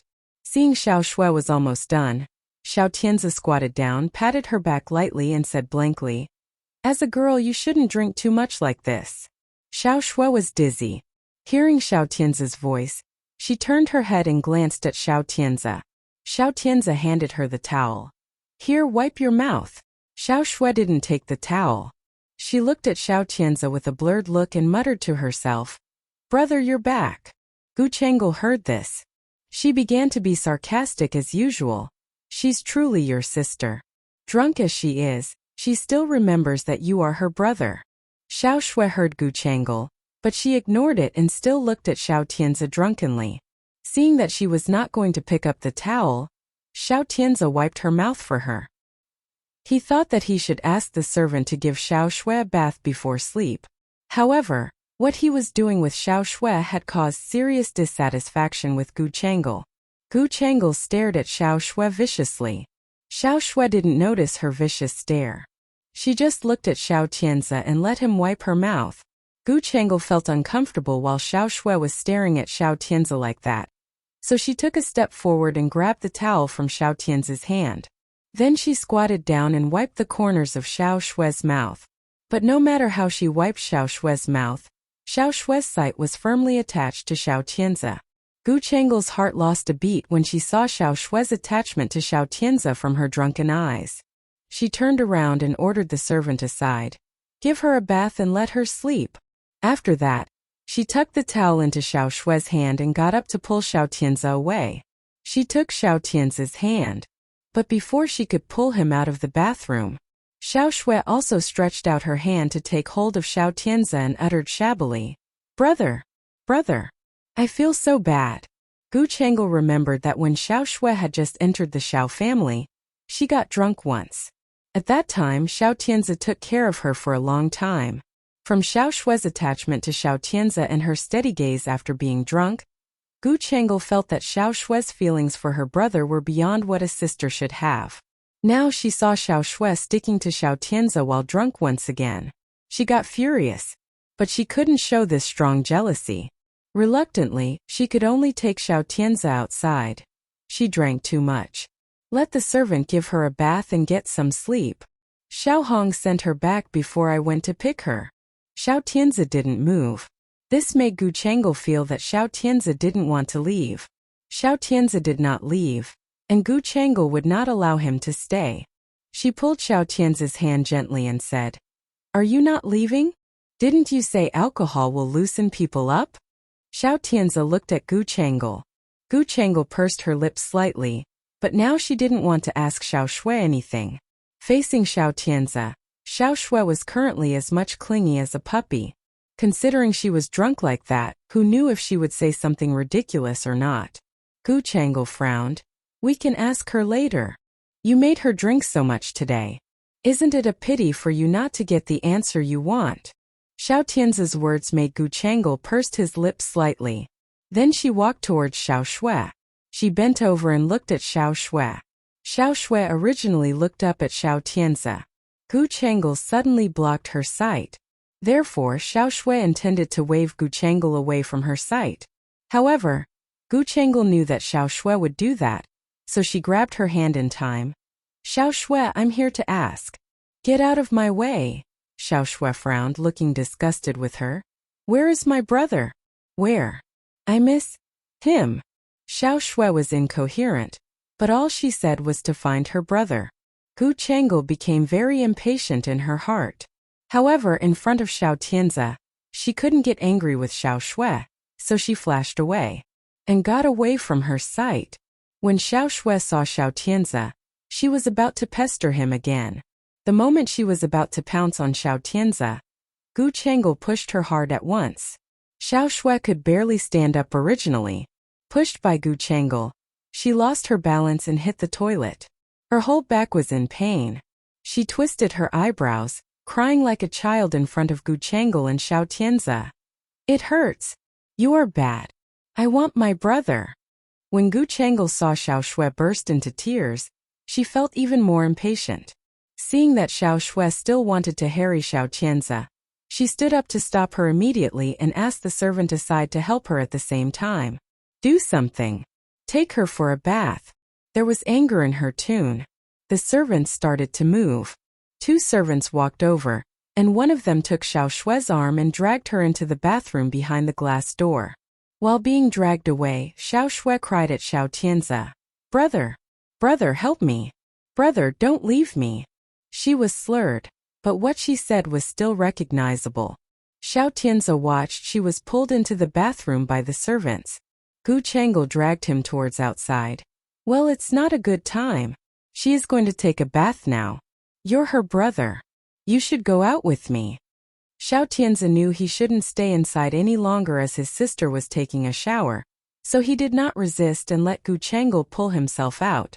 Gu Changel pulled him out of Xiao Shue's bathroom into her bedroom. After that, she closed the door and took the initiative to undress Xiao Tianze enthusiastically. She was being so horny, yet Xiao Tianze raised his hand and grabbed her fingers that were unbuttoning herself. "I just came back from the company and haven't had dinner yet. Take a shower and change first. I will ask a servant to cook. What do you want to eat?" Gu Changel smiled gently and considerately. Xiao Tianze was somewhat immune to her thoughtfulness. To prevent Gu Changel from seducing him while undressing him, he pushed her fingers away and unbuttoned his clothes by himself. "I'd like to have some chicken porridge you made. Could you cook it for me?" Gu Changel understood that Xiao Tianze was deliberately distracting her, so there was a little bit of displeasure on her face. However, she didn't oppose it. She nodded softly. "I'll cook for sure. You can take a shower first, and I will call you when it's ready." Xiao Tianze nodded and went to the bathroom to take a shower. The displeasure on Gu Changel's face was completely revealed until he entered the bathroom. Now that she had removed Song Yunjia, she should have been relieved, but she began to feel uneasy unconsciously because Xiao Shue and Xiao Tianze were so close. She wanted to enter the Xiao enterprise and to be with Xiao Tianze all the time. However, Xiao Tianze refused her request without even thinking about it. He didn't want to keep herself by his side. He just wanted to keep her in this boring villa. If she had always stayed in this boring villa, who knew what kind of women Xiao Tianze would have met in the company? She was unwilling to accept that. She wandered off when she was making porridge in the kitchen. Unconsciously, she lifted the lid of the pot, and the heat scalded her fingers. She suddenly let the wooden spoon in her hand go, and it fell to the ground suddenly. A servant heard the noise in the kitchen and hurried over. When she came over, she saw such a scene. "Are you okay, Miss Gu?" Gu Chang'e put her finger to her lips and blew them. The servant was very anxious and pushed her out of the kitchen. "Miss Gu, I'll do the kitchen stuff. How bad is it with your fingers? I'll call you a doctor." The servant was flustered, and her voice caught Xiao Tianze's attention. When Xiao Tianze walked out of the bedroom, he saw Gu Chang'e in the living room, blowing her fingers as if she was in sharp pain. His eyebrows frowned. Upon seeing this, Xiao Tianze quickly walked downstairs, pulled Gu Chang'e's hand over, and looked through her fingers carefully. "What's the matter? Did you burn yourself?" Xiao Tianze showed his concerns as such. To her delight, Gu Chang'e seized the opportunity to act like a brat with Xiao Tianze. "It was careless of me. The heat burned my fingers. I'll call a doctor." Xiao Tianze was about to call the doctor. Gu Chang'e held his hand and looked at him affectionately. "No need to call a doctor. It won't hurt if you blow it for me." Xiao Tianze looked at Gu Chang'e's affectionate eyes and couldn't help himself. Finally, he bent over to pick her up from the living room. "I will take you to the bedroom first." Picked up by Xiao Tianze, Gu Chang'e felt herself off the ground. Hearing Xiao Tianze's gentle voice, she leaned her head on his shoulder. Then she replied softly, "Okay." Xiao Tianze carried Gu Chang'e upstairs. Gu Chang'e was full of joy. As long as Xiao Tianze pampered her, she felt filled with love in her heart. Because only when Xiao Tianze spoiled her could she ask him for anything. Now Xiao Tianze was all she had. He backed her up. However, if one day he had had no feelings for her, she would have had nothing left. She must find a way to be disposable for Xiao Tianze before losing all this. Though Xiao Tianze and Gu Chang'e had quarreled over Song Yunjia, these two people had been in love for more than 10 years. Over these years, small problems between each other could always be resolved in the shortest time. Xiao Shui had been asleep for a whole day after being drunk. The next morning, a servant even failed to wake her up for breakfast. Meanwhile, Xiao Tianze and Gu Chang'e snuggled up to each other, appearing quite sweet and intimate. After breakfast, Xiao Tianze went to work, and Gu Chang'e went out to have a facial. After both of them left, Xiao Shui went downstairs to have breakfast, and then she went out. She told the family servants that she would go shopping, but in fact she just found an excuse to go out to see Song Yunxian. Song Yunxian had already seen her in another private room before she arrived at the hotel where the dinner party was held. And Song Yunxian had expected that someone would get Xiao Shui drunk. It seemed that Xiao Shui could not hold her liquor, but in fact she could drink a lot more than any one of the people present at that time. However, she was so good at acting that she made everyone believe that she was really drunk. She went out and met Song Yunxian at the appointed time. When she got to the private room, she found that Song Yunxian and Mei Qi had already been waiting inside. Seeing her countenance, Song Yunxian gave a light smile. "You didn't drink a lot, right?" "Yeah. The new employee named Shan Qiao kept making me drink. I'll transfer him to the branch office in a few days and then find a reason to dismiss him." Song Yunxian knew that the one who deliberately plied Xiao Shui with drink was a spy. "Last night when I was drunk, I didn't figure out what Gu Chang'e wanted to ask me. Did she get any information from you?" "Of course not." Recalling what happened last night, Xiao Shui said to her. Seeing that I fixed my eyes on Xiao Tianze, she didn't want to ask me questions anymore. "She just wanted to keep you away from Xiao Tianze?" "Yes." Xiao Shui nodded. Song Yunxian couldn't help sneering. Gu Chang'e is really paranoid. She assumes that all the women in the world like Xiao Tianze. Hearing the name Xiao Tianze, Xiao Shui's eyes became cold. "I don't like Xiao Tianze. I hate him." If it had not been for Xiao Tianze, she wouldn't have lost her parents. If it had not been for Xiao Tianze, she would not have had to get involved in such a complicated matter and tried every means to revenge. If it had not been for Xiao Tianze, she would have led a much more relaxing life, got a boyfriend, married him and had babies. Thinking of these, Xiao Shui hated Xiao Tianze even more. Song Yunxian advised her when seeing the hatred between her lips and in her eyes, Song Yunjia has calmed down a lot now. If we can get the evidence which proves that Xiao Tianze and Gu Chengel schemed together to hurt her, we can use it to make Song Yunjia give up on Xiao Tianze and let her spill out the truth that Xiao Tianze killed his wife. As long as Song Yunjia said it, Xiao Tianze would be doomed. Song Yunjia knew most clearly about the cause of Gu Cheng's death. As long as Song Yunjia was willing to spill it out and the Song family and the Chu family joined hands in this matter, she could defeat Xiao Tianze and let him pay the price. Xiao Shui pressed her lips. Things did not go as smoothly as expected. Though Xiao Tianze agreed to let me work in the Xiao enterprise, he asked me to work in a branch. If I go to the branch, not only will the Xiao family and I gradually drift apart, but I will also be unable to know what Xiao Tianze and Gu Chengel's plans or what they will do in the shortest time. It was really tricky. Even Song Yunxian, who had always been calm, slightly puckered her brows when hearing Xiao Shui's words. After keeping silent for a moment, Song Yunxian said, "It may not be a bad thing for you to work in the branch." "What do you mean by that?" Song Yunxian explained to her. "At least when Xiao Tianze and Gu Chengel are cornered, they will not expect that you are opposed to them." It was indeed a good thing for Xiao Shui. Gu Chengel and Xiao Tianze were both merciless people. As long as they felt any threats, they would make every attempt to get rid of them. Song Yunjia was a good example to take warning from. If Xiao Shui's spy cover had been blown, she would have come to a sticky end, which was no better than Song Yunjia.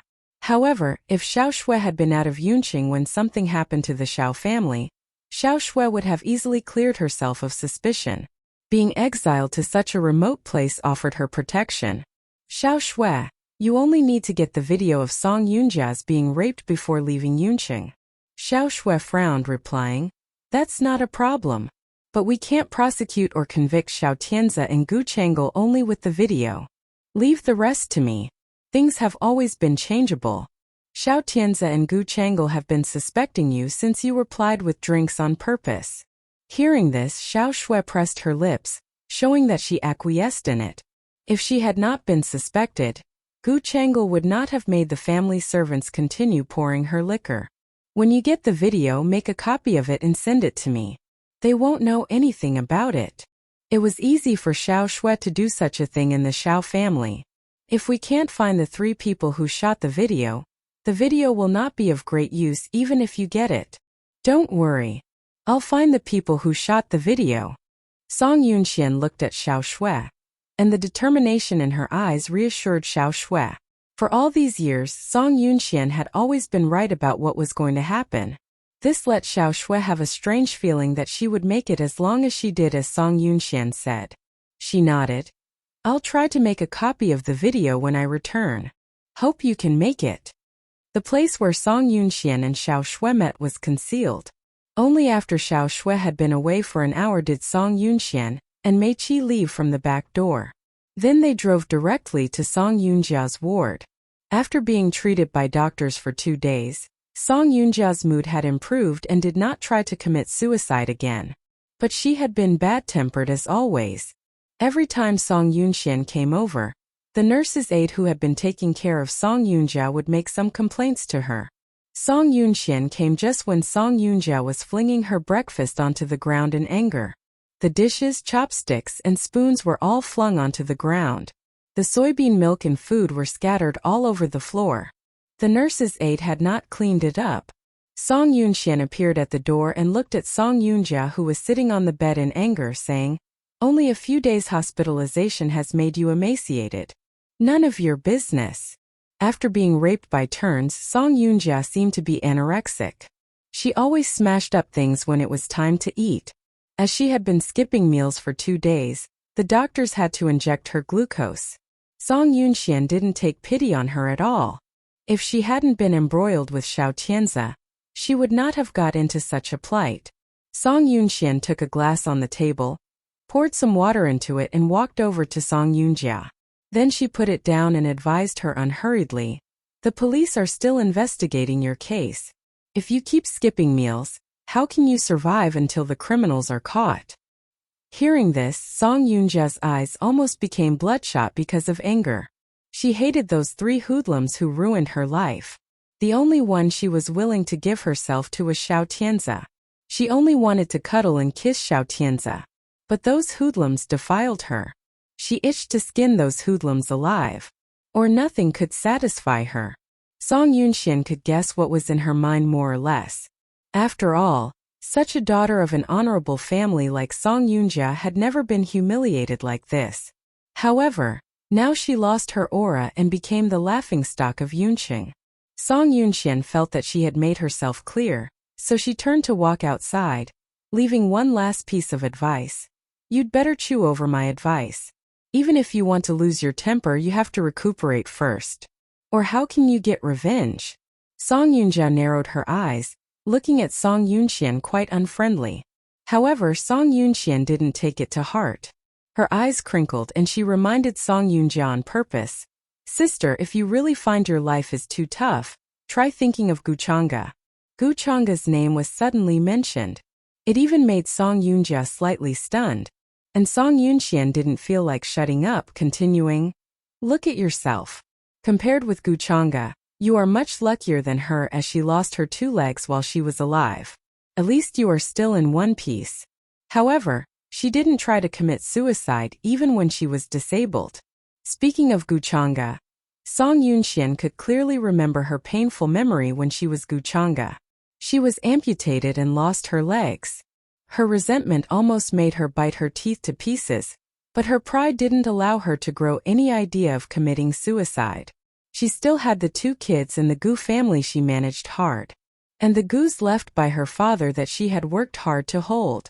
She wanted to live on. No matter what happened, as long as she could still get along, she was determined to live on. As long as she could get along, she believed that she could get revenge. And be able to let those evil people pay for what they did. She could never forget those days written in blood and tears when she got along with pain. Yet Song Yunjia tried committing suicide just because of this. It made people think that she was way too weak. When Song Yunxian mentioned Guchanga, Song Yunjia felt a bit guilty. After all, Guchanga's life was ruined by her and Xiao Tianzi. Now why Song Yunxian mentioned Guchanga? Fear appeared in her eyes when she heard the name Guchanga. Seeing the cold sweat oozing from Song Yunjia's face, Song Yunxian gently raised her lips, asking rhetorically, "Sister, I don't know if you still remember what our father saw before he died." She spaced the words for emphasis. And the tone made Song Yunjia have an extremely spooky feeling. The feeling became even stronger because of the thing Song Yunxian mentioned. Song Yunjia could not stand Song Yunxian talking cryptically. Thus she yelled at Song Yunxian, "What do you want to say?" Seeing Song Yunjia yelling at her furiously with her eyes red, Song Yunxian threw her a faint smile. "Nothing." "Nothing? Then why did you suddenly mention Guchanga?" The cold sweat on her face fell uncontrollably. Song Yunxuan's eyes fell upon her and she asked, "Is there a problem? Are you afraid of my mentioning Guchanga? What's the point of mentioning that bitch? In which way was she better than me?" The only thing making her self-contempt was that she was a total loser when compared with Guchanga. Though she herself came from a rich family, she still envied everything Guchanga owned. However, Guchanga was like a rare treasure in Yunqing. Her brilliance shone among the upper-class business families and overshadowed every single daughter of honorable families in Yunqing. Song Yunjia could even remember the infatuation and fanaticism in Xiao Tianzi's eyes when he said that he wanted Guchanga. She had once chased Xiao Tianzi and told him that she could give him everything she owned. However, all her efforts were wasted on Xiao Tianzi. And he even solemnly rejected her love one day before he proposed to Guchanga. She had never forgotten it and would never forget it. Changa is very special. I like her not just because of her family background. He said, "I want to marry Changa and be with her for the rest of my life." He said so sincerely. And the more sincere he was, the more she envied and hated Guchanga. And she hated her guts. As a result, when she grew an idea of murdering Guchanga, she was able to make such an impeccable and flawless plan. It was just because she detested Guchanga that she could be this merciless. However, she had never mentioned to anyone that she both hated Guchanga and feared her. After killing Guchanga, she had been dreaming about Guchanga's pale face for quite a long time. She continually had nightmares. She detested everything about Guchanga, and she always got nervous at the mention of Guchanga. Seeing that Song Yunjia remained silent, Song Yunxian spaced each word for emphasis. I remember that our father murmured he saw Guchanga's ghost when he was dying. Sister, do you think that our Song family owes something to Guchanga? Hearing this, Song Yunjia's pupils shrank, and astonishment appeared in her eyes.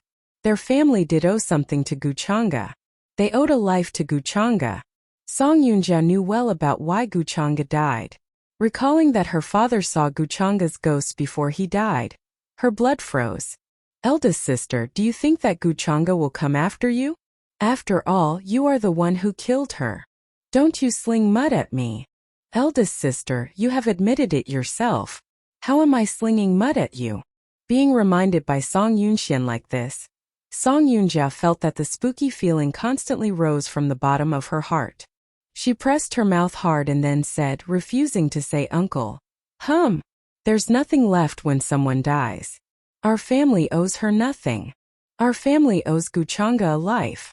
She knew that Song Yunjia would not say uncle, so she was willing to take the trouble to remind her of the history repeatedly. Song Yunjia immediately glared at her. Song Yunxian, are you really from the Song family? Of course I am. Sister, you've seen the paternity test of our father and me? I'm undoubtedly his daughter.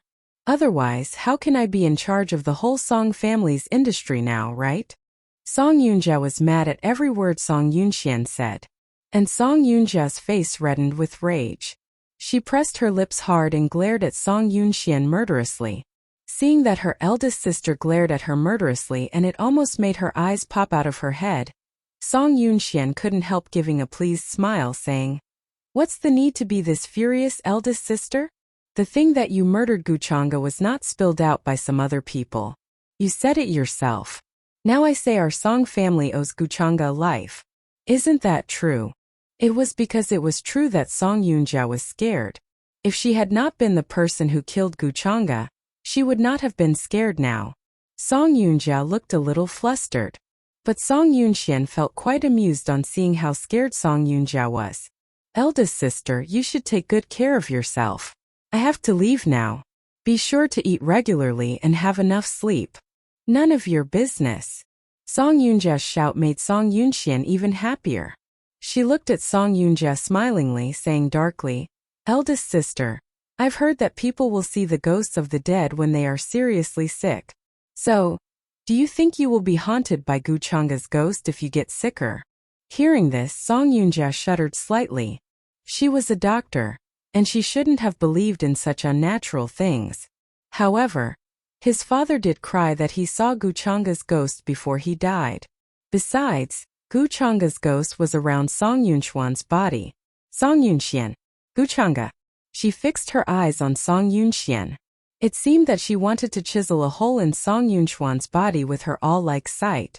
However, Song Yunxian took no notice of her aggressive sight. She just wore a smile as if she was waiting for Song Yunjia to make a scene. However, coldness and gloom stayed in her eyes. Song Yunjia frowned tightly and felt like continuing berating Song Yunxian. However, the feeling of guilt still stayed in her mind. Seeing that she remained silent, Song Yunxian began to walk outside. I'll come to see you when I'm free. Take good care of yourself, sister. Song Yunjia didn't reply in the behind.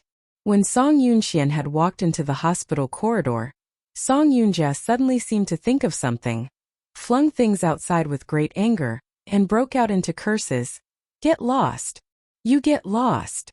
Song Yunxian gave her a backward glance, and she didn't care about how Song Yunjia was cursing her. She just gave a cold smile, covered up the pleasure on the corner of her eyes, and walked out of the hospital. The thing that Song Yunxian visited Song Yunjia in the hospital made Song Yunjia quite emotional. However, Song Yunjia began to eat regularly after cursing Song Yunxian this time. And she began to recover day by day. After things had been going on like this for 3 or 4 days, Gu Chengel finally got discontent when getting the news, questioning, why does she still not go crazy? She questioned the doctor in the hospital. Though the doctor was not Song Yunjia's attending doctor, he worked in the same office with Yan Shui, who was Song Yunjia's attending doctor. Except for Yan Shui, he was the one who knew best about Song Yunjia's physical condition. Originally, Song Yunjia's attending doctor was him. But no one had expected that Song Yunxian changed him after visiting Song Yunjia for the first time. As the whole Chu family backed the Song family up, the dean respected Song Yunxian to some extent. Song Yunxian said that she wanted to change Song Yunjia's attending doctor, and the dean replaced him with the one Song Yunxian designated without any thought. And the former attending doctor didn't even have the right to enter Song Yunjia's ward. He had a lot to complain to Gu Chengel. Miss Gu, you don't know how bad the situation is now. Since Song Yunjia's attending doctor has been changed, everything that happened to Song Yunjia has been instantly passed on to Song Yunxian. Though the lady Song Yunxian is Song Yunjia's half-sister, she also holds a grudge against Song Yunjia. However, what she said really made a difference to Song Yunjia. Hearing this, Gu Chengel puckered her brows and gave a light, "Oh." The doctor naturally knew how unhappy Gu Chengel was, so he hastily added, "It may be a bit hard to drive Song Yunjia crazy, but it is very easy to keep her in hospital for now. If I just want to keep her in hospital, won't my money be wasted on you?" Gu Chengel was being aggressive. The doctor broke out into a cold sweat. However, Song Yunjia's mentality is not too terrible.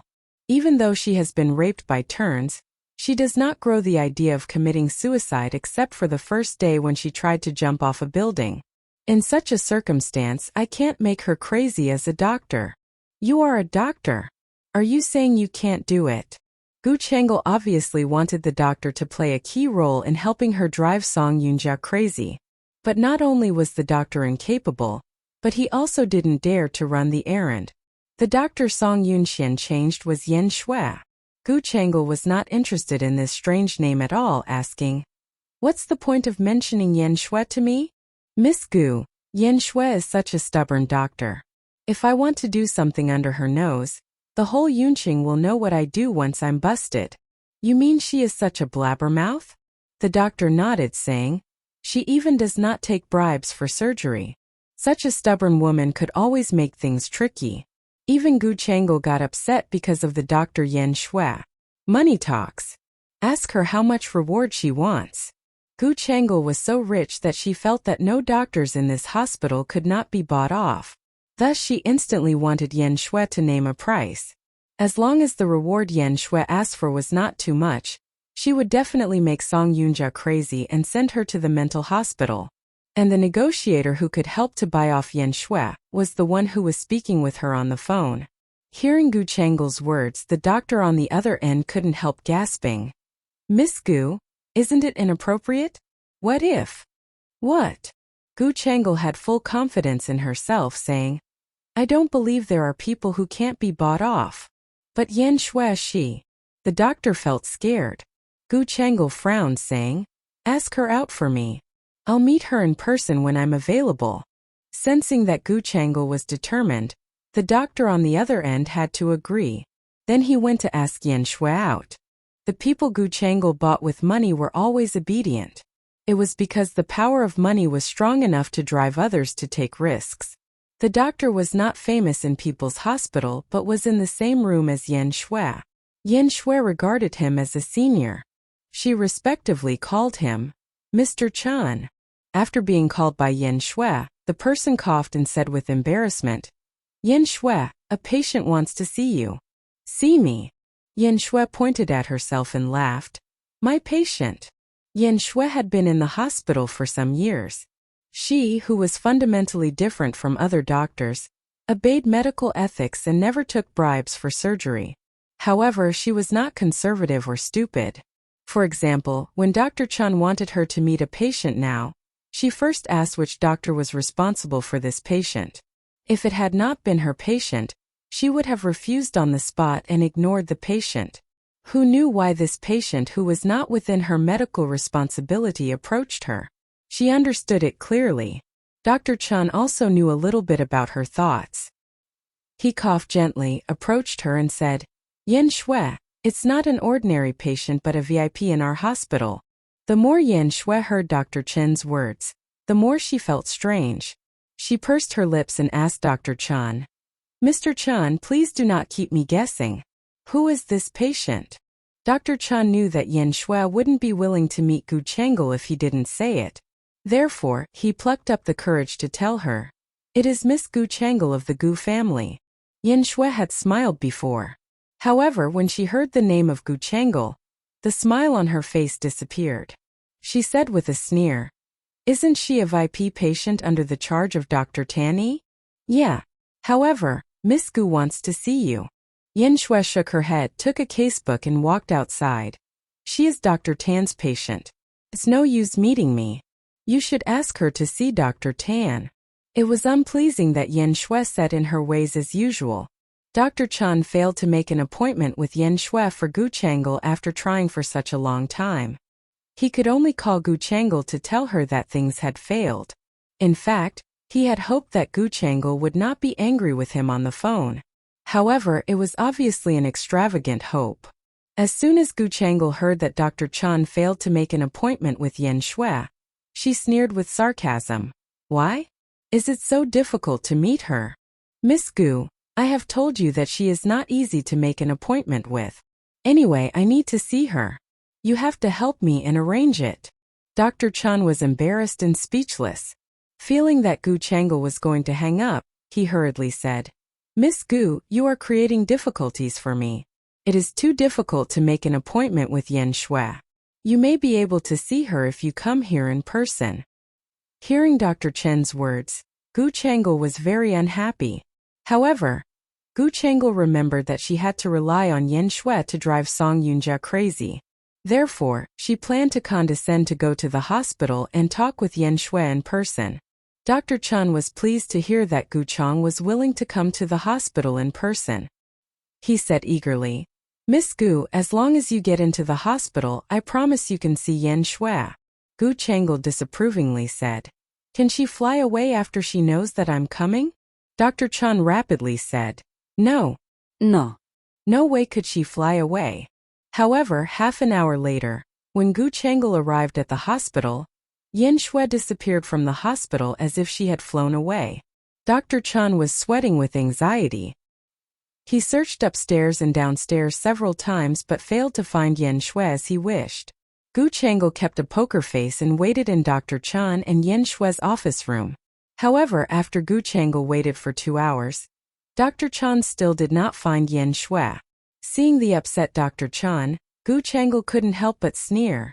Yen Shui refused a mild measure and wants to be mistreated.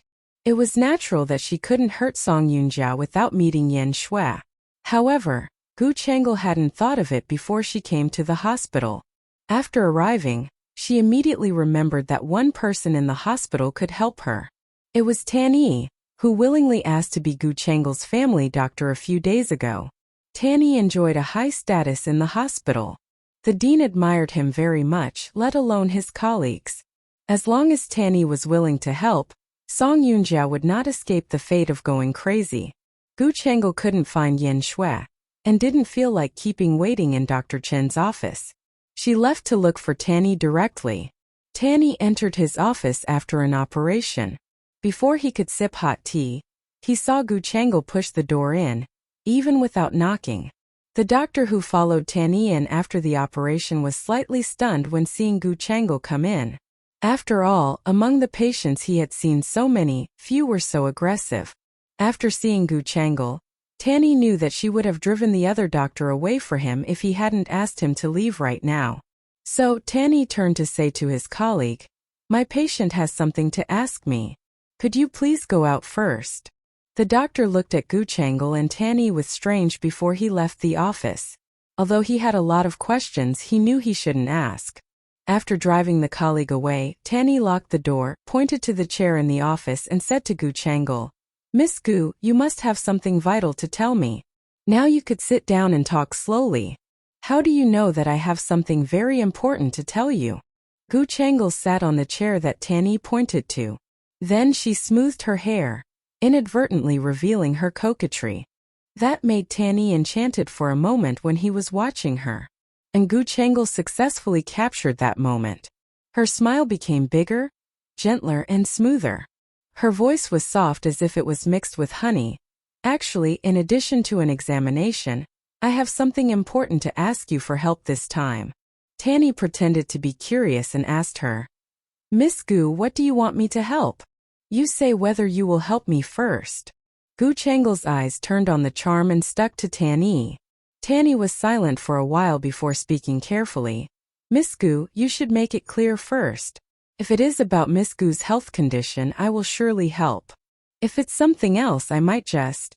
Before Tanny could finish his refusal, Gu Changel began to act in a pettishly charming manner. "Dr. Tan, would you please say yes first? Then I will tell you." "Ok." Tanny pursed his lips and shook his head in silence. When Gu Changel saw Tanny shook his head and refused, she was a little unhappy. However, Gu Changel still insisted on acting coquettish and asked him to help her. "Dr. Tan, please promise to help me." She looked at him with an irresistible and romantic manner. Tanny looked at her as if he was attracted. Gu Changel saw the change in his eyes, showing that he was hovering. She felt complacent. She could guarantee that Tanny would promise to help her in the end. That was because she felt that this young man seemed to be fascinated by herself. When Gu Changel looked at Tanny, she could see his obsession with her in his eyes.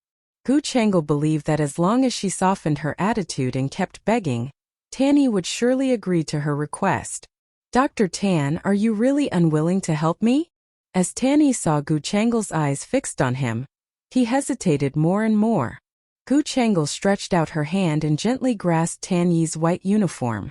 Her voice was as gentle as a cute little cat. "Dr. Tan, as long as you promise me, I will give you the reward you deserve." Tanny seemed to have thought of something and his eyes changed. His sight resting on Gu Changel became hot. Seeing Tanny's burning gaze on her body, Gu Changel felt very proud. She liked the feeling that men were obsessed with her. That made her feel that her charm had doubled and that no other woman could surpass her. Looking at Gu Changel with hot eyes, Tanny slowly opened his mouth. "What kind of reward are you going to give me? I can give you a deposit first." As Gu Changel spoke, she took out a check from her bag. Then, she stood up and stuffed it into the pocket of Tanny's white uniform. She seemed to rub her finger on the back of Tanny's hand accidentally. Being touched by Gu Changel, Tanny's fingers slightly trembled as if getting an electric shock. Seeing his nervous reaction, Gu Changel couldn't help but smile. "Dr. Tan, do not be so nervous. I just touched you by chance." Tanny felt that Gu Changel had put something in his pocket. So, he took it out of his white uniform's pocket.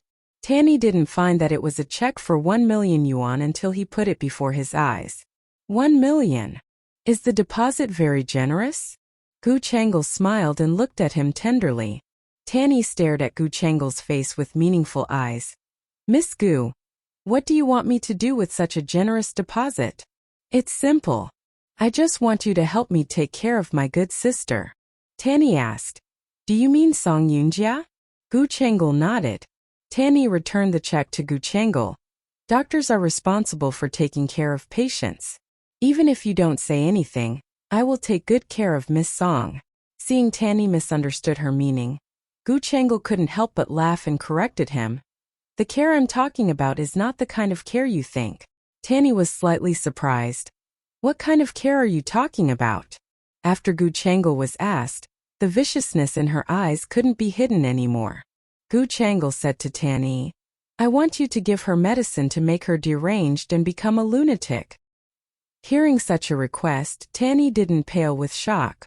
However, he frowned with worry. "Miss Gu, does Mr. Xiao know what you want to do?" To convince Tanny, Gu Changel lied easily. "Of course Tianzi knows. And Tianzi asked me to do this." Tanny grinned vaguely when he heard what Gu Changel said. And an unnoticeable pinhole camera in the corner of the office recorded everything. Song Yunxian looked at the screen in the computer surveillance video and shook her head with a smile. Even she thought this thing went on so dramatically. I thought it would be Xiao Shui who got the evidence first. I didn't expect that Tanny made it. She and George had the online video talking in the villa across the border. So, is this useful for you, Miss Song? George talked with Song Yunxian in poor English. Song Yunxian smiled. Yes. Thank you, Mr. George. George was not modest. You should. Otherwise, Tanny would not help you. Song Yunxian raised her lips. Is Sister Xia okay? She is fine. Then George turned the camera and took Lu Xia. My dear, say hello to Miss Song. George talked to Lu Xia. Lu Xia just glanced at George. Then she grasped the phone from George and talked to Song Yunxian directly. How are you there? Thanks to Mr. George, it goes well. Lu Xia's attitude towards George had changed slightly.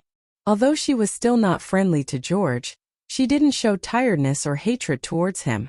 Song Yunxian saw this and felt relieved a little. It was good news as long as they developed a better relationship. Lu Xia would open her heart to George after more contact. And Song Yunxian could protect Gu Yi and Miao Miao with Lu Xia's assistance. She could also achieve her goals sooner. She pursed her lips and looked at Lu Xia. Lu Xia talked about the recent situation of Yunqing. She still wanted to get the true information of the Lu family. Song Yunxian looked at George, who was at the edge of the video. She did not give Lu Xia much information of the Lu family, because it all depended on George whether Song Yunxian could tell or not. George would not have hidden anything from Lu Xia if he had acquainted Lu Xia with the situation of the Lu family. If George had not wished Lu Xia to know about it, Song Yunxian would have been between the bark and the tree once she told Lu Xia. Song Yunxian would not make such mistakes. Song Yunxian pursed her lips and smiled. It's all fine. Don't worry about the Lu family. Lu Xia doubted it slightly. She was to ask Song Yunxian more. However, George came to her side and held her shoulder. He slightly kissed her ear. My dear, don't worry. I'll take care of the Lu family. I hope you can give it back to me. Lu Xia looked at George seriously. George saw Lu Xia taking it seriously. He couldn't help smiling. Then he kissed Lu Xia's lips suddenly. Lu Xia pressed her fingers against his shoulder, hoping to get away from the kiss. However, George was very experienced. He held her hand with ease and grasped the phone from her. Throwing the phone away, he pushed her on the sofa. The phone was turned over. Song Yunxian heard the sound. She knew what would happen next. She slightly raised her eyebrows and just turned off the video. Chu Machin walked towards her. Seeing her end the video, he felt weird. So soon? Yeah, you know them. Doing some stuff. Song Yunxian put the phone on the table and was going to the study room. Chu Machin reached out his hand and hooked her fingers. Since they are doing stuff, why don't we do some stuff too? Chu Machin hugged her from her back. His lips kissed on her ear slightly. Song Yunxian felt the heat of his lips and felt a little distressed. It's not dark yet. Does it matter?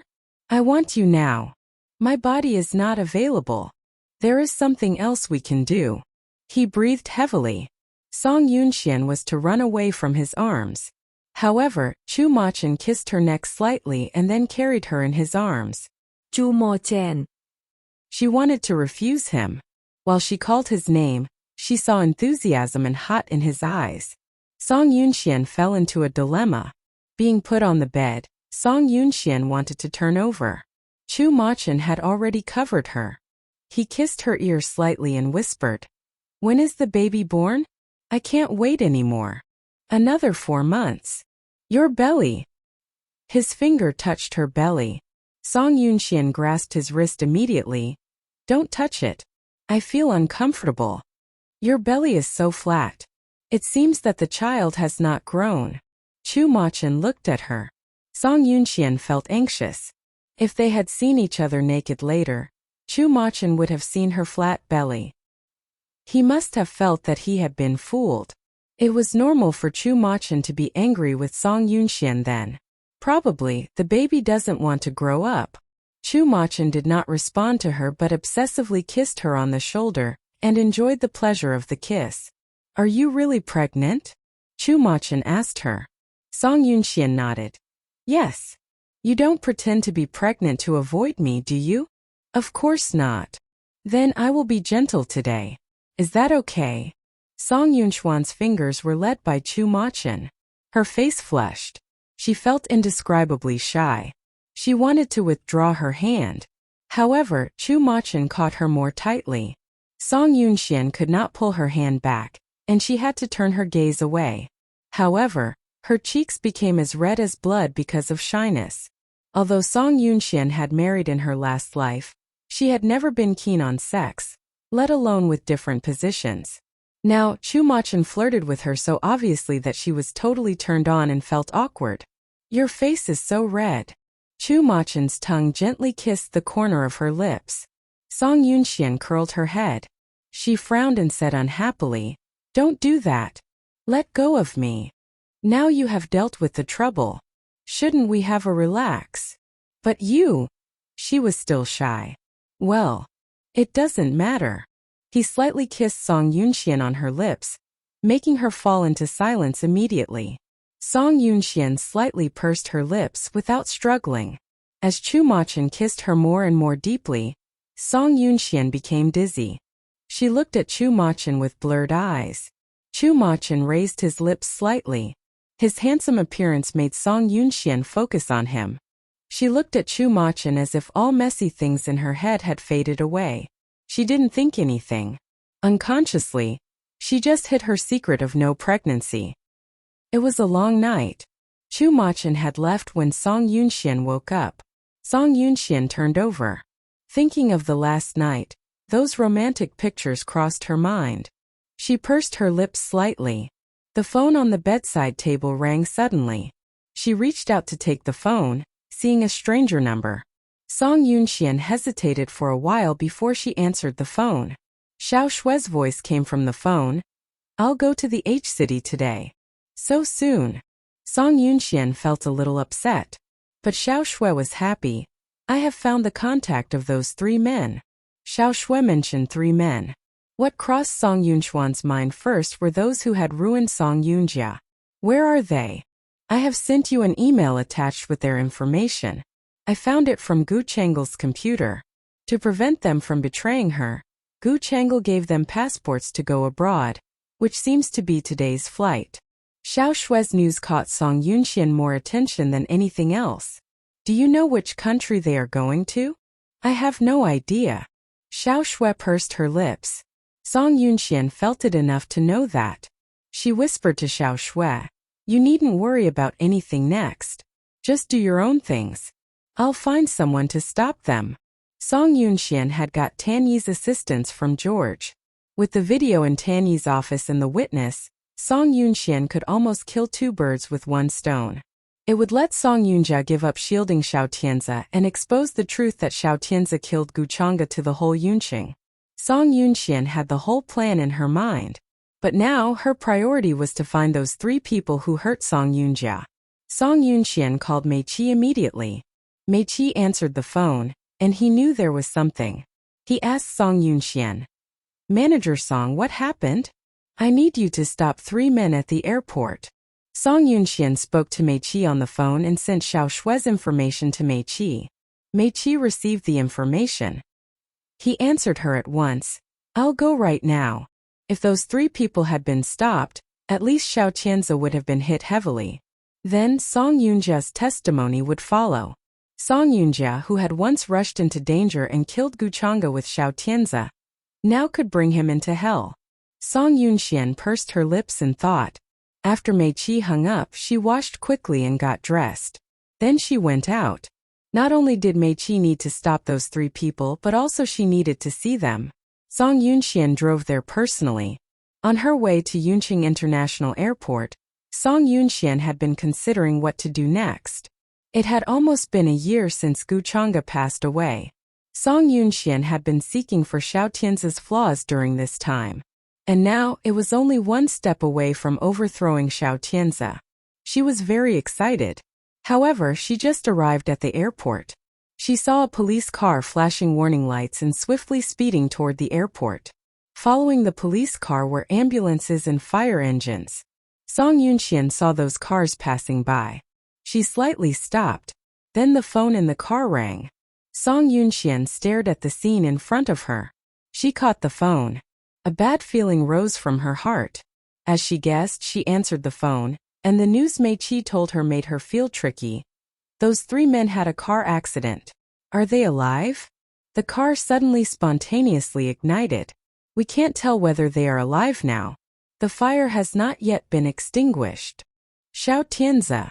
Song Yunxian gritted her teeth and said this name out word by word. She had thought that her plan was perfect and the evidence was sufficient. She had thought that she had been blessed this time. However, she didn't find it until now. It was so ridiculous. The gods seemed to play a joke on her when she almost succeeded. Those 3 suspects, who were almost caught, die in flames because of a strange car accident. She had nothing to say to Mei Qi. Instead, she closed her lips tightly to express her extreme displeasure. Mei Qi seemed to feel something wrong. He fell into silence for a moment. Then he asked Song Yunxian with worry, "Manager Song, are you okay?" Song Yunxian grasped her phone with one hand and held the wheel with another hand. Her eyes in anger gradually became clear. Her heart full of rage and displeasure calmed down. Nothing. She was just going to deal with it. Xiao Tianze was capable and cruel. Song Yunxian still could get something. At least she had the video from Tanyi. That video was of Philip. Even though those 3 suspects could not finger Xiao Tianze, that video was reliable enough to destroy Song Yunjia's unconditional trust to Xiao Tianze. Song Yunxian had said she had nothing, but Mei Qi did not believe it. Mei Qi asked, "Manager Song, where are you now? Let's meet at the scene of the car accident." Mei Qi nodded. "Manager Song, take care." Song Yunxian replied before she hung up. She had been feeling uncomfortable, but she could do nothing. The only thing she could pin up hope now was that the fire would not burn all 3 people to death. However, it was obviously unrealistic. She saw the fire rising from a distance of 3 or 4 meters when she arrived within 100 meters of the accident scene. The ambulances and fire trucks followed one after another. But it cost 15 minutes to put out the fire. It took 15 minutes to put out such a small-scale fire accident, which could prove how serious the burning fire was. She pursed her lips and looked at the fire scene that was extinguished by the strong water jet. The surrounding police were evacuating the crowd of onlookers. They pulled up a cordon to prevent other people from damaging the accident scene.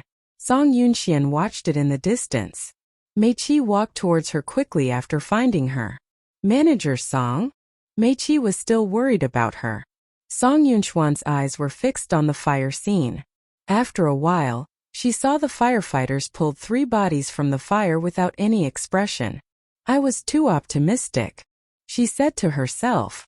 Mei Qi understood her meaning since he knew her well. "Manager Song, you were optimistic. No one could survive this fire. Next, we can only expect the police to solve the case soon." Mei Qi also felt that the clue he had gotten was suddenly broken. Hearing his words, Song Yunxian turned around and walked to her car.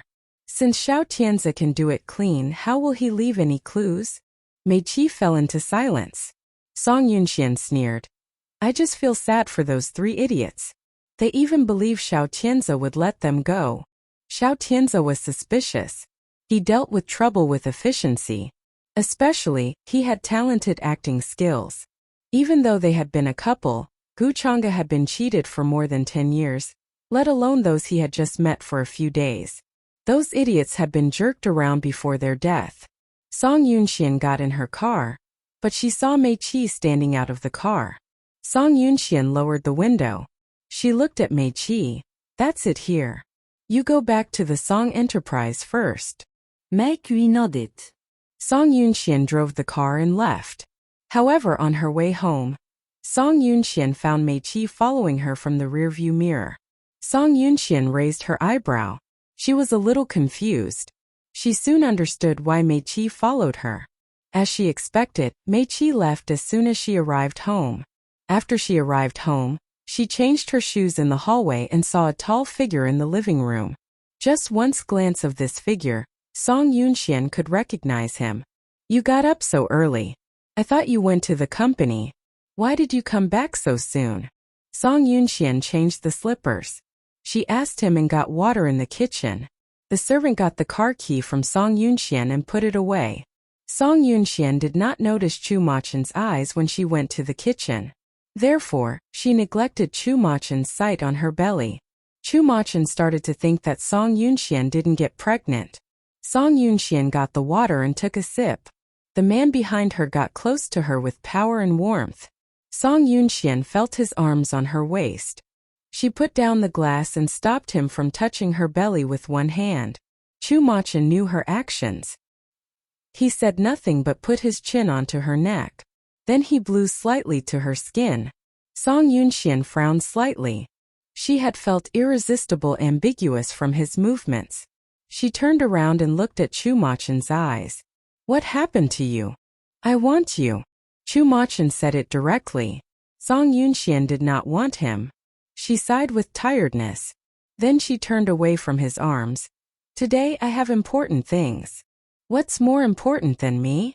Chu Machen's change made Song Yunxian silent for a while. Chu Machen saw her in silence. He raised his hand to rub her small chin. Then he kissed her on lips. The kiss deepened. His fiery lips wanted to conquer her mouth. However, Song Yunxian put her hands against his chest and pushed him away. Song Yunxian frowned. She was puzzled. You look different today. Where? Song Yunxian felt that he was too enthusiastic, which seemed to be a dangerous message. She walked away from his arms and then walked out of the kitchen. We just did it last night. You should take care. I'm still. Song Yunxian was to say that she was still pregnant. However, she did not finish. Chu Machen had already walked faster than her, reaching out and closing the glass door of the kitchen. Song Yunxian saw him closing the door. She frowned with displeasure. Then she turned around to ask him, What are you doing now? I have told you I want you. Not only did he close the door but also he locked it. Song Yunxian saw him lock the door. The anger rose from her heart. I don't want to do it. Song Yunxian frowned on Chu Machen. Chu Machen didn't care about her verbal resistance at all, reaching out and pressing her against the glass door. The two figures entangled in this way shocked the servant who came from the living room. But seeing Chu Machen's cold face through the glass door, the servant eagerly left. Song Yunxian felt that the strong desire for control that Chu Machen had not had for a long time broke out again. She twisted her eyebrows to reject his fiery kiss. As she turned her head and refused to kiss, Chu Machen didn't feel annoyed. He directly kissed her neck with his lips. Chu Machen's thin flaps of lips wandered down against the delicate skin of her neck. Song Yunxuan's body shuddered so hard that she could not hold on to herself. She felt the clothes on her shoulder was put off by him. Song Yunxian showed frightened. Are you crazy? Chu Machen lowered his head and kissed her, without any response. Song Yunxian knew clearly where they were. The servants will see what we are doing now. Be good and silent. They won't notice. Chu Machen, are you horny? Song Yunxian was very embarrassed. However, Chu Machen answered seriously. Yes, I've always been horny since I saw you. You. Song Yunxian still wanted to say something. However, Chu Machen had put his hand on her waist. He gently rubbed her and Song Yunxian felt limp. Chu Machen made her soft in his arms. He picked her up and put her on the cabinet next to them. The things on the cabinet had already been put away by Chu Machen. The spices and ingredients for lunch that fell on the floor made the noise. Song Yunxian pushed him away. I'm pregnant. Unfortunately, it would have been fine if she had not said that. After saying that, Chu Machen put his lips on Song Yunxuan's ear. Her earlobe was held by his lips and tongue. His voice came into her ear. You are not pregnant. Song Yunxian was slightly stunned. Chu Machen left her body a little bit and then watched her reaction. As he expected, he saw anxiety in her eyes. You are not pregnant. You have been lying to me. Song Yunxian felt she could not resist him more. The guilt in her heart had doubled. She gave up resistance completely. Chu Machin didn't blame her. He pressed his lips to her shoulders. While kissing her, he said, "But it doesn't matter. Even if you are not pregnant, I will still marry you." Well, don't say no. You can change nothing even you say no. Why don't you save your energy? Song Yunxian pursed her lips and said nothing. But when Chu Machin was kissing her, he couldn't help but say, "Do you pretend to be pregnant to keep me?" Song Yunxian did not answer him with mixed expressions. Chu Machin did not get an answer. He didn't care but focused on kissing her. "No matter what purpose you lied to me for, I can forget it. But..." Chu Machin hesitated slightly. Song Yunxian frowned tightly. There were little clothes on her. But at this moment, Chu Machin's words came to her ears with a domineering and strong desire for control. "You and I are going to have a baby." He could forgive her no matter what purpose she cheated for. Because he would definitely make her pregnant for Chu family. To keep a woman around, pregnancy was not the best way but the most efficient way. Who could guarantee if this woman would make changes for the child after giving birth? However powerful a woman was, she would have to compromise and give in eventually because of her children. It was like Gu Chang'e married Xiao Tianzi because of getting pregnant before marriage. Gu Chang'e's marrying had always been a knot in Chu Machin's heart. Even though it had been many years, he still thought of Gu Chang'e occasionally. In his teens he had already had a crush on Gu Chang'e. And he thought that the two families could become in-laws as they were of the same class. Yet out of his expectation, Gu Chang refused him bluntly. As Gu Chang'e's father, Gu Chang didn't want a daughter whose life goal was just to get married and maintain the family when she grew up. What he needed was a strong-arm legend who could manage the Gu family well. And Gu Chang'e didn't let Gu Chang down. During the time she was in charge of the Gus, she almost let the whole business circle in Yunqing know that the Gus was dominant in the business field. However, all these were not enough to keep Gu Chang'e alive. Gu Chang'e did a marvelous job, and she was excellent. It was just that beauties always had a poor fate. Before she could enjoy her life, she died. When Chu Machin returned many years later, what he heard was Gu Chang'e's death. And what he saw was that the Gus, which was once owned by Gu Chang'e, had changed hands. He gently held Song Yunxian, who was lying in his arms, and took her to the bedroom. After being put on the bed, Song Yunxian turned over and fell asleep, holding a pillow as she was exhausted after the sex. Chu Machin lay beside her, looking at her quietly. Though he couldn't say that she looked somewhat similar to Gu Chang'e when studying her facial features, he felt that he was being watched by Gu Chang'e every time Song Yunxian looked at him. Even though Gu Chang'e was dead, he still had this strange feeling. As long as he was with Song Yunxian, he felt that Gu Chang'e had always been around. He gently bent over to kiss Song Yunxuan's earlobe. Song Yunxian moved a bit, maneuvered her body into a more comfortable position, and was soon sound asleep again. And Chu Machin looked at her quietly. In his whole life he had only lost her heart to one woman, who was Gu Chang'e. However, Gu Chang'e married somebody else. Thus he and she were doomed to be strangers. But when Song Yunxian showed up, she drew all of his attention and let him feel that she was another form of Gu Chang'e. As long as he could get her, strand her and keep her around him, his life would be complete. Now he owned her.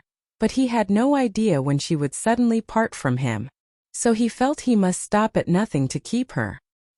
He must keep her stay with him by fair means or foul. Song Yunxian had a sleepless night, and she did not sleep well. However, when she woke up again, she found that she was not alone. Chu Machin was sleeping next to her.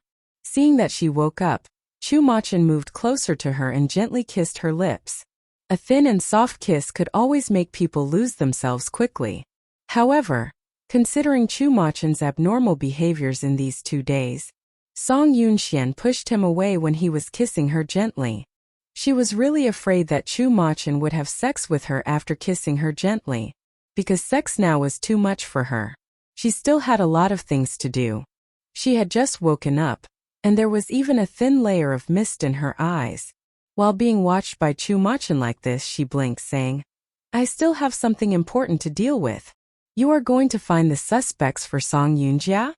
Yes. She nodded, preparing to get up. However, no sooner had she got up from the bed than she was pulled back to Chu Machen's arms.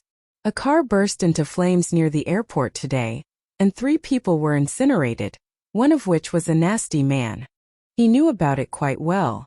This made Song Yoonxian look down a bit. He continued asking her, "The 3 people who were incinerated are the suspects you are looking for, right?" Song Yoonxian slightly pressed her lips. "Yes. But the dead can't talk, so how can you convince Song Yoonja?" Though Xiao Qianze and Gu Chang'e had almost disposed of all the evidence mercilessly, Tan Yi still has the video. Chu Machen nodded. "That's right. This is a valuable chip." After nodding in agreement, Chu Machen continued, "What if Song Yoonja doesn't believe it? Facts are facts. How can she not believe it?" Chu Machen pecked on her shoulder, explaining, "Love is blind. Just like you pretended to be pregnant, it was quite easy for me to unmask it, yet I have always believed in you." Song Yoonxian was a bit speechless. Though the man did not blow up when he found out that she did not pregnant, he didn't forget to remind her that she had made such a big mistake. "I admit that it was wrong for me to pretend to be pregnant." Song Yoonxian took the initiative to admit her mistake. And it obviously made Chu Machen much happier, saying, "I didn't expect that you would admit it." Song Yoonxian pressed her lips, remaining silent. Chu Machen murmured in her ear, "It is easy to let you be real pregnant. As long as we have sex a few more times, you will eventually get pregnant." Song Yoonxian blushed on hearing his suggestive remarks. Yet Chu Machen felt it was pretty normal for him to say these. After holding her a bit more tightly in his arms, he said, "Your eldest sister has a morbid fascination with Xiao Qianze. If there's no hard evidence, she will not believe anything you say to her. Tan Yi's video is the hard evidence." But Gu Chang'e only said that Xiao Qianze agreed to this. After watching the video, Song Yoonja may conclude that Gu Chang'e was lying because she doesn't want to face it. Song Yoonxian thought of it, so she remained silent for a moment. Chu Machen asked her again, "Have you figured out how to convince Song Yoonja?" "I have Xiao Shui." Yes, she had Xiao Shui. Though Xiao Shui had always been a dispensable role in the Xiao family, no one could ignore her as she had always played an extremely important role at the critical moment. Song Yoonxian slightly pressed her lips and kept calm, replying, "Though Song Yoonja doesn't want to admit Xiao Tianze's crime, how can she not know what kind of person Xiao Tianze is after having been together with him for these many years? When are you going to see Song Yoonja?" "Today." "Today." Chu Machen smiled. "Don't you think it's too early?" No. If Song Yoonja pays attention to the news, she should know about the car accident in which 3 people were incinerated. Chu Machen gave a gentle smile. "You are really good at calculating." Though Chu Machen wanted to hold her in his arms for a little bit longer, he knew it was necessary to go to the hospital to see Song Yoonja. Reluctantly, he let go of Song Yoonxian. Song Yoonxian got up from his arms. After getting dressed, she prepared to ask Mei Qi to go to the hospital to see Song Yoonja with her. However, when she was about to call Mei Qi, Chu Machen reached out and stopped her from calling Mei Qi.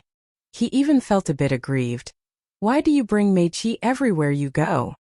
He's my assistant, and I feel more relieved while he is around." A male secretary? Judging from his tone, Song Yoonxian realized that the man got jealous. Then she shook her head helplessly and intended to take the mobile phone from his hand. Out of her expectation, Chu Machen held it more tightly. When she took back her phone, he took advantage of the opportunity and pulled her back to his arms. Song Yoonxian looked up from his arms and said, "Stop it. I have some work to do." "You have to be with me when you have work to do." Song Yoonxian frowned. "When did you become a man who likes quibbling?" "I'm not quibbling. I'm just being jealous, got it?" Song Yoonxian nodded, replying, "Yep. So come with me." Since he was jealous when she was with another man, she might as well bring him along and let him stay with her all the time. Anyway, when he was around her, she also felt more relieved. After packing up everything necessary, Song Yoonxian went to the hospital with Chu Machen. Along the way, Song Yunxian looked out of the window in the car. Chu Machin turned to see her once in a while. Noticing that, Song Yunxian asked him in puzzlement, "Why do you keep glancing at me? Don't you feel even a bit scared when you do something like this?" Song Yunxian was slightly stunned and asked him with a smile, replying, "What's there to be scared of? I've already known that you want to topple the Shao enterprise, and I believe that Shao Tianze has also noticed it. Aren't you afraid that Shao Tianze will make a move on you? I know you will protect me." Song Yunxian pressed her lips, smiling. This sudden reply made Chu Machin ponder for a while. He wondered when this little lady learned to say such sweet words. His gaze rested on Song Yunxuan's face for a moment. Song Yunxian smiled and reminded him, "You'd better focus on driving." Being reminded like this, Chu Machin turned his gaze back and looked straight. Anyway, he felt that Song Yunxian had changed. She changed gradually. She was not as tough as before but as soft as a girl. And he liked what she was now, and he enjoyed it immensely. After Chu Machin had turned his gaze back, the look in Song Yunxuan's eyes softened a lot. She also felt that she was changing bit by bit. Changing from Guchanga to Song Yunxian. All these experiences in the Song family, and the difficulties in the harbor city, had been reminding her how difficult it was to fight against Shao Tianze. However, she did not succumb when confronting such a formidable opponent. And she never despised her own power. And she never ignored the assistance Chu Machin offered her. She knew that Chu Machin was worried about her when he sent for Mr. Mogu to tell her about her fortune. Nevertheless, worries could not stop her from carrying out her plan. Because the meaning of her rebirth was sending Shao Tianze to hell in person. If she had worried about too much because of valuing her life too much, what would have been the point of the rebirth? She blazed her way forward without a stop. None of the onlookers could understand why she was this persistent. But she knew that only if she kept moving forward, would her second life be meaningful. She was willing to be a bit gentle when facing Chu Machin. No matter whether the man loved her because of having a feeling for Guchanga or her. He had always been with her and accompanying her. Unlike the merciless and disgusting man Shao Tianze who Song Yunjia had been infatuated with. If Song Yunjia had known that her infatuation with Shao Tianze made him feel that she was valueless, what would she have felt? Song Yunjia was now emotionally unstable. None of the doctors and the nurses in the hospital were willing to take care of Song Yunjia. However, they dared not cold-shoulder Song Yunjia, though they disliked her as the Song family was quite distinguished. When Song Yunxian came to see Song Yunjia, she found that Song Yunjia was well taken care of. When she asked the nurse's aide who had been taking care of her, her answer showed that she had been meticulously looking after Song Yunxian. "Miss Song has a poor appetite, and she eats less lately." Song Yunxian cast a glance at Song Yunjia in the ward, and dismissed the nurse's aide without saying anything else. Song Yunjia didn't want Song Yunxian to come to see her, so she wore a dirty look every time Song Yunxian appeared in her ward. And it went without saying that she hated Song Yunxuan's guts. Yet Song Yunxian took no notice of it. The look of a loser could not bother her. Quite the opposite, she enjoyed it. "You come here almost every day. Don't you have anything else to do? You've rallied enough. I wonder what you are going to do after leaving hospital." She was seated on the sofa in the ward. Chu Machin did not follow her in. Instead, he was calling someone outside the ward. Before entering the ward, Song Yunxian was wondering how to stop Chu Machin from following her in. Yet out of her expectation, the Chus called Chu Machin, making her feel that the call was really timely. Seeing that Song Yunxian came alone, Song Yunjia sneered. "What I will do after leaving hospital is none of your business." "Of course it's my business. I don't want you to die for no reason. If so, the Song family will feel quite stressed." "Song Yunxian, you are cursing me." Song Yunjia glowered at Song Yunxian, shouting. And her voice rose involuntarily, which was quite sharp. Perhaps Song Yunjia's sharp voice attracted Chu Machin's attention. Chu Machin gently pushed the ward door open with the phone in his hand. He peeked through the crack.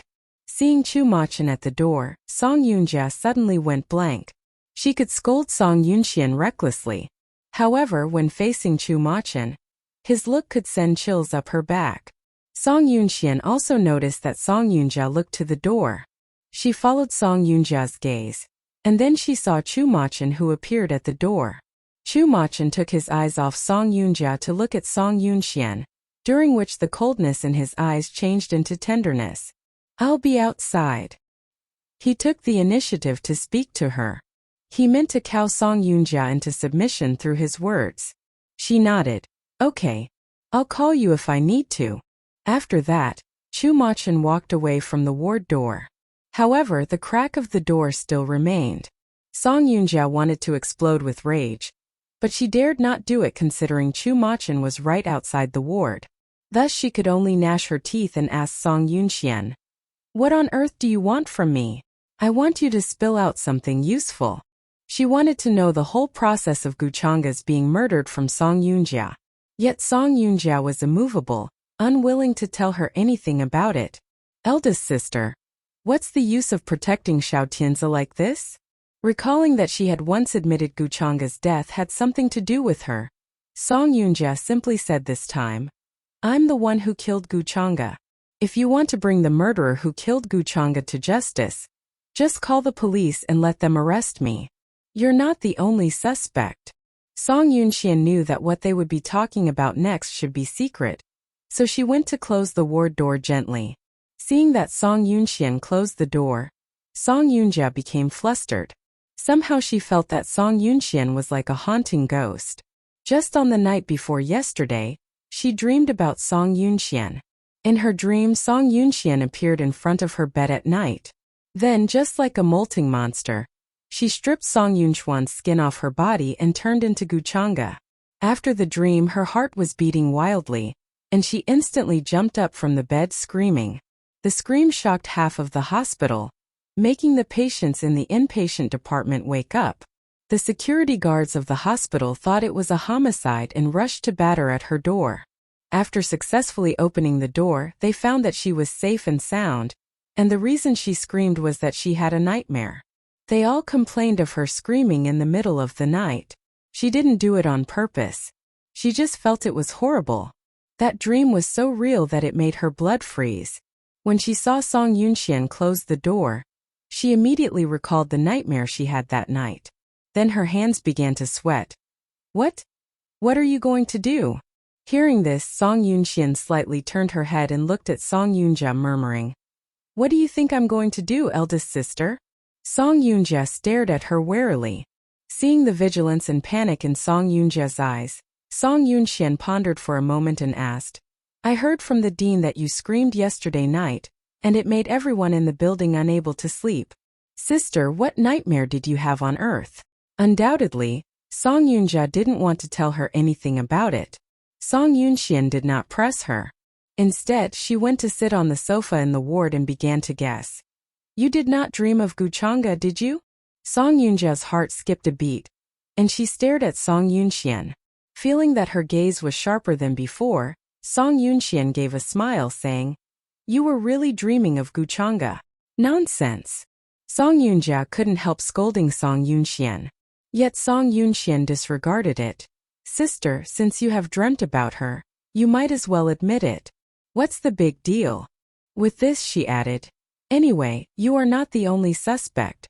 It seems that the one who ripped Guchanga's heart out was Xiao Tianzi, right?" Song Yunjia could just about remain calm on hearing the first part of her words. Yet the latter part of her words completely terrified Song Yunjia. She goggled and scowled at Song Yunxian, not knowing why she knew this much. Song Yunxian knew her words could arouse Song Yunjia's attention, so she smiled briefly, asking rhetorically, "You must be dying to know why I am so clear about it, huh?" Seeing the creepy smile on Song Yunxuan's face, she had already begun to shiver as if she had seen a ghost. Why did Song Yunxian know this well about the reason for Guchanga's death? Weren't the ones who knew best about the murder were only her and Xiao Tianzi? She and Xiao Tianzi took part in all Guchanga's operations. Besides, Xiao Tianzi did rip Guchanga's heart out by himself. All the doctors and nurses who participated in the operation at that time knew that he was trying to kill a person in that operation.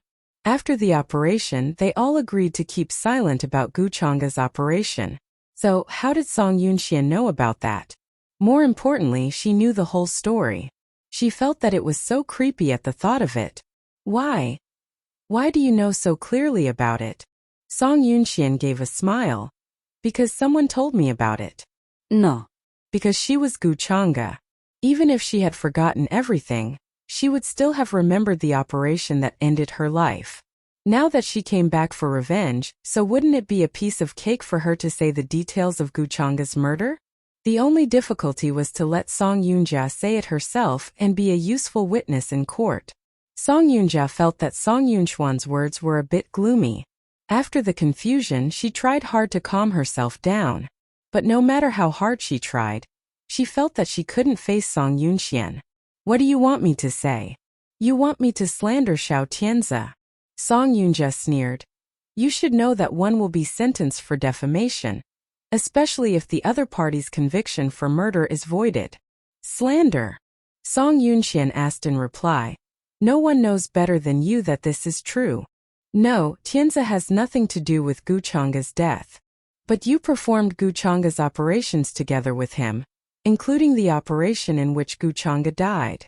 Song Yunjia was pressed by Song Yunxian bit by bit, and finally she flared up. You are just trying to bring down the Xiao enterprise. Tell you what, I'll not help you to testify against Tianzi. I will never hurt him. She was so determined that Song Yunxian felt it quite amusing, saying, Leave aside whether you will hurt him or not. Let's talk about whether he will hurt you. Tell me why the accident this morning burnt all the 3 people to ashes. Hearing Song Yunchuan's question, Song Yunjia pressed her lips and became silent. Judging from how she reacted, Song Yunjia must have read the morning news report about that accident. Seeing that she became silent, Song Yunxian reached out to put the printed materials in the bag onto Song Yunjia's hospital bed, saying, There are specific information and photos of the 3 dead suspects. I think you should be quite familiar with what they looked like. She motioned to Song Yunjia to read the materials.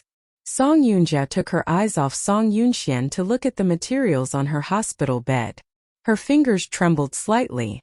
Song Yunxian stayed calm, waiting for Song Yunjia to read the materials after she came around.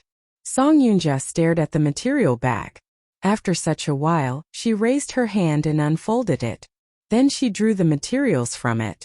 Song Yunxian watched her reading the materials next to her, and she saw every single change of her expressions clearly. As expected, just after one moment, Song Yunjia's fingers trembled, and she could not hold the materials anymore. Then her fingers loosened, and the pile of materials fell from the hospital bed and scattered on the floor.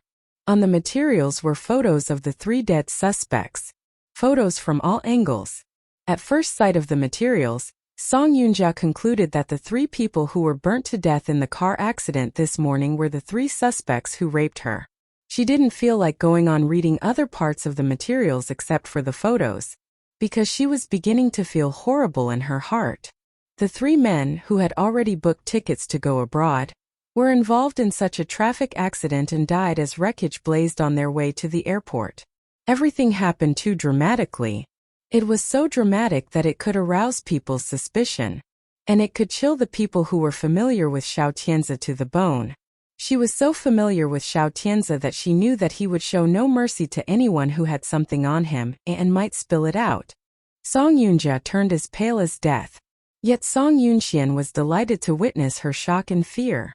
Sister, you and Xiao Tianzi have known each other for so many years. You should be able to see him through on that matter. Song Yunxian said so. When Song Yunjia heard her, she moved her gaze to Song Yunchuan's face with difficulty. Song Yunxian saw her lips slight trembling. There was cynicism more or less in her heart, along with a little sympathy. Song Yunjia well deserved what happened to her. If she hadn't helped Xiao Tianzi in the beginning, she would not have been possible to get here today. Song Yunxian looked at the materials that had fallen to the ground. She walked over and picked up one of them. It happened to be the one that had the information of that ugly and nasty suspect. She pursed her lips slightly and sighed. They prefer ugly and nasty person, do they? Ugly and nasty person. On hearing of this word, Song Yunjia felt as if she had returned to that night when she was gang raped. The painful memory triggered her headache. She sank her head into her hands. Song Yunxian picked up all the materials at her own pace. She arranged them in order and put them back in the bag. In addition to this, there is a video I want you to see. Just then, she took out her mobile phone and placed it in front of Song Yunjia. She pressed the play button on the mobile phone, and the video Xiao Shui copied from Gu Chengle's computer began to play on the screen. A man's familiar moans came out. It made Song Yunjia tremble. Song Yunjia looked stiffly at Song Yunxuan's phone.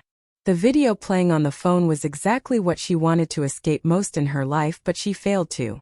She opened her eyes wide and watched the scene on the phone. Then she reached out her hands to grab the phone and was about to throw it away.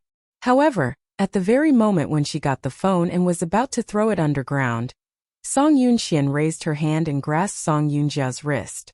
Song Yunjia hung down her head, and the hair on her forehead fell, covering her eyes and half of her face. Her body was shaking uncontrollably. Song Yunxian took her mobile phone out of Song Yunjia's hand. "Sister, don't be so rushed throwing my mobile phone away. There is another audio that you will be interested in." Song Yunxian went to the audio menu. She was ready to play the audio that was separated from the video obtained by Tan Yi. Song Yunjia didn't want to listen.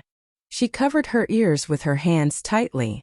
Song Yunxian saw her covering her ears, and she did not pull her hands away to make her listen. Instead, she directly played the security footages from Tan Yi's office and placed it right in front of Song Yunjia. Then she made Song Yunjia watch. Song Yunjia watched the video on the phone. Her eyes widened, and her fingers no longer covering her ears. Her hands slowly dropped from her ears. Then she heard the dialogue in the video. "Miss Gu, what do you want me to do with such a generous deposit? It's simple. I just want you to help me take care of my good sister." "Do you mean Song Yunjia? Doctors are responsible for taking care of patients. Even if you don't say anything, I will take good care of Miss Song. The care I'm talking about is not the kind of care you think." "What kind of care are you talking about?" "I want you to give her medicine to make her deranged and become a lunatic." "Miss Gu, does Mr. Xiao know what you want to do?" "Of course Tianzi knows. And Tianzi asked me to do this." The voice caused a violent tremble of Song Yunjia's body, and then Song Yunxian saw her holding the phone by herself. This time Song Yunxian didn't worry that Song Yunjia would drop the phone when she was holding it. She uttered, "Sister, do you think Gu Changle was telling the truth?" No. "No." Song Yunjia retorted sharply, turning her head to Song Yunxian. "It is absolutely impossible for Tianzi to hurt me. Did he want to hurt you? You know best in your heart. You just don't want to admit it. I believe in Tianzi. He will never hurt me. I don't believe any word from Gu Changle." Song Yunxian turned to Song Yunjia. The only sympathy she felt for her disappeared. Such blind love and the protection of obsession were pretty toughing. However, it was a big mistake for Song Yunjia to fall in love with such a person. Xiao Tianzi had never planned to let her go. Maybe you don't believe what Gu Changle said. But how do you explain the car accident near the airport this morning? Song Yunjia began to stare at Song Yunxian. She held the phone even tighter. She wanted to prove that Xiao Tianzi was clear, but what Song Yunxian said made good sense. Gu Changle could lie. However, the car accident in the morning couldn't lie. It was Xiao Tianzi who let those 3 people die on the road. She felt it terrifying and afraid. It turned out that when she was protecting him inadvertently, he was planning on how to kill her. He failed to eliminate her, so he sent people to rape her. She sensed it was a little ridiculous, and she felt her heart was stabbed in sharp pain. "Sister, think about it carefully. You can find out the truth on your own." Song Yunjia looked at the phone blankly. It seemed that what appeared on this phone was her lifesaver. "Do you want to ask him why he did this to you?" Song Yunjia whispered. "Why? Why did he do this to her? She had been so sweet to him. Everything she did was for his good. Everything she did was to help and protect him. Even if Gu Changle drove a wedge between them, he wouldn't have gone far to hurt her like this." Song Yunjia let go of the phone and raised her head slightly. Her eyes were filled with disappointment that could not be concealed.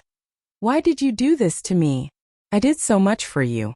Why did you hurt me like this? She murmured with trembling lips, as if she was trying to question someone. Song Yunxian frowned slightly when she saw her talking to herself. Sister, you lied to me. Song Yunjia believed in the bottom of her heart that Xiao Tianze and Gu Chang'e designed all of it. However, she couldn't help but try to prove his innocence because the love for him was still hidden in her heart. She loved him. She didn't want to believe that he had done this to her. Sister, you liar. I don't believe it. Song Yunxian had just called her names. Yet Song Yunjia screamed at her hysterically. Perhaps it was because Song Yunjia's reaction was too intense, and Chu Machin hadn't left outside the ward. Therefore, the moment Song Yunjia screamed, Chu Machin broke in. The sound of busting the door did not seem to alarm Song Yunjia. She was immersed in anger at the moment. She didn't even throw a look at the person storming inside, but stared at Song Yunxian steadily. You lied to me. These videos and audios are all fake, right? If you don't believe it, you can confront Tanyi on your own. Tanyi was currently Gu Chang'e's family doctor. Gu Chang'e should treat Tanyi well. Even if she said such things, Tanyi should help her conceal it. Therefore, part of Song Yunjia still clung to the unreal possibility. She believed that Gu Chang'e was lying, and Tanyi was also on Gu Chang'e's side. She would never believe that Xiao Tianze would be so unrelenting to her. Sister, you may not believe Tanyi. How about we ask Xiao Shui? Song Yunjia was taken aback for a moment. Song Yunxian continued. You knew Xiao Shui before. You believe her, right? Song Yunjia believed in Xiao Shui, because she once teamed up with Xiao Shui to attack Gu Chang'e. However, unfortunately, they did not fulfill their wishes. On the contrary, she went for wool and came home shorn. Her plan to hurt Gu Chang'e was known by Xiao Tianze. Sister, do you want to confront Xiao Shui? No, get away from me. Get out. She didn't want this confrontation because she had a strong hunch that as long as she saw Xiao Shui, everything she believed would become a stupid joke. She had loved Xiao Tianze for many years. However, she did not expect that he could be so cruel to her. She sat on the hospital bed, pointed at the door, and shouted at Song Yunxian to let her get out. Chu Machin, who was standing at the door, had already raised his eyebrows, showing extreme displeasure. If you insist on protecting Xiao Tianze, there's nothing I can do. But I still hope that you can see what the person you love really is. Do not bother. Get out of here. Her words made Chu Machin's brows even tighten. Chu Machin would make anyone who insulted and threatened Song Yunxian pay for what they had done. However, when it came to Song Yunjia, there was no meaning to threaten her. Because Song Yunjia was now at the end of her rope. Even she still subconsciously wanted to clear Xiao Tianze's name. It wouldn't make much difference. She knew Xiao Tianze well. She knew what happened to her was indeed Xiao Tianze's style, and he must have promoted it. Because he would be happy to do such a thing. He probably did it. The look on Song Yunjia's face was not good. Song Yunxian didn't continue irritating her in the ward. She raised her hand gently and took Chu Machin's hand, taking him to the walk outside of the ward. When they stepped out of the ward, Chu Machin asked Song Yunxian, "What happened just now?" When my sister knew the truth, she was a little bit angry. Chu Machin saw what Song Yunjia was like just now. Compared with what she was before, flushed with success, he said coldly, "Isn't she the one who has it all coming to herself today?" Song Yunxian heard him. She raised her eyes, looked at him and replied, "She is."